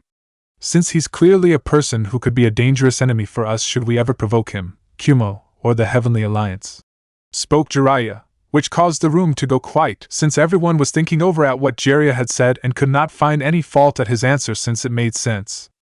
But still, even if that is true, why did he reveal the truth about him being Sorai now? Asked Amako Taichi. Isn't it obvious Kumo and Kaminari no Kuni are back to full strength and have fully recovered from their civil war? Thanks to the other members of the Heavenly Alliance who most likely helped them recover from their civil war so quickly. Hence they're now more powerful than they were before, which they've clearly shown when they attacked the hold. Not to mention, even if the Akatsuki attack them, I'm willing to bet that Kumo will be ready to handle them. That's why they're now openly showing the world how powerful they are," answered Jiraiya. This is troubling in terms of military and technology development. Kumo and the Heavenly Alliance has become much too powerful for my liking, and they must be dealt with before they become a threat to us," said Danzo. "That enough, Danzo. Neither Kumo nor the Heavenly Alliance have made or shown any hostile action against us. They even rescued several of our best shinobis and brought them back safely. Hence I do not want such talk mentioned since we have more enemies than we can handle right now, and we don't need more," spoke Swanda. "Very well, Swanda-san," said Danzo with a slight scowl. "That foolish woman, she willing to ignore a clear threat to Konoha just because they saved her student and her team. But regardless of that, we need more information on what else Kumo and the Heavenly Alliance have up their sleeves. Hence if Swanda won't take action, I will, and perhaps I can even use what Kumo and the Heavenly Alliance has to my own advantage." Swanda then turned back to Kurenai and her team and asked them to continue with their report, which Kurenai did, where she informed them of their stay on the Zenio Ryua and told them that, like on their stay in the Swordfish, they were kept away from many of the levels on the ship, such as the bridge of the ship and the Capulet launchers for the Skyhawk ninjas, and other areas, and how they were escorted wherever they went, even to areas they were allowed in. This of course caused many council members like Danzo and Koharu to frown, since they had hoped that they might get a more detailed layout of the ship, but even so they weren't surprised by the action the Raikage took. Since Konoha was not an ally or member of the Heavenly Alliance, hence they would naturally keep many things from them even if they weren't enemies. Both Koharu and Danzo had to admit they themselves would have taken the same precautions as the Raikage did if they had been in his situation. Kurenai even then went to explain how both the princes of Umi no Kuni, Sea Country, and Suki no Kuni, Moon Country, had expressed wishes to join the Heavenly Alliance and become members of it after they had met the escort fleets from those countries. When the council heard this, many members, especially Ashikaga-shin and Amako Taichi, were furious, since this made sure that any chance they may have had left of get a trade alliance with either countries was gone, which in turn they would also lose any of the possible missions they may have gotten from those countries, and in getting some badly needed funds for their village. After which Kurenai then told the council how they were then brought back to the Fire Country shores, where they made their way home from there. So he simply let you all go without even trying to get information on us from you. He could have even just took you all back to Kumo and held you prisoner, to get information from you there, and yet he didn't. Despite his reputation, the famed Raiden no Kami, god of thunder and lightning, doesn't sound all that terrifying. He sounds more like some soft, weak-hearted fool of a kage instead of a real kage who wouldn't have saved you at the prison in the first place or let you all go the way he did, scoffed Sasuke, who was also a member of the council. If you think that, Uchiha-san, then you're an even bigger fool than I though, because the Raikage is a lot more powerful than you think, and I bet he wiped the floor with you if you fought him. Besides, he also more honor in his one finger than you will ever have, sneered Choji, which caused Sasuke glare at him, and would have retorted had Swanda not interrupted him. Enough! There will be no arguing or fighting in here, is that clear? Ordered Tsunade. Yes, Hokage-sama, said Choji, bowing his head. Yes, Hokage-san, sneered Sasuke, where he used san instead of sama when he responded to Swanda order. Swanda scowled at the young Uchiha blatant disrespect to her but decided to deal with that later. The Hokage is correct, we have more important issue to deal with, such as the military strength that Kumo and the Heavenly Alliance have shown, spoke Hamira. Agreed, those new airships that Kumo has can cause a great deal of trouble in the future if we are not careful. Since with those airships they could easily fire down on any base, village or fort they want, and there wouldn't be a thing anyone could do about them, spoke Inoichi. True, but still we should have seen this coming, since according to Hatake Kakashi and his old genin team report on his mission to protect Lady Daimyo Koyuki, back when she was just an actress, Haru/Yuki no Kuni, Spring/Snow Country, had some airships at their disposal. So it makes sense that they share the knowledge to build them with Kumo and the rest of the members of the Heavenly Alliance, answered Yakumo. Also, the fact that Kumo has created ships that can travel underwater is troubling, since they could easily sink any ship they want. With more like them, there wouldn't be a naval force in the entire elemental continent that could stop them, spoke the ANBU captain. We can't forget those fortress ships either, since with just one of those ships they could destroy an entire fleet of smaller ships, and according to Kurenai they have more than just the 3 that they saw. Hence, if that is true, Kumo and the Heavenly Alliance probably has the most powerful naval force in the entire elemental continent under its command, where they could smash right through Kiri and Mizu no Kuni, water country, armadas with little trouble, and invade them, since just one of those fortress ships could also probably carry a small invasion force, spoke Choza. Don't forget that flying ninja unit that Kumo calls the Skyhawk Ninjas, since like the airships they could easily fire down on any base or fort they want. Not to mention down on other shinobis. They could even be used to scout out for other shinobi's forces and radio back to their own force and inform them of any enemy location, and the other uses they may have for infiltration enemy villages, spoke Hana, Kiba's sister. The fact that they also have the Haru/Yuki no Kuni volley guns and have loaded them onto their airships cannot be missed either, spoke Hamaru. Yes, but also they seem to have a weapon that can fire electricity in a concentrated blast and be powerful enough to destroy a small building loaded onto the airships, which is cause for great concern, spoke Danzo, and thinking at the same time how useful a weapon like that would be to him if he had it. Although that is cause for great concern, Danzo-sen, I believe the fact Kumo's current shinobi's level is a much greater concern than that weapon is. It would be illogical for us to forget such an important fact about them, since Kumo new ANBU Division Storm has shown that their shinobis are of a higher caliber than our own elite ANBU Division. The Storm Division were able to accomplish an extremely dangerous mission with little difficulty, and in that mission they killed 400 Kiri shinobis. Something that our own ANBU forces would have trouble doing. Also as well, they were able to accomplish the mission without any lose of life on their own side. Not forgetting as well, according to Kurenai-sen, the Storm ANBU training and teamwork skills are far superior to our own, which is troubling since teamwork is the basis of our shinobi forces, spoke Shibi. This caused the ANBU captain to reluctantly agree with the Aburaim clan head, since he doubted his own ANBU squads could accomplish the mission so perfectly like the Storm Means did. Also, as troublesome as this is, we can't forget that Kumo was able to attack and destroy Kiri's strongest prison, the infamous Hold, with just 1 airship, 1 underwater craft, and 3 squads of shinobis. They were also able to rescue Princess Sachi of Umi no Kuni and Kurenai Sna and her team, as well as help in the releasing of all the rebel prisoners held in there, where according to Kurenai none of whom were lost in the escape, all in which happened in less than 5 minutes. An attack like that usual takes months in planning, not to mention sound intel on the place like the Hold. That means that Kumo has an excellent information network that is as good if not better than Jiraiya-sama Information Network. Since it's the only way possible that they were able to learn about the kidnapping of the princess so quickly and launch a rescue attempt. Spoke Shikaku, gaining everyone's attention, after which he then continued. Also, it explains how they were able to take out all the volley guns at the prison at once in the way they did, and know where the storage building for the portable volley guns the Kirinins had there, and know what cells Kurenai, her team, and the princess were in the prison. This leads me to believe that Kumo has a strong alliance with the rebel factions of Mizu no Kuni for them to give Kumo that information. Also, from the way the Kumo force attack, the hold, it shows that the Raikage is extremely talented strategist. Since, as Kurenai mentioned, it was he who planned the attack, and he was able to come up with a bold and daring plan to rescue the princess. That combined speed, teamwork, timing, and finesse, and he did it in under a week, where he thought of practically everything. The Raikage took into account the response time for the Kiri warships to arrive, and how long it would take for the Kirinins stationed in the prison to get out into the open area after the main entrance out to it was destroyed, which would altogether take about 5 minutes or so. The Raikage also probably planned for the underwater craft to cause that massive tidal wave when it was dropped into the water, so to wash away the Kirinins in the open area, causing confusion. This was why the Kumo force did not just simply attack with just the underwater craft.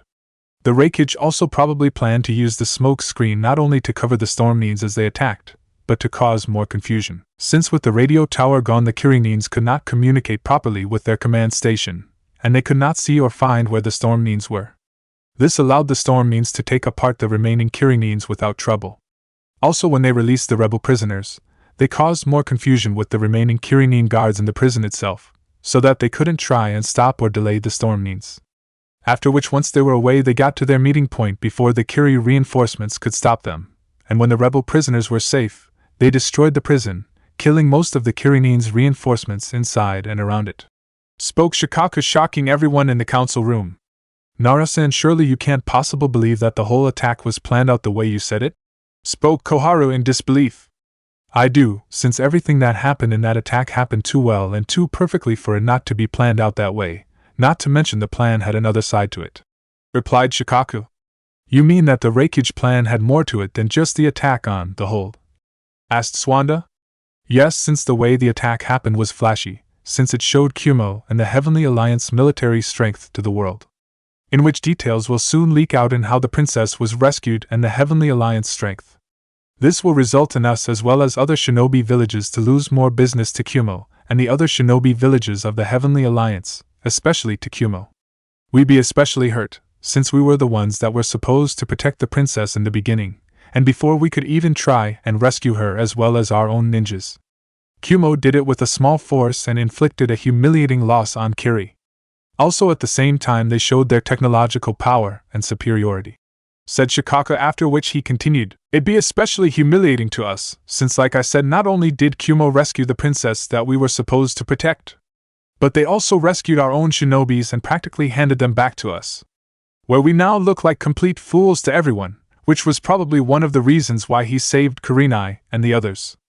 Now more nations will probably take their business to Kumo, weakening us more. The Raikage also probably planned, or at least hoped, that in the way he rescued the princess, it would get Ami no Kuni and Suki no Kuni to join the Heavenly Alliance. This would then give the Heavenly Alliance complete and utter control of trade over the Southern Elemental Ocean. Also, when he helped in the rescue of the rebel prisoners in the hold, he probably solidified or strengthens whatever alliance that Kumo and the Heavenly Alliance have with the rebel factions of Mizu no Kuni, which I'm sure will come in handy should the Heavenly Alliance go to war against Kiri.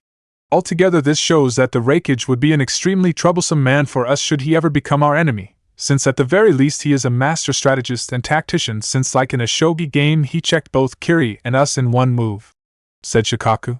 Also, he probably be an interesting person to play shogi against, thought Shikaku as he finished speaking.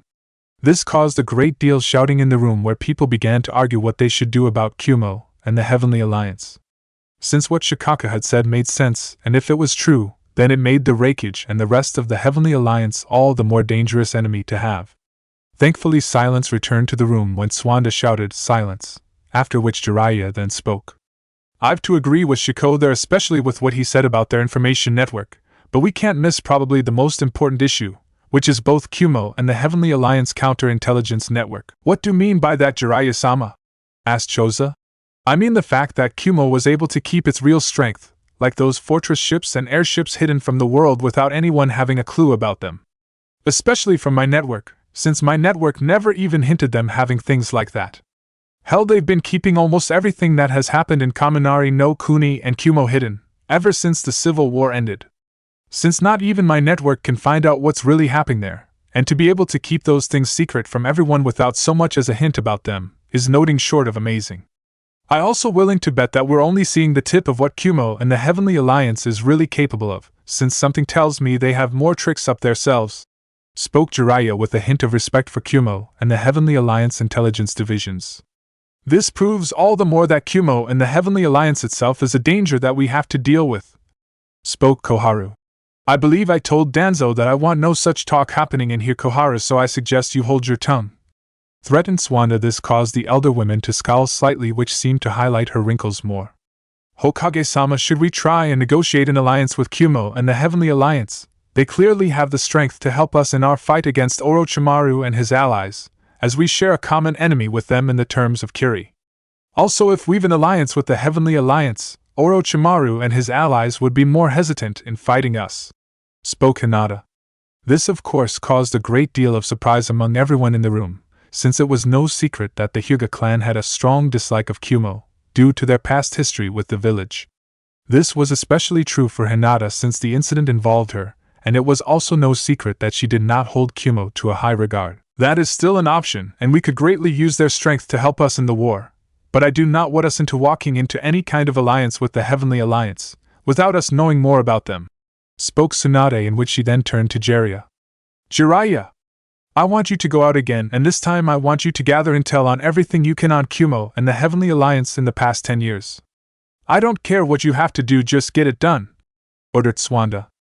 Right, Heim, replied Jiraiya, in which he then shunned Shin away. After which Tsunade dismissed everyone by stating that the meeting was over. Where when she did, everyone began to leave while several people went to greet their loved one back home. Such as Konohamaru welcoming his aunt back along with Hinata, Kiba and Shino, as well as Akamaru, who nearly crushed Kurenai when he jumped on top of her and started to lick her. While Lee was greeted by Yakumo, who quickly bonked him on the head for scaring her like he did, after which she quickly kissed and hugged him tightly. After which Lee was then greeted by Tenten and Niji, who were equally happy to see that their teammate was safe. Lee was then greeted by a tearful Guy who started to shout about Lee flames of youth still burning brightly. Which in turn got Lee starting to shout about the flames of youth too, but thankfully both were stopped by Tenten and Yakumo, who quickly bonked both men to shut them up. Choji was also greeted by both his father, who nearly killed Choji by hugging him so tightly that he nearly crushed Choji's spine, and his teammates. Shikamaru actually shed a few tears of relief at his friend being alive and told him how troublesome he was. Ino was equally happy that her childhood friend and teammate was alive and safe, in which she bonked him and told him not to get captured again, or she beat him up. Swanda and Shizen also went over to Sakura and told her that they were both happy that she was okay, which pleased Sakura, knowing that her sensei was at least worried about her. 2 weeks later, in a hidden location, currently 5 men were sitting together in a large underground room around a large table. Standing behind each man were 2 of their shinobis from their respected villages or organization. These men were the leaders of the alliance of shinobi nations that were currently fighting against Konoha and Suna. One of the men was Orochimaru the Snake Sannin, aka the White Snake, formerly of Konoha and probably the most wanted missing nin from the village. Behind him was his right-hand man Kabuto, and the other was Guren, a young blue-haired woman who was able to do Shotan, crystal style, ability that was believed to be a new rising bloodline. Guren was highly valued by Orochimaru due to her unique power and her high skill in combat. The only reason why she had not yet become a host to him yet was because he had need of her skills to help lead his forces against Konoha and Suna. Guren was one of Orochimaru's most powerful and loyal subordinates, much like Kimimaro once was, and like him, she would have gladly given her body up to act as a vessel for Orochimaru. The reason for this was because Orochimaru had destroyed the village she was from, who had shunned her all her life due to her powers. He also gave her shelter, training, and a purpose to live for. Guren showed herself to be a remorseless and sadistic person, as well as being a bit vain. She was also a very proud person, since she did not like to depend on the help of others. Although what most people did not know was that she had a caring side as well as a sense or remorse for her past actions. She even cared deeply for the few friends she had. She also had a strong dislike of Kabuto, finding him to manipulator and smart-ass bastard, where the two often traded scathing remarks with one another. Also sitting at the table was the yandere Tsuchikage Ryoku. He was a large, muscular-built man, who wore the traditional kage cloak and hat on a regular basis, without a shirt underneath, which further displays his hulky physique. He had a gold belt on his waist with a bear's face engraved in the center. He had black shoulder-length hair with a few slight gray hairs on the side of his head, with a few wrinkles on his face, and a short beard. Ryoku was the type of man who believed that the weak should and would be crushed while the strong would rule and survive. He was also a blunt tactician, where he preferred to eliminate threats and ordering them to be executed instead of negotiating. He was also a firm believer that might and power was everything, and without them you were nothing. He was a very powerful man and was a bit arrogant. During the Third Great Shinobi War he had been known as the Ishi no Kaijin, Stone Giant, and was named to become the next Tsuchikage. But that had changed after the end of the Third Great Shinobi World War, where his forces suffered several humiliating defeats against Konoha no Kiroi Senko, Konoha Yellow Flash, and future Yandere Hokage, Namikaze Minato. In which, with those defeats, not to mention his own personal defeats by the hands of the man himself, along with IWA loss in the Third Great Shinobi World War, he was disgraced, and his name was removed from the list to be named the next Tsuchikage. This, of course, was the cause for his undying hatred of Konoha, and especially anything associated with Kiroi Senko. It was not until a few years later that, with the help of shinobis who were loyal to him through years of fighting side by side with one another, he organized a coup d'état and his forces quickly took over key positions and areas over the village, after which he then gave the sandaime Tsuchikage Inoki, also known as Ryotenbin no Inoki, Inoki of both scales, an ultimatum: either he retire and name Ryoku the new yandere Tsuchikage, or he take the title by force. The sandaime Tsuchikage reluctantly agreed to retire, since he knew that if he refused, Ryoku and his forces would fight, and it would cause civil war in the village, and IWA would most likely be destroyed in the result, since they had yet to recover from the losses they suffered in Third Great Shinobi World War. Not long after Inoki gave up his position as Tsuchikage, Ryoku had Inoki assassinated by a few squads of his rock division, so to make sure that the old Kage would not try and retake power with any shinobis that were still loyal to him. After which for nearly 20 years he ruled IWA with an iron fist and had increased its military power, strength and forces, and waited for the right time to attack and destroy Konoha as revenge for his humiliation at their hands. After the failed attack on Konoha by Oto and Suna, he had planned to attack Konoha when it was weakened, but before he could fully assemble his forces, he had learned that Konoha had re-established its alliance with Suna. Since it was learned that Orochimaru had killed the yandere Kazekage and tricked Suna into attacking Konoha. He had also learned that Konoha had made Suwanda their Godame Hokage, and her old teammate Jiraiya had returned to the village to help her. When he learned this, he cancelled all plans to attack Konoha, since he knew that alone IWA would stand no chance against 2 of the 5 major shinobi nations. Even if they had been weakened slightly, he also knew that he stood no chance against 2 of the 3 Sannin, both being Kage level, by himself. Hence, when Orochimaru sent him a message offering him the chance to destroy Konoha, he took it, since although he did not like or trust the Snake Sannin, he knew that if he wanted to destroy Konoha he needed the man's help as well as the help of others to do it. Behind Ryoku were 2 of his best shinobis. One of them was a young woman named Kuratsuchi, who was one of Awa's top kunoichi, while the other was Ryoku Sunbaragu, who was very much like his father in terms of beliefs and attitude. He was also quite cunning and very ambitious and desired to prove IWA as the strongest of the shinobi nations. He was bulky and well-built, and had shoulder-length black hair much like his father, and wore the standard uniform of a IWA Jonin. He also carried a massive zanbato on his back. Sitting next to the Tsuchikage was the Godame Mizukage Shio. He was a middle-aged man with long brown hair, and wore a blue samurai-like armor with a black cape. He was a fanatic about war and got sadistic pleasure to see his enemies crushed or being tortured. He was also well known to treat his underlings as nothing but tools and did not care how many he lost as long as he won. He was especially well known for being unforgiving when any of his commanders or underlings failed him, and would kill them and the entire families if they failed him. Shiro was also a powerful and well-known shinobi of Kiri before he became Mizukage. His skill and mastery in Suetun Jutsu, and was known as the Suetun Specialist. It was said that his Suiton skills rivaled that of the Nidaime Hokage, making him the strongest Suiton jutsu user in Kiri. The only person that could actually rival his skill in with Suiton skill was Hoshigaki Kisame. Shio was not a well-liked man in Kiri due to he took power over Kirigakure after Yondaime Mizukage and Jinchuriki of Sanbai no Kaide game, Three-Tailed Giant Turtle, Yagura died, about 2 years after the attempted coup by Zabuza, when a group of elder shinobis who wanted to end the bloody reign of the Yondaime Mizukage used a special jutsu to separate the Sanbai no Kaide game from Yagura, which resulted in his death. After Yagura's death, Shio quickly used his position as commander of Kiri Hydra, Kiri version of ANBU, division to place himself as the Godaime Mizukage, with his Hydra division backing him, hence no one could stop him. After he took over, he began to raise Kiri military power, strength and forces, as well as hunting down all political enemies, and continued to try and exterminate all bloodline users, since he believed that they all should be purged from the world. He also started to cut funds from almost everything in the village and devoted all their funds and resources to the military. This of course resulted in life in Kiri to be very hard, where many people had other two choices. They either become a ninja or work in a factory making weapons, or they and their families would starve with no food or money. It was because of this reason why a small civil war had started in Kiri, where rebel shinobi and non-shinobi factions rose against him, but could do little to him other than make raids and do guerrilla tactics against both him and the Mizu daimyo, who supported whatever the Mizukage did as long as the Mizukage supported him in turn, and get rid of his enemies and help him stay in power and become more powerful as well. This was because the rebel factions did not fight as an organized force and had limited numbers as well as limited supplies and weapons to fight with.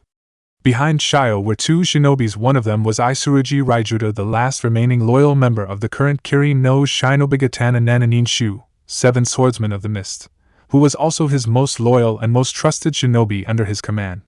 The other person was another man called Udo Jin, who commanded the Hydra division after Shio became the Godaime Mizukage. Jin, otherwise known as Kuragasa, Black Hat, due to the fact that he always seen wearing a black hat and cloak, was a feared and well-known assassin. He was especially well known for his mastery of the assassin sword style Nikaido Heiho. Udo Jin was a tall tin man with a narrow face. He was also a sadistic man through and through, since he loved killing. He was only truly happy when slitting the necks of people he was sent to kill. He did not have any moral issues with what he had done, and did not care who it was he had to kill, whether it be men, women, or children, as long as he just got to kill. He especially enjoyed fighting strong opponents, since he believed that the stronger the opponent, the better the fight, and the better the fight, the more enjoyable the kill. Sitting next to Orochimaru was the leader of Kyuzugaku Doku. He was a tall man with brown hair. He wore black shinobi pants and black shinobi undershirt with a yellow jacket. Doku was the most powerful shinobi in the Kyuzugaku, where he could even go toe-to-toe with the likes of Hatake Kakashi. He was also highly skilled in poisons, which were what Kyuzugaku was well known for. He was also a cunning man as well as ambitious, which was well known, since he had all his political enemies who stood in his way as leader of Kusa assassinated without any way to trace it back to him. He also wanted to make Kusa one of the 5 great shinobi nations so that he could one take the title as Kage, which meant he was willing to work with his village old enemy Iwa, who had invaded their lands during the 3rd Great Shinobi World War to accomplish that goal, or for now at least. Behind him were his 2 Jonin bodyguards. Also there at the table was the leader of the Hanya clan, Shinrin. He was a middle-aged man with short dark brown hair, and wore an outfit similar to an Anbu with a long katana on his back. During the 2nd Great Xianbai World War, the Hanya clan had fought against Konoha along with several other smaller shinobi villages such as Kajiro no Sato, Heat Haze Village, and Sora no Kuni, Sky Country. The Hanya clan had hoped that when they destroyed Konoha they could create their own village when Konoha was destroyed, which would leave a power vacuum for them to take over and create their own village. Unfortunately, when they lost the war, the Hanya clan was nearly wiped out by Danzo and his root division. Shinrin's own father was killed by Danzo himself, after which Shunrin sworn a blood oath to see Konoha burned to the ground and have Danzo head mantled on his wall. Personality-wise, Shinrin cared little of others. He was harsh and cruel at times and was not afraid to do whatever was necessary to ensure his clan's survival and destroy all his enemies. He was also the type of man who would think things through and would only strike if an opportunity presented itself, where he would often try and strike his enemies from the shadows so that they would not know who had attacked them. Behind Shinrin was 2 of his clan's men. Both wore similar outfits to Shinrin's own, including a katana on each of their backs. Also both men wore demon face masks so to hide their identities. Well, now since we're all here, I believe we can start this little meeting of ours, spoke Orochimaru with his trademarked smirk on his face. Agreed, so how are our preparations for Operation Burning Leaf? Spoke Shinran.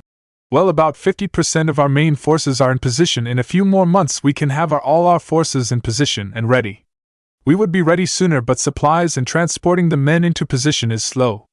Since he have to be careful not to tip Konoha or Suna off with what our intentions are, or else they be ready for us when we do attack, or worse, they will make a preventive attack before our forces are ready, said Ryoku.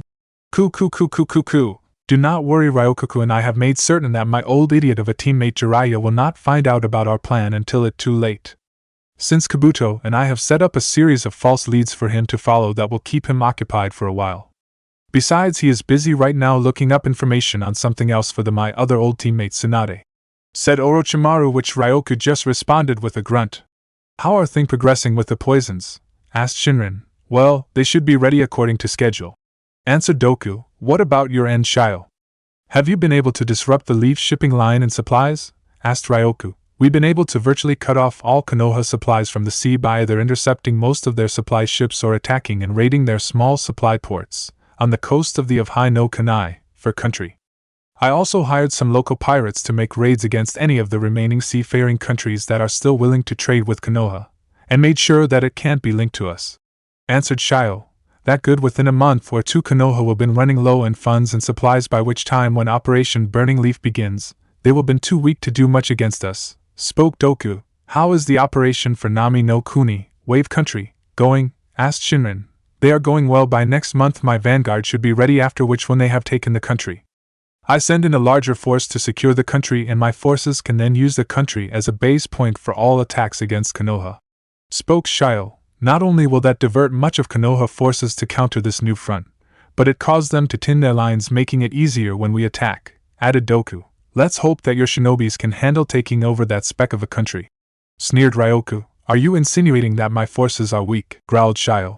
I'm not insinuating anything, I'm stating a fact, since we all heard about that incident almost 3 weeks ago back at the hold. That prison you used to love to brag about, and how no one could break in or out of. Yet Kumo broke in and rescued the princess of Umi no Kuni and those Konoha prisoner your men took. Not to mention they helped all the other prisoners in their escape, after which they then destroyed the prison. But that not the best part is, said Ryoku, who was smirking as he saw the Mizukage growling in anger. Even his 2 bodyguards were gripping their swords on their sides in anger. They did all that with just 12 shinobis, and you had over 600 men stationed there, and by the end of the attack, 400 of them were dead, and you lost 6 of your warships later on. Which just shows what I was saying, you and your force and incompetent and weak, sneered Ryoku.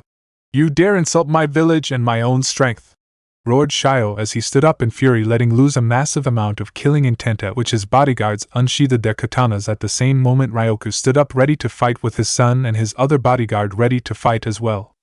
But before either side could move to attack first, another massive killing intent was felt in the room, which caused the 2 Kages to turn away from one another to look at who had released the killing intent. When they did, they saw it was Orochimaru who had released the killing intent, and when they turned to look at him, they saw that he was still sitting casually down in his seat, smirking as if he was watching an amusing play.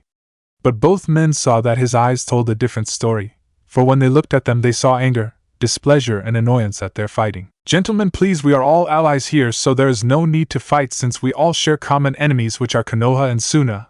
Hence it would not serve us to start fighting amongst ourselves when we are so close to ending Konoha. Also, I do not believe that the Mizukage is at fault, since Kumo and the Heavenly Alliance caught us all by surprise with their attack and advanced technology. In terms of that submarine craft, airship, as well as those fortress ships, beam-like cannon and their wing gilders. Besides, the Heavenly Alliance has in a way helped us, since although Kiri suffer a loss, so has Konoha, which will affect them more, since Kumo were the ones to rescue the princess and even rescue Konoha-owned shinobis, making them look like incompetent fools, which will result in Konoha losing more clients, hence they will lose funds to support their village and forces. So please, gentlemen, sit back down and let's us talk like civilized men before something unpleasant happens to you both, spoke Orochimaru, still holding the smirk he had earlier. After a minute or two of just standing, the 2 Kages had their bodyguards stand down and reluctantly sat back down. They had both gotten the underlined threat that Orochimaru had made just as he was finishing speaking. Besides, what Orochimaru said was true, Konoha and Suna were their enemies for now at least. Although either Kage was afraid of Orochimaru, they were wary of him and weren't willing to fight the Snake Sannin in a place like this, since what he was really capable of was unknown to most people, since he knew so many different kinjutsus, forbidden techniques, and created so many of his own kinjutsus. It made him a dangerous enemy to have. Not to mention, both Kages knew that if either one of them attacked Orochimaru or each other, then the one who attacked would most likely have to fight with the rest of the people in the room. As the Mizukage sat down, he growled in anger at the remainder of his humiliation at the hands of Kumo and the Rokudaime Raikage, otherwise known as the Raiden no Kami, the god of thunder and lightning, and also known to his people as Erashur no Oni, the demon of storms, yet again. When he first heard what had happened, he refused to believe it, but when it was confirmed, he went into a fury. He immediately then called the commander of the hold for a detailed report on what happened. When the commander arrived and told him exactly what happened, he was beyond furious, and he killed the commander himself. Blast Kumo, I burn that village to the ground for this humiliation, and I will make the Rokudaime Raikage suffer for everything he put me through, and by the time I'm done with him, he will be begging for me to end his life. Thought the Mizukage angrily as the Shio plotted his revenge on Kumo and the Rokudaime Raikage. Orochimaru was also thinking about Kumo and the Rokudaime Raikage, although not in the same way as Shio was. When he first heard of the attack, he was indeed surprised. He then quickly ordered his spies to find everything they could about the attack. Since he believed at first that Kumo and the Heavenly Alliance had somehow secretly allied themselves with Konoha and Suna. This would have then ruined his plans in attacking Konoha. But later on, his spies in Konoha informed him they weren't, and what had happened at the hold. When he read the report, he was impressed with how Kumo had attacked the hold. He had also been impressed with the different types of crafts they had shown in the attack as well.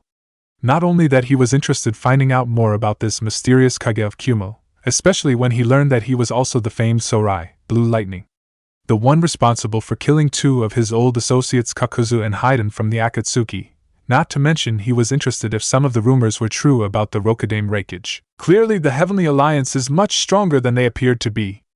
I have to say, the Raikage was quite clever to be able to hide those machines and crafts from everyone, especially from Jiraiya's spy network. Perhaps I should try and have them join us, since clearly with their power added to our own Konoha, destruction would only be a matter of time. Although Shio-kun would never agree to it and leave our alliance, since he hates Kumo and the Raikage too much to willing to work with him for a short while. Then again, I could always replace Shio-kun with one of my subordinates like I did with the Kazekage and still have Kiri with us. But even if we lost Shio-kun and his forces, the alliance between us and the Heavenly Alliance would more than make for that lost. Especially with those new weapons and crafts of theirs added to our forces. Not to mention the power of the 3 Jinchuriki that they have would almost guarantee our victory over Konoha and Suna. Also, I could use the alliance to find out if Kumo really has found it. Since if they have, it would make sense at how the Heavenly Alliance became so powerful so quickly, and at how Kumo's shinobis become so powerful as well. Thought Orochimaru, after which he then turned to the Mizukage. So tell me, Shio-kun, who will be leading your advance invasion force? Asked Orochimaru, deciding to change the subject so to get back to the meeting. My most trusted man Tsurugi Raijuda will be leading the invasion, answered Shio, in which Raijuda held himself up high and smirked at the Mizukage praise. Very good, then we will look forward to the news of your successful invasion of Wave. After which Orochimaru turned to the other leaders and spoke about several other issues. After an hour or so of speaking, Orochimaru decided to end the meeting.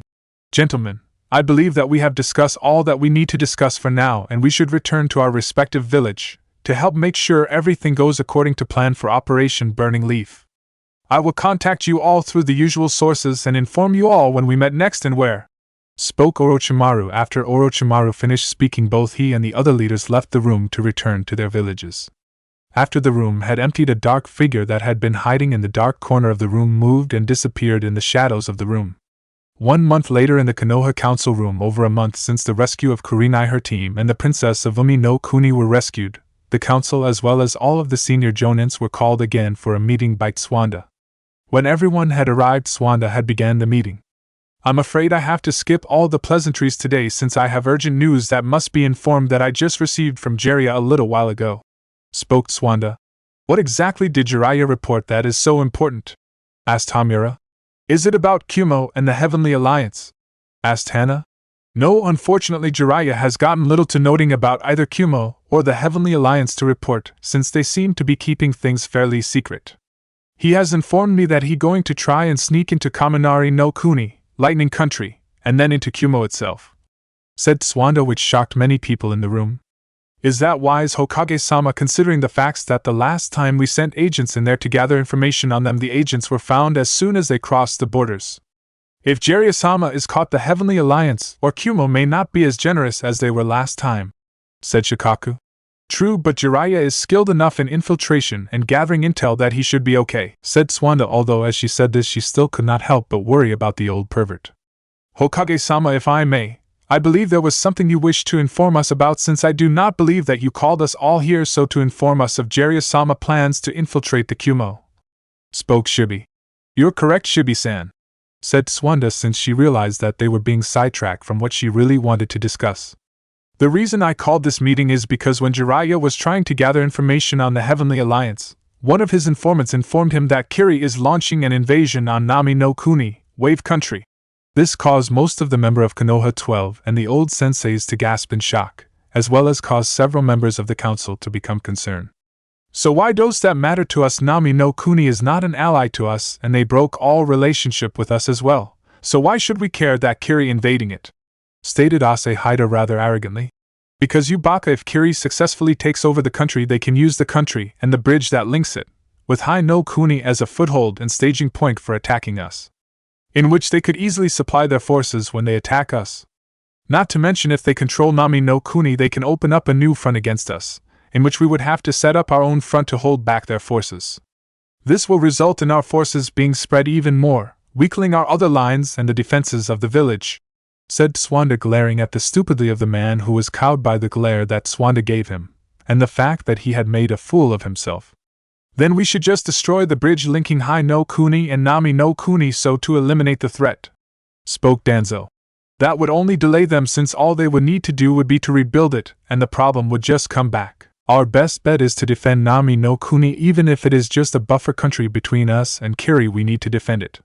If we are able to fight off the attack, then Kiri may give up, believing that it's too much trouble to take over," said Tsuwanda. "That is risky, Hokage-sama, since we may lose vital manpower to do so and weaken us further," spoke Hamura. "Do we know what kind of force Kiri is sending to invade Nami no Kuni?" asked Inoichi. "According to Jiraiya, Kiri is sending a force of about 20 ships and a force of 800 shinobis. The ships will be loaded with volley guns as well," said Tsuwanda. "If that the case, it would take at least 4 divisions of our shinobis to fight off that attack. We can't afford to send that many of our shinobis to fight for that country. I believe that the correct option is to follow Danzo-san's suggestion and destroy the bridge. We can always send in a demolition team to destroy the bridge again should they rebuild it," said Koharu. "That won't work either, since if we do destroy the bridge, Kiri will rebuild it, then they would probably place a heavy guard on the bridge to prevent it being destroyed. Hell, they don't even need to rebuild the bridge, since they could still use Nami no Kuni as a staging point for attacking Konoha and have their ships just transport their shinobis across and attack us anyhow. No, I think the Bachan option is the best one to do," spoke Konohamaru. "But we can't afford to send a force large enough to defend Nami no Kuni, since Orochimaru and his allies could use the opportunity to attack our main line, and with our limited numbers, we wouldn't be able to stop them, which could be exactly what he hopping for," spoke Koharu, trying to reason with the others that Nami no Kuni was not worth saving. "That is why I believe that we should only send a few teams made up of our best shinobis to help defend Nami no Kuni, since if we do, the quality of the shinobis that we send will make up for the lack of numbers that we are unable to send. This way we will not weaken our main lines and at the same time stand a chance of fending off Kiri attack," said Tsuwanda. "But that will still weaken us if we send our best shinobis to defend that country. Not only that, but we'd be risking losing our best shinobis just to defend one country, one that not even our ally and who turned their back on us years ago. I believe that you're letting your emotions rule you in this decision due to the connection that country had with the QB container, and the fact that it is where his empty grave is," spoke Danzo, since he believed that this was a foolish mistake that Tsuwanda was making and she was allowing her emotions to rule her again. When Danzo had finished speaking, the room became very tense, since Danzo had mentioned Naruto, which of course was a very touching subject to say around certain people. Especially Tsuwanda, since the last person to mention Naruto was a young Chunin who had muttered something bad about Naruto in front of Tsuwanda. The poor fool was still unable to walk or move correctly since Swanda had practically broken every bone in his body. Within a few moments after Danzo had finished speaking, a massive killing intent was felt in the room, which was coming from Swanda, which caused everyone to freeze at how thick it was. Are you questioning my leadership skills and ability to rule this village, Danzo? Because I would be well in my rights to call you out by right combat, since what you said borderlines on treason. Snarled Swanda. This was an old law which stated that if someone was to question the leadership of the Hokage and her ability to rule Konoha, then the person or the Hokage had the right to challenge the other to right by combat. This was only used once when Uchiha Madara challenged Senju Hashirama, the Shodaime Hokage, for the title of Hokage. No, Hokage-san, I apologize for my comment, said Danzo, after which he frowned since he knew that as strong as he was, Swanda was stronger. Especially since she was younger than he was and he could not move as well as he used to in his prime. Not to mention he could not afford to fight Swanda for the title, since if he did it would reveal that he had transplanted Uchiha Shursui arm and eye to his own body, as well as force him to use his secret weapon, which in turn would not go well with many people in the village, if they found out about either the arm or the eye, in which he could very well be accused for treason for doing that. Tsunade just frowned, knowing full well that he was not sorry for what he said. Hokage-sama, do we know when the fleet is to arrive at Nami no Kuni? Asked the ANBU captain, who was trying to change the subject, so that nothing violent would happen, since he knew that the Hokage was one step away from killing Danzo. According to Jiraiya, the fleet is said to be leaving in about 10 days' time, and it take another 5 to get from Mizu no Kuni to Nami no Kuni, said Tsunade, turning away from Danzo. Who exactly are you going to send to help defend Nami no Kuni? Asked Hana. Before I say who I'd be sending there, I would like to give them and anyone else who wishes to go on the mission a chance to volunteer, said Swanda, after which as soon as she finished speaking a number of people stood up to volunteer for the mission. Hokage-sama, I would like to volunteer for the mission to defend Nami no Kuni. Yash, said Lee as he stood up. Hokage-sama, I too would like to volunteer for the mission, said Niji, who stood up. Niji traditional white and black Hyuga robes and still had the same long brown hair. You can count me in as well as my team, said Tenten as she stood by her old teammates. Tenten wore brown shinobi pants, along with iron guard fingerless gloves and elbow guards, that were standard wear for ANBU, as well as fishnet shirt with a midriff tank over it and a sleeveless leather jacket, and a scroll around her lower back. She also kept her hair in her traditional bun hairstyle. 1. Yash! The flames of youth and truly burning brightly today in my adorable precious former students. I too will join them, for if not, my own flames of youth will diminish, shouted Guy as he stood next to his old students. There's no way you be able to keep me out of this fight, ain't that right, boy? Said Kiba, and then turned to his partner Akamaru. Woof! Barked the large dog. Kiba wore a black pair of jeans as well as a fishnet shirt with a sleeveless jacket with a high collar. He also had a chain sash around his shoulders. The chain held the katana he carried in place on his back. Kiba also had several red fang shapes marking tattoos on both his arms. Akamaru also had several of those red fang markings on his front legs and one under each eye. 2. If it is possible, Hokage-sama would also like to participate in the mission as well, said Shino as he stood up. Shino wore the tradition Aburame-style high-collar dark green trench coat with black shinobi pants, and wore dark goggle-like sunglasses, as well as a high-collar dark shirt under the trench coat, and carried a satchel on left side. He also wore 2-finger gloves. 3. As troublesome as this mission is going to be, I like to be in it as well, said Shikamaru. Shikamaru wore standard shinobi outfit for a jonin. 4. Hokage-sama, if you allow it, I would like to join the mission, spoke Yamato, aka Tenzo, as he joined the others as they stood up. Well, if Shikamaru is going, you can count me in as well. Besides, I have a score to setting with those Kiri guys, said Choji as he stood next to Shikamaru. Well, if you two idiots are going, then I going as well, since someone has to make sure that you return to your wives, stated Ino as she stood up as well. Ino wore a similar 2-piece purple outfit that she wore when she was younger, with the only difference being she wore a sky blue scarf around her neck, and wore a standard jonin flak jacket that she let open to show her figure. 5. If Ino-chan is going, then so am I, said Sai as he stood next to his wife. Sai Heng changed very slightly, where he wore a similar outfit that he wore when he was younger. The only real difference was that his hair was slight longer than it was, and he carried 2 short tantos on his back. 6. Hokage-sama, with your permission, I too would like to go on this mission, said Kurenai as she joined the other who had stood up. Hokage-sama, I would also like to volunteer for this mission as well, since I believe if this mission is to succeed that I should join it, since I know the country and people there from my mission there," spoke Kakashi as he stood up. "Also, perhaps if I can help defend the Nami no Kuni, I can in some small way atone for my sins against Naruto, although I probably never truly will, but maybe I can at least pay my respects at Naruto's grave," thought Kakashi sadly.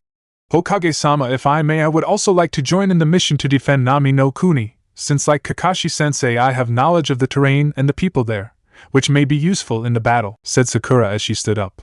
"I'm in too," stated Konohamaru, in which both Udan and Moegi stood up and stated that they wanted to do the mission as well.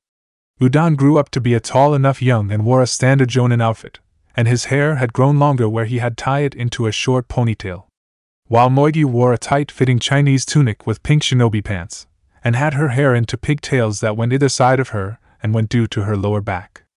"Hokage-sama, with your permission I like to also join the teams for the mission to defend Nami no Kuni," said Hinata as she stood up from her seat on the council table. This of course got many shocked gasps, since not only was the leader of the Sarutobi clan joining this mission, but now the leader of the Hyuga clan as well as 3 other clan heirs. "Hinata-sama, surely you can't mean to go on this mission, since your skills could be put to better use to the defense of the village," said Ashikaga-shin.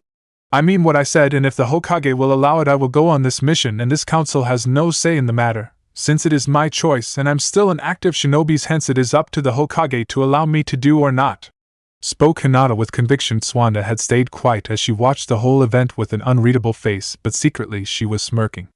Since each of the people she wanted to send were volunteering, she knew that if she ordered them, Koharu, Danzo, and the civilian council would be up in arms, stating that they couldn't send most of their best shinobis on this mission, where there would be endless debates and arguing which would go nowhere. But if they volunteered, then they couldn't do anything about it. "Very well, I will allow you all to go on the mission and you will leave tomorrow morning, but I want to make something clear. Should the situation turn against you or it seems hopeless, then you are to leave and head back to the village. I don't want to lose any of you, since Konoha needs all its shinobis if we are to survive this war," said Swanda, in which they all nodded in understanding. "If that is all, then this meeting is over," stated Swanda, in which everyone began to leave and began to discuss the mission. Chapter 6. 2 days later at the Great Naruto Bridge. After 2 days of traveling, the teams that were sent to help defend Nami no Kuni, Wave Country, from the Kiri invasion arrived at the Great Naruto Bridge. The group that was sent to defend Nami no Kuni consisted of 24 shinobis. Originally only 21 shinobis were going to be sent, but Danzo insisted that he send Sasuke and 2 of his routines to assist as well, stating that they make sure that Kiri doesn't get a foothold to attack Konoha. Sasuke wore a sleeveless high-collar black shirt, with a smaller version of the Uchiha crest on his collar and a black cloak over it. He also wore black pants and his wrists were bandaged with arm guards over them and carried a Chikudo sword on his lower back. The other routines wore standard ANBU outfits. Kakashi was made the commander of the group since he had seniority, and he was the commander that led the last shinobi team to be in Nami no Kuni. The group was set into 7 different teams, where 3 teams were made up of 4 members on each team, while the other 4 teams were made up of 3 members on each team with a team leader on each of the 7 teams. The teams were as followed: Team Kurenai, which contained Kurenai, Hinata, Kiba and Shino; Team Yamato, which contained Yamato, Konohamaru, Moegi and Udan; Team Gai, which contained Gai, Lee, Niji; Team Kakashi, which contained Kakashi, Sakura, Sai; Team Tenten, which contained Tenten, Wolf, Tiger, Bird; the team that Tenten in charge of an ANBU division; Team Shikamaru, which contained Shikamaru, Ino and Choji; Team Sasuke, which contained Sasuke and 2 of Danzo routines, Badger and Boar. When they arrived at the Great Naruto Bridge, they saw a large stone monument at the front of the bridge. On it said, "The Great Naruto Bridge. This bridge is dedicated to the hero of Wave who helped its people regain their freedom and their courage." So they named the bridge after him. If you ask me, they wasted naming it after a dead loser, scoffed Sasuke. This got many anger glares from most of the others, which he just ignored. When they began to cross the bridge, it did not take them long to reach the other end of the bridge, where when they did, they were met by about 4 samurai and 20 armed men who were clearly militia, since they had standard weapons for warriors, but didn't wear any armor or uniforms that warriors of a country would normally have, since they just wore typical civilian clothes. The samurai themselves were completely different from the militia. The samurai wore a light blue-colored heavy-plated armor as well as helmets with face masks on them. The leader of the samurai team could be clearly be told by his helmet, since the leader's helmet had a horn on either side of his head. Halt, who goes there? Identify yourselves? Called out the leader of the samurai team. My name is Hitaki Kakashi. I'm a shinobi of Konoha, as are my comrades here, answered Kakashi as he stepped out forward in front of the company. Konoha shinobis are not welcome here, so I suggest that you turn around and leave, said the leader of the samurai team, at which the other samurais and the militia guards pointed their weapons forward at the Konoha group to clearly show that they were unwelcome here. Please, we mean your country no harm. We are here to help you since we know that your country is about to be invaded by shinobis from Kirigakure. We wish only to help you, that is all, said Hinata as she stood forward. After a minute or so, the leader of the samurai team placed his katana back into his sheath and signaled to the other samurais and the militia guards to stand down, which they did, although reluctantly. He then called one of the militia guards over to him and whispered to him, or a few seconds after which the man then nodded and ran off to the village. You will wait here until he returns, spoke the leader of the samurai team, Kakashi, and the others all nodded in understanding. After a few more minutes, the man returned with 20 more samurai and about 50 more militia men, all of which were armed with swords, katanas, spears, axes, and other weapons. You will come with us to our captain's tent, where my men and I will escort you. Should you try anything, you will be killed on the spot. Is that clear? Spoke the leader of the samurai group with authority. We understand, spoke Kakashi, since although he doubted any of the militia men could harm them, the samurai were a different story. Although samurai were mainly found in Tetsuno Kuni, Iron Country, many could still be found in the royal courts of daimyos or their armies in other countries. Since the daimyos of other countries would often send large groups of young men or boys to Tetsuno Kuni to be trained as samurai, and act as their personal guards, or their elite forces in their armies. Kakashi had limited experience with samurai, where he either met one or two in battle when on missions, or witnessed them in battle as they fought against other enemies. Even from the limited experience he had fighting with or against samurai, he knew that they were dangerous enemies to have in battle, where they could give many members in his group trouble, including himself. Plus, there was a good chance there were more samurais than the ones with them at their camp. Soon enough they reached the camp, where they saw many more men armed in the camp. Although they saw some more samurai in the camp, which confirmed Kakashi's suspicions, there were a lot more militia men there. As they walked through the camp, many in the Konoha group noticed the dark glares, scowls, and hateful looks that most of the men gave them once they saw the leaf symbols on their headbands or armbands. I guess the people here are still angry at us for what happened to Naruto, thought Sakura sadly. Not that she blamed any of them for being angry at them, since it was Konoha's fault that he had a hard life and died later on, and she knew she was partly responsible for Naruto's hard life. When they arrived at a tent that was larger than the others' tents around it, the Konoha group knew that this was the tent for the commander of the forces of Nami no Kuni.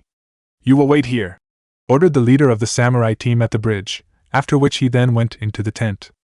After a minute or so, the leader of the samurai team came out of the tent and was followed by another samurai who wore the same kind of heavy-plated armor as all the other samurai, and wore the same kind of helmet that the leader of the samurai team at the bridge wore, and had a mask covering his face.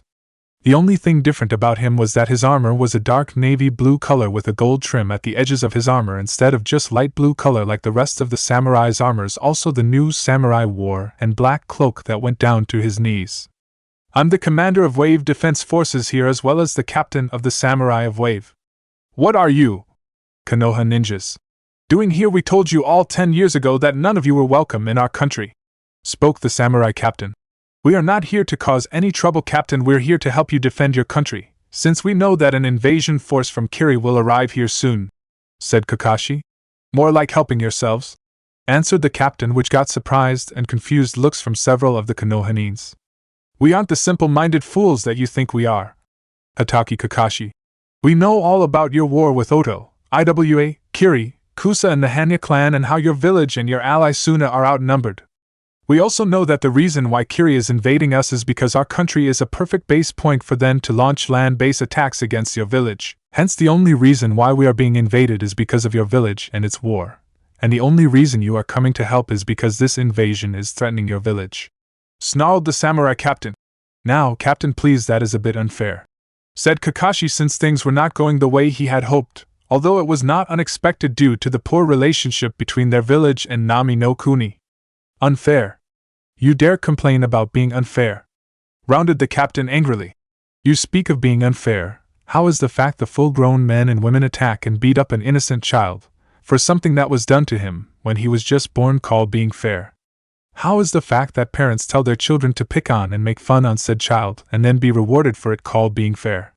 How is it that a loyal young ninja who also happens to be a hero of this country as well as several others being banished from his village, for simply accomplishing his mission and for using a power that was forced on him, when he was just born called being fair? You speak as if your village was innocent of those things and that your village really was the place that you claim to be. A place where everyone is equal and is treated fairly and protected and treated like family. We all know that's a lie, as you all know. Since your village is no better than some of the other villages that throw away their shinobis like trash. Spoke the captain coldly, at which many of the Konohanins cringed, with the exception of Sasuke and the Rutenins, who did not care, as well as Sai, since he did noting to Naruto nor knew him. No, I'm wrong. Spoke the captain again. Konoha is worse than those villages because at least those villages are honest about themselves. Konoha hides behind a veil of nobility, and created a facade of how everyone is treated like family and friends. But in the end they are no better than the worst type of scum at the way they treat certain people like our hero Naruto. At this many members of the group could not help but wince at the coldness and harsh truth of the captain's words and lower their heads in shame. Kakashi, who still had his head lowered down in shame, then decided to speak. Although it is true that our village has shamed itself greatly in recent years, and that we are here to protect your country for the reasons that you said, it still does not change the fact that we are here to help you. We do not want your help from you or your village. Now leave dash, said the captain, but before he could finish speaking another voice spoke out from inside the tent. That's enough.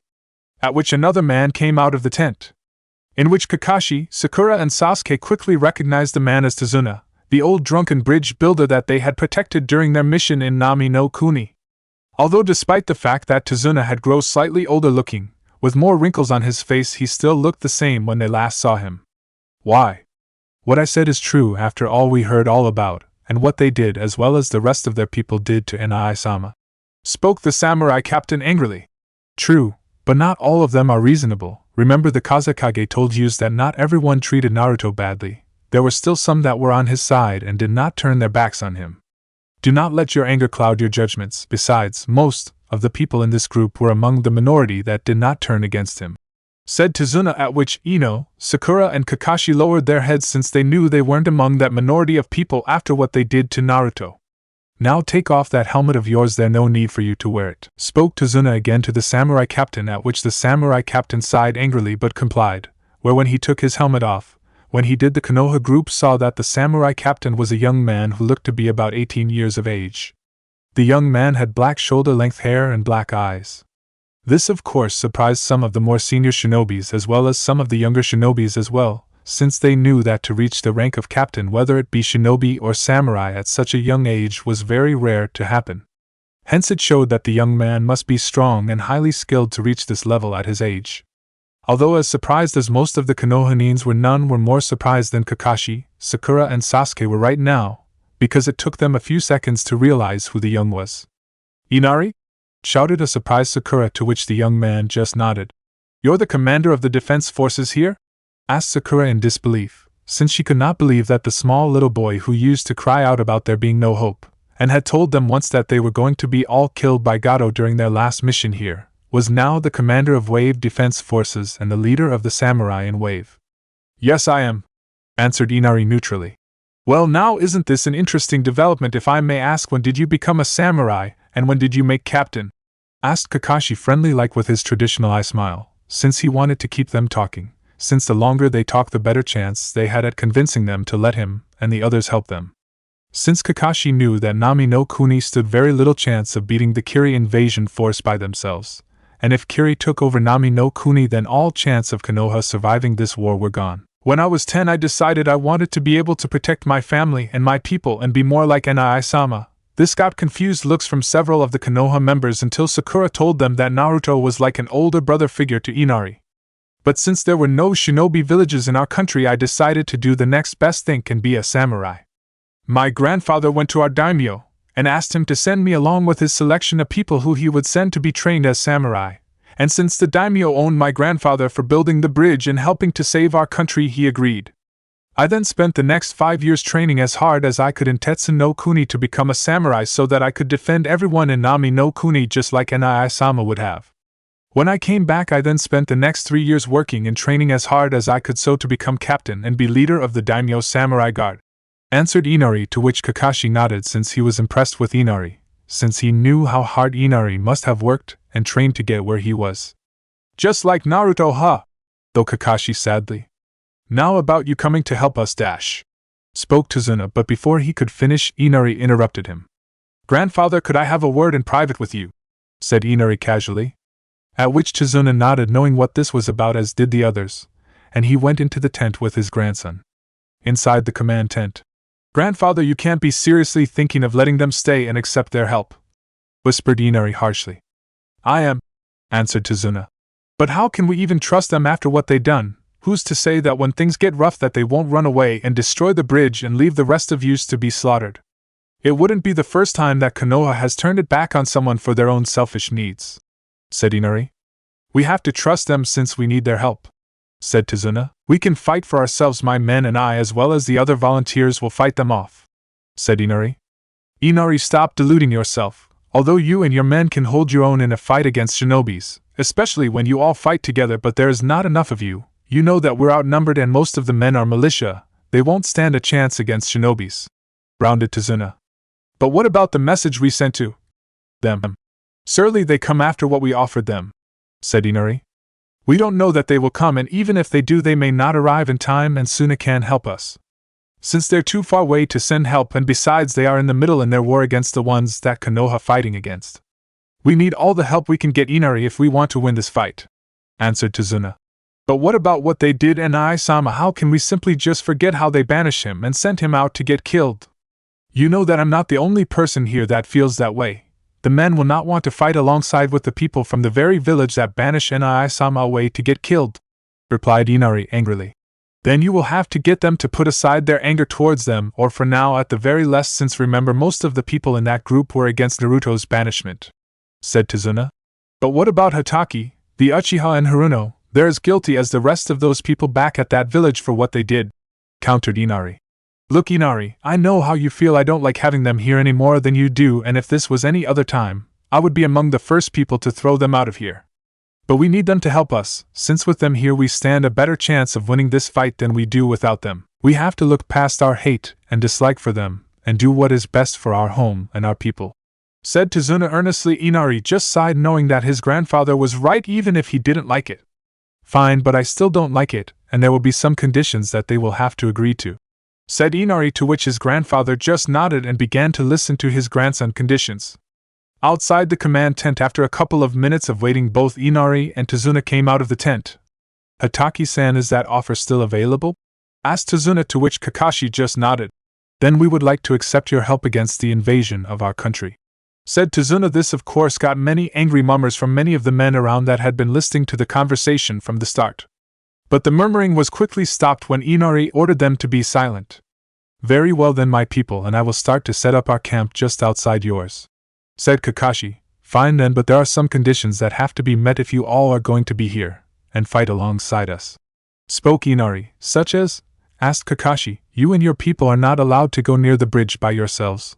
Also, as long as you and your people are here, your teams will have to answer to me or one of my lieutenants, and do what they are asked to do if they are needed to do something.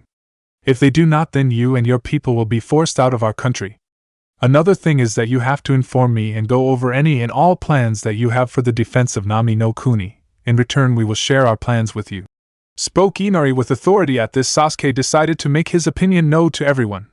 We come here to help save your sorry excuse of a country, and you think that since you are in charge of this ragtag bunch of wannabes, warriors and samurai, that you can boss us around like everyone else. You got a lot of nerve, to say the least, kid. We never asked for your help, Uchiha. You all came to us, and to be quite frank, even if we had asked for your help from your village, we would have made damn certain to mention that we didn't want you to come. So if you want to leave, by all means go, we won't stop you. We would be even more than happy to throw you out of our country ourselves. So if you have a problem with taking orders from me, then go, but if not, you will kindly shut that trap of yours and do what you are told, stated Inari. After which many of the Konohanins began to smirk at seeing Sasuke being handled by Inari and were quite impressed with how easily he could take charge and put Sasuke in his place. Sasuke just scowled and was about to retort when Kakashi interrupted him so to avoid more trouble. Since he could see from the looks of many of the men at the camp that they were just inching for a reason to attack them, and they did not come here to start trouble. Very well, Captain Inari, but I would also like it if you would go over whatever duties you would give my people with me before you have them do it, so that we can work together effectively and I can manage who dozes what. Also, if you are having a problem with one of my people, I would like you to report it to me, so that I can give the appropriate punishment to them, said Kakashi, at which he looked at Sasuke when he said the last part. At which Sasuke just looked away uncaring. Fine then, but if I'm not satisfied with the punishment, then I will have the person punish myself. Is that agreeable? Said Inari. That will be acceptable within reason, of course, replied Kakashi. Agreed. Now if it possible, some of my men could use some help laying down traps around the village for the Kirinins, since I'm sure that some shinobi traps would be very useful against them. Also, if it possible, some more of my men could do with some help setting up the defenses in the village itself. Asked Inari. Of course, replied Kakashi, in which he then turned to Tenten. Tenten, could you have your team go out to the forest near the village and lay some traps, as well as a few more around other areas? To which Tenten nodded and had her team go while she stayed. Kakashi then turned to Sakura. Sakura, I want you, Moegi, Ino, and Udon to set up camp for the rest of us outside the main camp. To which Sakura and the others agreed and went off. Kakashi then turned to Niji. Niji, I like you, Choji, Lee, and Konohamaru to go to the village and help with the defenses inside. All four of them replied with a hi, and left. Kakashi then turned to Hinata and her old teammates.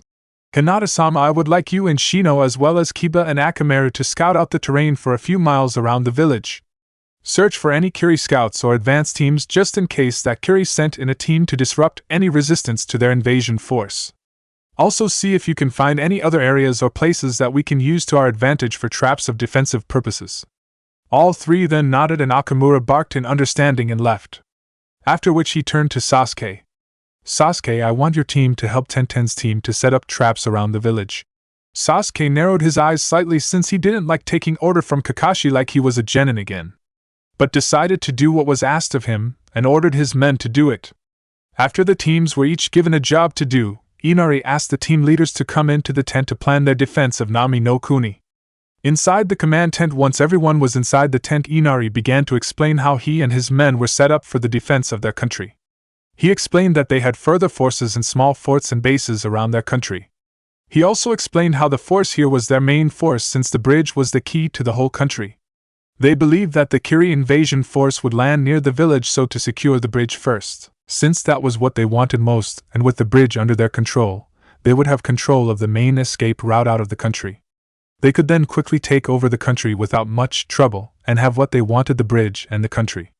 After Inari had finished explaining his forces' layout and the defenses he had taken around the bridge and the village, most of the Konoha team leaders were impressed with how the Nami no Kuni forces here had been set up.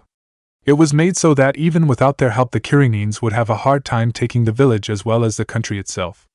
Shikamaru even began to suggest some of his own ideas to help improve the village defenses, which Inari agreed to after hearing them. So how many men do you have here? Asked Shikamaru. We have 300 militia men and about 70 samurai here, answered Tazuna. That all? Asked a surprised Kuriani. I'm afraid so. Nami no Kuni does not have a real standing army other than the samurai who guard the daimyo palace. Even then he only has 100 of them. Inari was able to convince the daimyo to give him most of his men to help defend Nami no Kuni. Also, considering that we do not have any professional warriors here in Nami no Kuni, the rest are just militia. We were able to gather about 1,200 men, and as we told you, most of them are scattered around the country in small bases and forts. So that if Kiri doesn't invade us from here, and invades us somewhere else, we can at least have some warning of where they are invading from, and give ourselves a chance to reorganize our forces and defenses to meet them. We have also gathered another 300 men, all of whom are former hunters and trappers in Nami no Kuni, set up in small caves and hidden areas in the forests in Nami no Kuni. We've set them up as small cell groups so that if Nami no Kuni falls to Kiri, they can at least cause some trouble of the Kirinins by attacking supply bases and making raids on their bases, as well as other guerrilla tactics to make things as hard for them as possible as long as they're here. Spoke Tazuna. Shikamaru nodded in agreement with what Inari and Tazuna had done.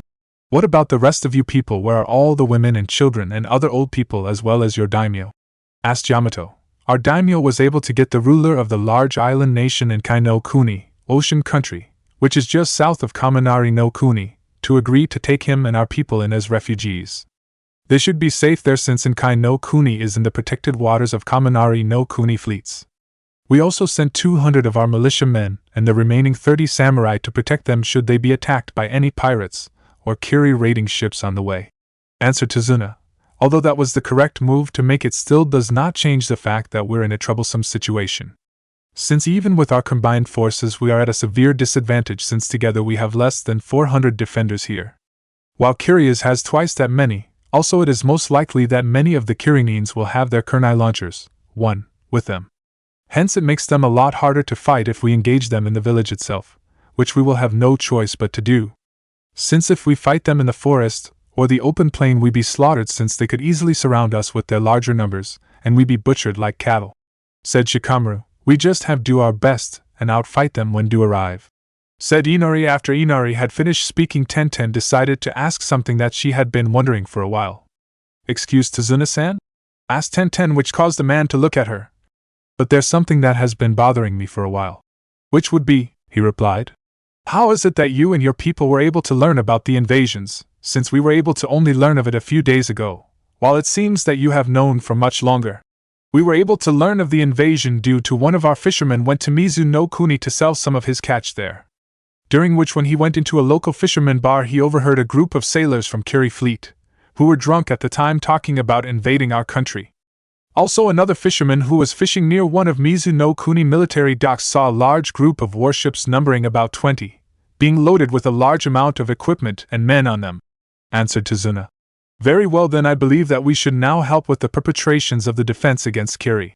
Spoke Kakashi, in which everyone agreed and began to leave the tent. Time skip. It had been 8 days since the Konoha group arrived, during which they all helped with setting up traps and building up defenses for the village. Yamato had used in Mokutan, wood element, ability to build a large wooden walls around the village. Shikamaru had helped plan the different positions they and the other defenders of Nami no Kuni should be.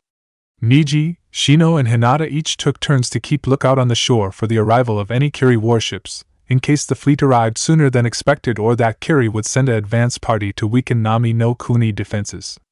Tenten and her team as well as Sasuke and his team helped to set up more traps around the village so to confuse and weaken the Kirinines when they arrive.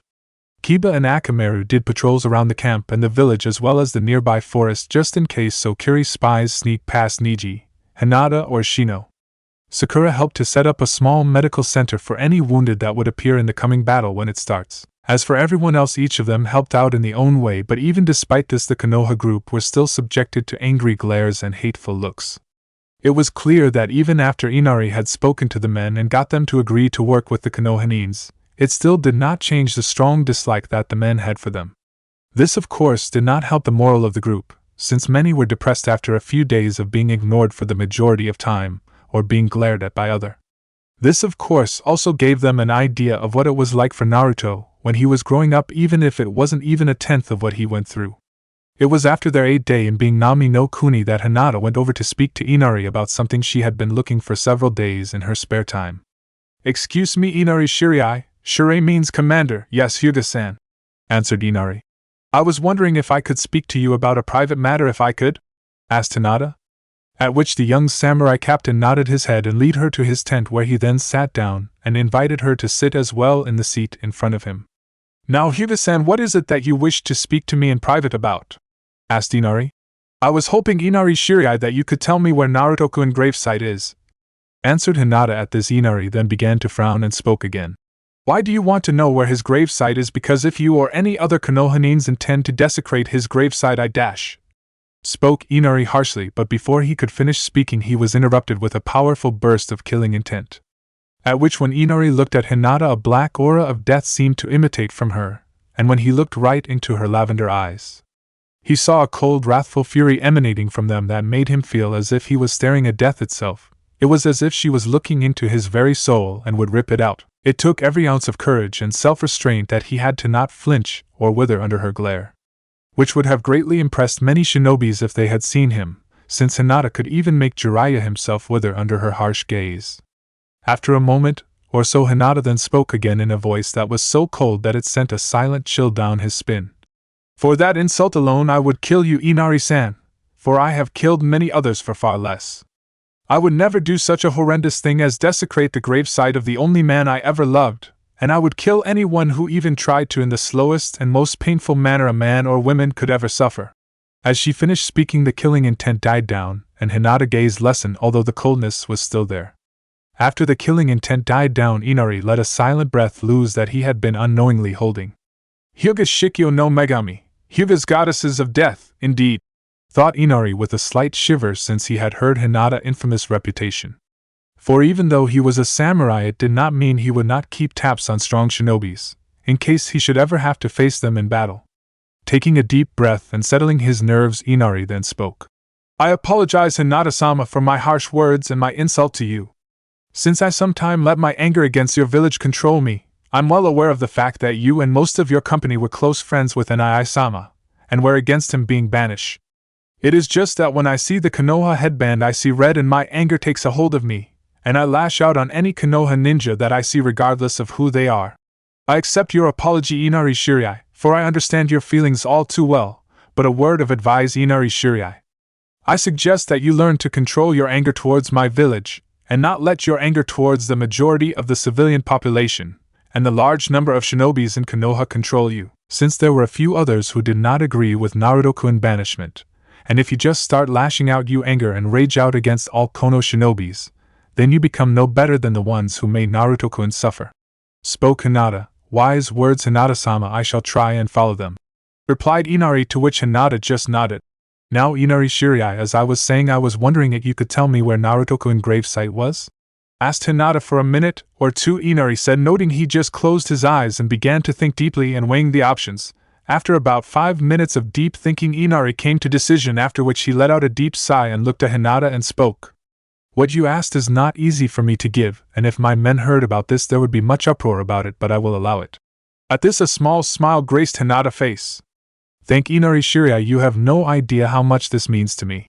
Hinata was then about to ask Inari where Naruto gravesite was, but before she could, Inari interrupted her. "But I'm afraid there is a condition." "What condition would that be, Inari Shirai?" asked Hinata with a slight frown. "Before I tell you, am I correct in assuming that if I told you where Inai-sama gravesite was, that other members of your company would also wish to go with you to pay their own respects to Inai-sama?" asked Inari, to which Hinata nodded, since she was certain that most of the others would want to go, excluding Sasuke and his root mongrels. "Then the conditions are simple. The first is that when you visit the gravesite, you will be accompanied by 20 of my samurai who will then lead you to the gravestone. The second is that when my samurai lead you to the gravesite, you will be blindfolded, and give a special drug that we samurai are all give, in case we take shinobi or samurai prisoners. The drug will keep you from using your chakra, since although I'm willing to trust you and certain members of your company, I am not willing to do the same for others. This of course leads me to my third and final condition, which is why you have to be blindfolded. The condition is that the members of the former Team 7, which contained Hatake Kakashi, Uchiha Sasuke, Haruno Sakura, as well as Yamanaka Ino and the 2 shinobis that follow Uchiha Sasuke orders, are not to be allowed to visit Inai-sama gravesite. The reason being, that each of them had a part, whether small or large, in Inai-sama's suffering and neglect, hence they are not permitted to visit his gravesite.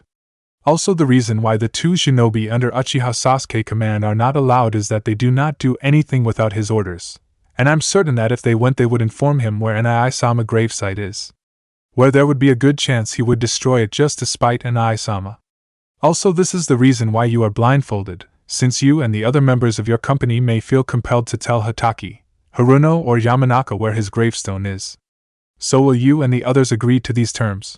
said Inari. At first Hinata said, noting since she knew that some of the others would not like this, but she knew this was the only way she was going to be able to visit Naruto gravesite. "Very well, Inari Shirai, I will agree to your terms and I will inform my comrades of the conditions, but I cannot say if they will all agree or not." Spoke Hinata. "That is acceptable, but you should also tell that if they do not agree to my terms then they will not be permitted to go. Also, if they try and follow or force their way to come, my samurai will have permission to use force to stop them, and subdue them. Is that understood, Hinata-sama?" said Inari. "Yes, it is, Inari Shirai. I shall make sure to inform them, and thank you again for allowing me the chance to visit Naruto-kun gravesite," said Hinata, after which she then stood up from her seat and did a slight bow to Inari, as a sigh of respect and gratitude to him, which Inari returned as well. When Hinata left his tent, Inari let out another sigh of relief and exhaustion and had only one thought go through his mind. I need a drink. Where then he went to his private cabinet, opened a secret drawer, and took out a bottle of sake, in which he poured it into a small drinking plate, and drank it in one gulp to steady his nerves, after his talk with Hyuga Hinata aka the Hyuga Shikyo no Megami.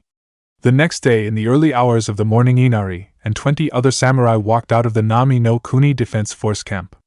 When Inari first selected the men, he chose his most skilled and trusted men so to make sure that they would follow his orders and that they could handle themselves in a fight should anything happen. After he had selected them, he informed them of what was going to happen and what they were to do. Naturally, none of the men were pleased with what they had to do but would do as they were ordered like any true samurai. Inari and his men did not have to wait long though, as they soon saw most of the Konoha company leave their small camp and headed towards them. When they arrived, Inari saw that everyone minus Sasuke and his men as well as Ino, Sakura, Kakashi, and Yamato were there. When Hinata had first told the company that they were allowed to visit Naruto gravesite, most of them were naturally happy that they could finally pay their respects to Naruto grave, even if it was an empty one. But that quickly disappeared when Hinata told the of Inari conditions. Since Kakashi, Ino, and Sakura weren't allowed to go, Sasuke just stated that he wouldn't waste his time, and they left to go for a walk while the two root members just went to their tents.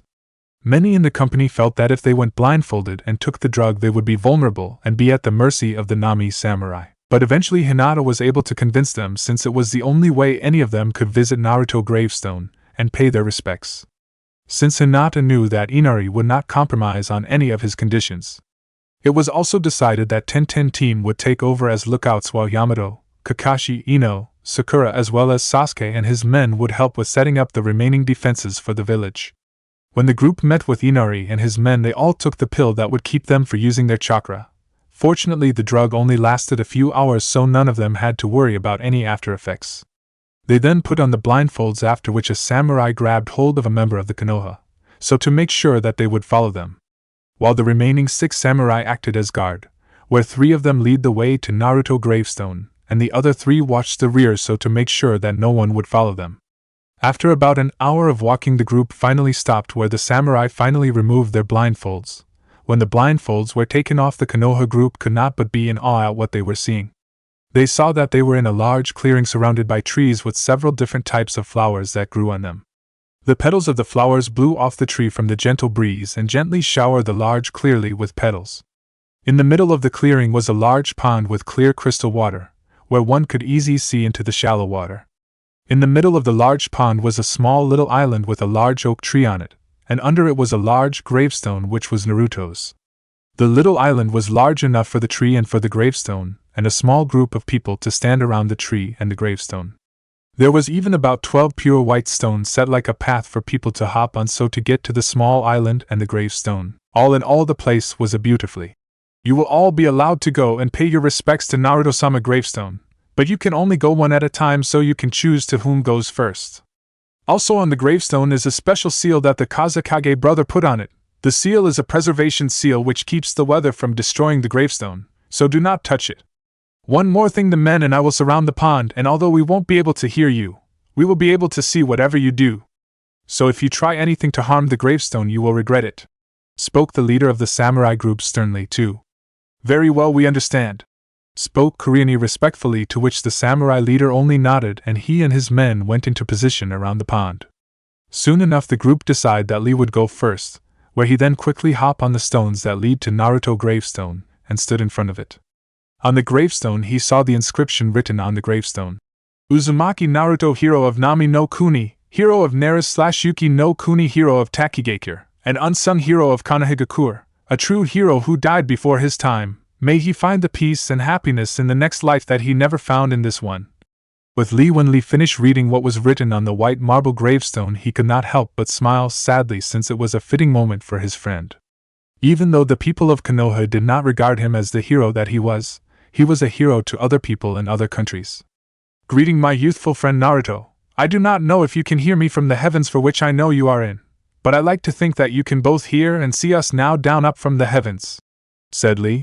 "Know that I have achieved my dream of becoming a splendid ninja of Konoha and have proved that even the dead last. who is unable to use chakra can become a great ninja as any person, just like I promised you I would. But even still I have not stopped training and working hard to get stronger, which I know you would too if you were alive now. Also know that I now have a wife and a beautiful daughter named Fuku, who flames of youth already burn brightly much like your own. My beloved flower Yakumo was also much like you. She was isolated and feared by many, due to her having a demon inside her like you, my friend. But thanks to Jiraiya-sama and the Hokage-sama, they were able to help her where she became a splendid ninja, even despite her having a weak body and only really being able to do genjutsu. I hope you are happy wherever you are, my friend. Also know that I make a new vow that I will not stop training hard and that I will not rest until the day where you are regarded as the hero you are in Konoha. Just like you are here and in the other countries that see you as one. After which Lee then took out a spare pair of orange leg holders that he had in his hip pouch. He then put them on one of the branches of the oak tree, along with other items that people had left as gifts to Naruto. I know how much you like the youthful color orange, my friend, so I hope you like them, said Lee, after which he then left with Niji. Greetings, Naruto-san. I will not deny that I do not really believe that you can hear from the afterlife. But I've been told that the dead can, and even if they cannot, it can help those who have lost a friend or a loved one. Hence I would like to believe that you can indeed hear my words from the afterlife. Spoke Niji. Even though you died before you could fulfill your promise to free that branch house members from the Hyuga Soke no Junjutsu, Hyuga main family's curse seal technique. Branch house members have been freed and the Hyuga clan has been reunited thanks to Hinata-sama. So in a way you did keep your promise, since it was because of Hinata-sama feelings for you that she grew stronger and became clan head of the Hyuga clan. Although Hinata-sama has changed in a way that worries me at times, she still remains in some aspect the kind person we both knew her as, and her feelings for you has never changed whether you now know of them or not. Back at the Chunin exam you told me once that you knew what it was like to have a cursed seal marked onto your body without your consent. I never truly understood what you meant until the day you were officially banished from Konoha, and the Konoha Council released the information about the Kyuubi being sealed in you. As well as when I learned of the harsh childhood you suffered when you were young. You were truly a far stronger and better person than I am, Naruto, since you went through all that hardship and always kept a smile on your face regardless of what happened to you. I know I myself would not have been able to withstand what you went through. Also know that my uncle Hayashi has paid for his crimes against you and Hinata-sama for when Hinata defeated him to become clan head. He saw what kind of a monster he was, and even despite what he had done I cannot help but pity him, since he is nothing more than a broken shell of a man. If you were alive right now, Naruto, I believe you would probably forgive him despite what he did to you, since you were always a kind and forgiving person. Spoke Niji, after which like Lee he went to his hip pouch and took out his old ninja headband that he wore when he fought against Naruto in the Chunin exam. After placing the folded headband on a tree branch, Niji looked back down at Naruto's gravestone and spoke again. A token of respect, my friend, to when you changed my life for the better. Where you showed me that our fates are not written in stone like I once believed. You showed me that we can write our fates and shape our own destiny. You fought the destiny of becoming a monster that the people of Konoha were trying to turn you into, thanks to their ignorant hate and stupidity. You fought that destiny and won and became a hero to many different nations. I only wish you could have proven me wrong about you becoming Hokage, for if you had I would never have been happier to be proven wrong about something than then, said Niji sadly as he bowed down slightly and then left with Choji. Hey Naruto, it's been a while. Things sure have changed since you left. We're at war right now, and although we're holding our own right now, there's a good chance we will lose, since we are outnumbered and short of everything. Also, the place just doesn't seem to be as lively or as happy as it uses to be with you gone. I am an old man Tenchi, miss you a lot and always talk about you. They even named a ramen dish after you and it's great, it's called the Uzumaki Supreme Special. You would have loved it. I really wish you were here right now, Naruto, we could have used your help. I also kind of miss our ramen eating contest. You were the only person outside my clan that could out-eat me in something, said Choji, after which he took out a pairing of chopsticks and a ramen bowl and placed it right in front of Naruto's gravestone.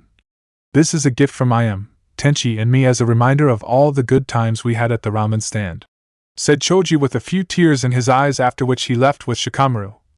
Hey Naruto, it seems you're as troublesome as you are dead as you were alive, making us come all this way and go all through this hassle just to go to your gravestone. As some of the other have probably already told you, we're at war right now, and it seems that things are only going to get more troublesome in the future. Hell, things have becoming all the more troublesome ever since those idiots on the council had you banished. Simply because you brought back the Uchiha and used the Kyuubi's power to do it, and tried to use you to save their own sorry asses from the Akatsuki, which in the end only gave the Akatsuki the QB and got you killed, troublesome idiots. You may or may not know this, but I was able to beat some sense into Ino after you left, since she was being an even more troublesome blonde than she usually was. Since after you left, and the news of you having the QB and you came out, she started to believe what a lot of those troublesome idiot civilians believed. But I was able to slap some sense into her when I had enough of her. Where I then slapped her and then verbally torn into her about how much of an idiot she was and at how weak she was. It was probably the only time I ever saw her lost for words. After that she changed and was sorry what she had done. She stopped being so troublesome and actually got stronger. She now even married to this new guy named Sai. He not so troublesome, nor is he too bad since he likes to insult Sasuke wherever he can, so I say that gives him a few points. Although I don't know how he can stand to be married to a troublesome woman like Ino. Ino wanted to be here, but the people here knew about some of the bad things that she did to you, so they refused to allow her to come along with Kakashi, Sakura and Sasuke. Not that much of loss. Also I'm married as well, she not as troublesome as my mother or some other women that I know, so we get along fine. We're even expecting a kid, and if it a boy we're going to call him Asuma. Also if you see Asuma-sensei up there, tell him that Ino, Choji, Konohamaru, and I are making sure that both his son Hiruzen and Kuriani are okay, and I make sure that he becomes a great ninja just like he was. Spoke Shikamaru. After which he then took out a small polished steel plate with the words, Uzumaki Naruto, hero of Konoha and friend to all. This is from Swanda since she couldn't be here like she wanted to be. Spoke Shikamaru, after which he put the plate on a thick branch and then left. After Shikamaru left, he was followed by Guy, who left a green body suit like his and Lee's and left it under the tree. When Guy left, Kuriani went and put some incense at Naruto's gravestone. With Tenten after Kuriani and Guy each paid their respects, and Tenten then went up to the gravestone. Hello Naruto, it'd been a long time. Although this was not the way I wanted to meet you again, I guess that this will be as close as any of us will ever get. Talking to you like this feels kind of weird to me, but it also comforting in a way. Although you and I did not know each other as well as we should have, considering the amount of times that you came to my family shop. I always considered you a good person, even after I learned that you had the QB inside of you. That did not change my opinion of you. When I heard that about you, it just told me how much stronger you were than any of us. I remember the day you first came to my parents' shop. You spent ages looking at all the different types of weapons and the coolest looking ones as well. When you finally picked out some simple kunais and shurikens and exploding notes, and I told up the amount. I saw how ashamed you were when you realized that even though you bought the cheapest things we got, you still did not have enough money. When my dad came around and offered to give you a discount, you refused since you did not want any pity from anyone.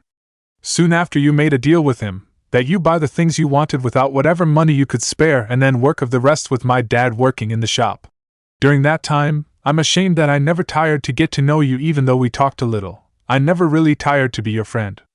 I always made the excuse that I was too busy with helping my parents and training with my team to even try, and in a way I just believed that you were just some nobody orphan kid that was trying to make himself big. I didn't even try and support you or cheer for you a little when you fought Niji. I just believed since Niji was from a noble clan and that he was a natural prodigy that no one in Chunin exam could beat him. But yet you proved me wrong and you changed Niji for the better. After that day I decided to try to get to know you better since you were clearly a person who was more than they appeared to be, and although we did become friends, I never got to know the real you. The one who was lonely and who was suffering from the inside because no one tired to get to know him, and I did not learn about the real you until you were gone, and for that I sorry Naruto. I'm sorry that I did not try to be a better friend to you. Spoke Tenten sadly, after which she took out a silver kunai, similar to the set that she first gave Naruto when he was banished, and left it right next to the bowl that Choji left on the gravestone. I don't know what happened to the set my family and I gave you Naruto, but like with that set, this kunai is a token from my family, as well as a symbol since like this kunai you were far stronger than you appeared to be. You were probably the strongest shinobi out of any of us here, to go what you went through all your life and still smile and remain a good person, and for that I admire you. Said Tenten sadly as she left with Konohamaru. Hey boss, I never thought that I ever have to talk to you like this, even though this isn't where you are really buried since we never found your body, but this is the best we can do. I always hoped that one day I would become Hokage and that I would find a way to bring you back to Konoha where you belong. But that never happened thanks to those Akatsuki bastards. And thanks to those bastards on the council how had you banished in the first place and sent you to your death. I also haven't forgotten the promise I made to you, which I would become Hokage for the both of us, and I will do it no matter what. I even followed your last orders, had gave those council member bastards hell, as well as everyone in the village who made your life hard hell. You should have seen what I did to Koharu with the Inuzuka dogs or the Hyuga clan and their underwear. It was brilliant. You would have loved it. Laughed Konohamaru. I really miss you, boss. It just hasn't been the same without you. The council is trying to make that bastard Sasuke Hokage, but even if the last thing I do, I won't let him become one. Since he would only disgrace everything that Hokage stood for, and what you believed in, and I'm sure Bachan would agree as well. Oh. And another thing, guess what? I'm getting married next year, if you can believe it. I'm getting married to Hyuga Hanabi, Hinata's younger sister. You wouldn't have believed it if you had seen when we first met each other, since we couldn't stand each other. But eventually we grew close after we got to know one another better, and after a while we started to date, and a few months ago I asked her to marry me. I think you would have liked her, boss, since she not like Hinata when she was younger, where Hinata as was shy. Hanabi was a firecracker since she never let anyone push her around and could be as fierce as hell. Also know this, boss. I won't let these Kiri bastards that are invading here take over this country. Since this is one of the places that regards you as the hero that you were, and I know you cared for the people here. So these Kiri bastards won't get their dirty hands on it, and that a promise be live it. Spoke Konohamaru, after which he then took out the old pair of goggles that Naruto used to wear and gave to him after Naruto became a genin. Here you are, boss. I told you I returned this to you, and like you I always keep my promises, said Konoha with tears in his eyes when he put the goggles next to the gravestone. After Konohamaru left, Moegi and Udan each went to pay their respects to Naruto, where like Konohamaru they each left their old goggles next to Naruto's gravestone. With Kiba. After Moegi and Udan had each paid their respects to Naruto, Kiba and Akamaru went to Naruto gravestone. Yo Naruto, it's been a long time, never thought I ever have to talk to you like this. Have to say I never believe I would say this, but I kind of miss you.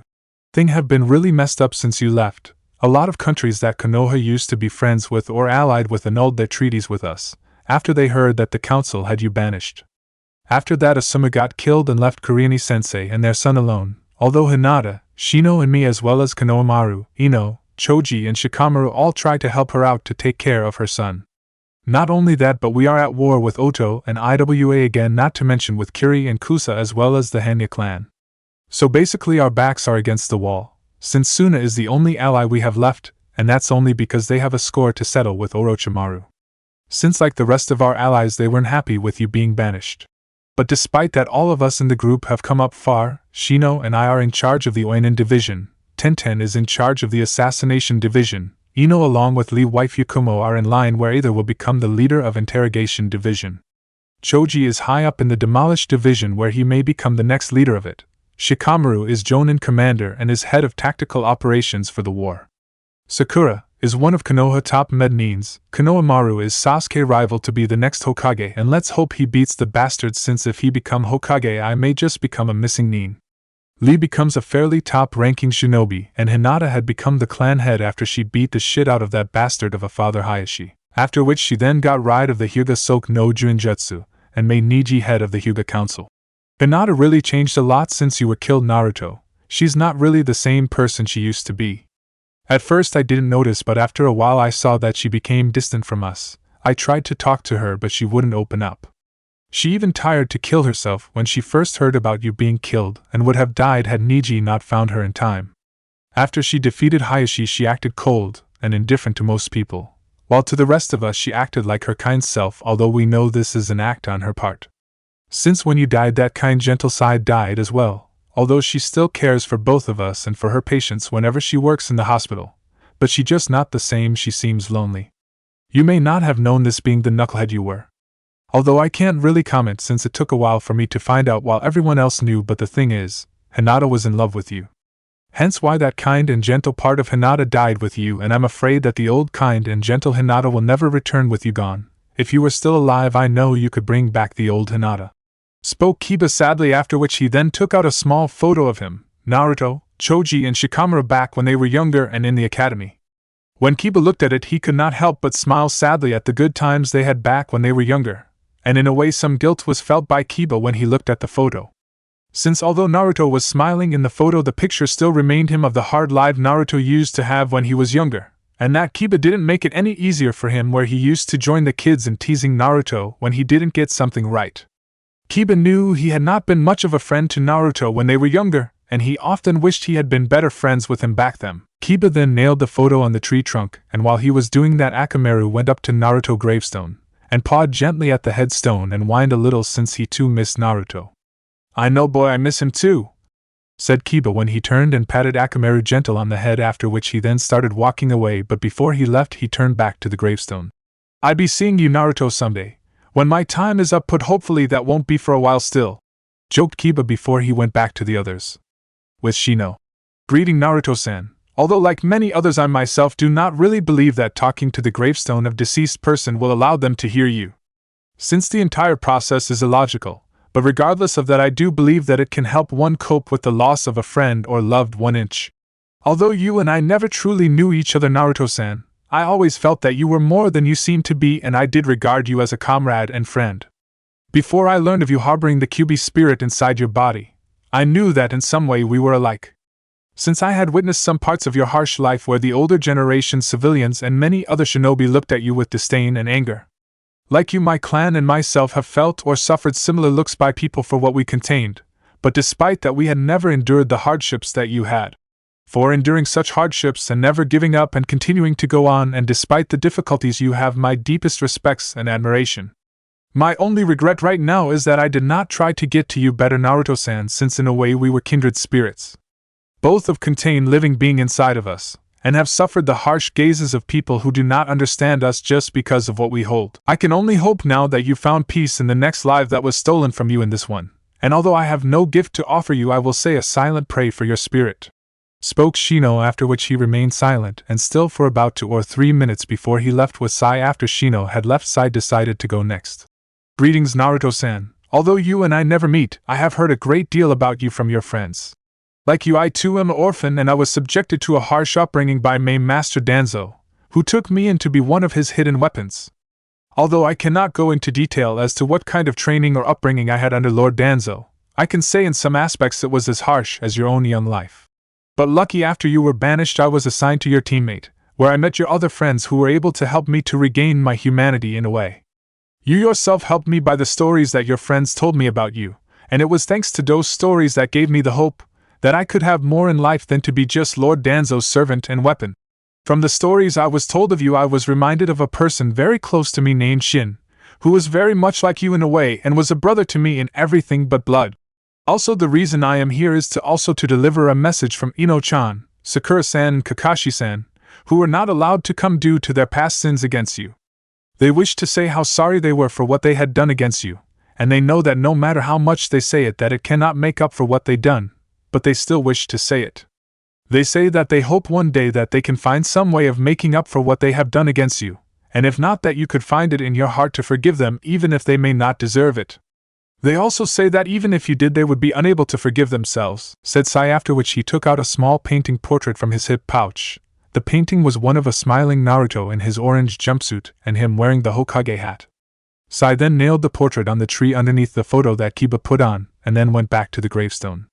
"This is my gift to you, Naruto-san, and I hope you are happy wherever you are," said Sai as he then left. With Hinata, after Sai joined the group, Hinata, being the last, went to pay her respects to Naruto gravestone. "Hello, Naruto-kun. I often wished I could see and speak to you again after you were banished. I even dreamed at times that you would return to Konoha so that I could finally tell you how I feel about you, but that dream never came true. That is probably the greatest regret that I have, that you left before I could tell you that I was in love with you. That I would have been willing to join you in banishment, and leave my clan just to be with you. I would give almost anything just to have you here with me for just 5 minutes, but I know that all the wishing in the world cannot bring up back to me. When I first heard you had died, I had almost given up on living, and I just wanted to be with you, since if I could not be with you in this life, I could be at least be with you in the next. But when I tired, I was saved by Niji, and he and Kuriani-sensei along with Hanabiamuto told me that would not have wanted me to end my own life. And they were right. Since if I did, I would be given up, and you taught me never to give up. On that day that I was training with Hayashi 3, and he told me how weak I was and insulted and mocked you, and how you were a fool to believe that you could be Hokage. It was that day that I made a vow that I would become stronger to show him that he was wrong, to prove him wrong about me, to make him pay for what he put me through, for sending you away and destroying your dream of becoming Hokage, for ending any chance that I could have had to be with you, to end the corruption that had crippled my clan for generations, and to tear down the wall that divided it once and for all. For 3 years I trained with Swanda Sensei after begging her to train me. For 3 years I worked myself to the brink of exhaustion, and every time I wanted to give up I thought of you. You encouraged me back in the Chunin exams and believed in me even when I didn't believe in myself. I knew that if you were in my place you would never have given up, and like you I made a promise to myself to grow stronger, and I never go back on my promise. In the end all the training had hard work paid off. I defeated Hayashi and became clan head. I rid my clan of the Hyuga Soke no Juinjutsu, and rid the council of the corrupt members that crippled it by not willing to accept change when it was coming.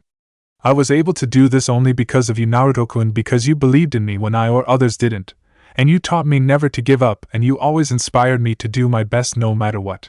For that I make this new vow that I will not let Kiri take over and destroy this country that regards you as the hero that you are. Even if I have to give up my life to keep them from desecrating this land and your gravestone, I will gladly do it. Sighed Hinata as she then kneeled down and left a single white orchid at the bottom of the gravestone. Know, Naruto-kun, that my feelings for you will never change, and I will never love anyone else other than you, said Hinata with 2 small tears falling from each eye, and before she got back on her feet she kissed the gravestone softly, and then turned around wiping the tears away so that no one could see that she was crying. After Hinata joined the group, the samurai went over to them and blindfolded them again, and led them back to the camp. The next day in the Raikage office. Currently in the Raikage office, the Raikage was sitting behind his desk, where he was in the middle of a meeting with Yorichi, Soifun, Hayabusa Ryu, Akechi Mitsuhide, Miyoshi Sayuri, Shuga Liang, and Seiwa Anasu. The meeting they were having was about an operation that they were about to launch, that would help put the odds in Kumo's and the Heavenly Alliance favor. As they were discussing the details of the operations, they were suddenly interrupted by the double doors opening, and the Raikage secretary Ic Nanao entering.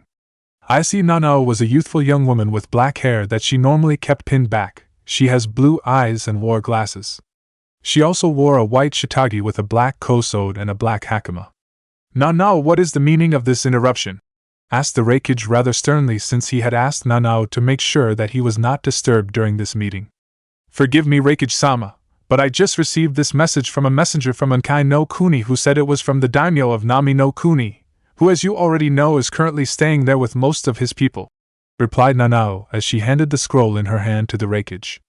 When the Raikage looked at the scroll, he saw it was indeed from the daimyo from Nami no Kuni, since it had both his own family personal seal and the seal of Nami no Kuni. He then quickly broke the seal and read it. After about 5 minutes he finished reading it and smiled. Well now, this certainly makes things easier, said the Raikage as he handed it to his former sensei Zhuge Liang, after which he then handed to the others, who all each took turns reading it. When they had all finished reading the scroll they all smiled, since they all knew that their operation in Nami no Kuni would go a lot easier now, with the country's people asking for aid against the invasion of Kirigakure.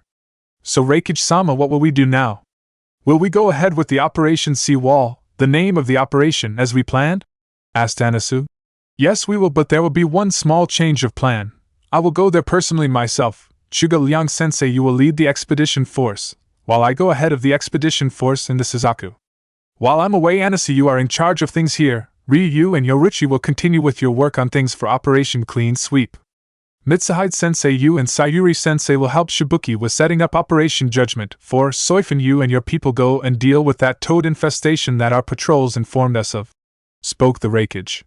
Hi, they all replied and left.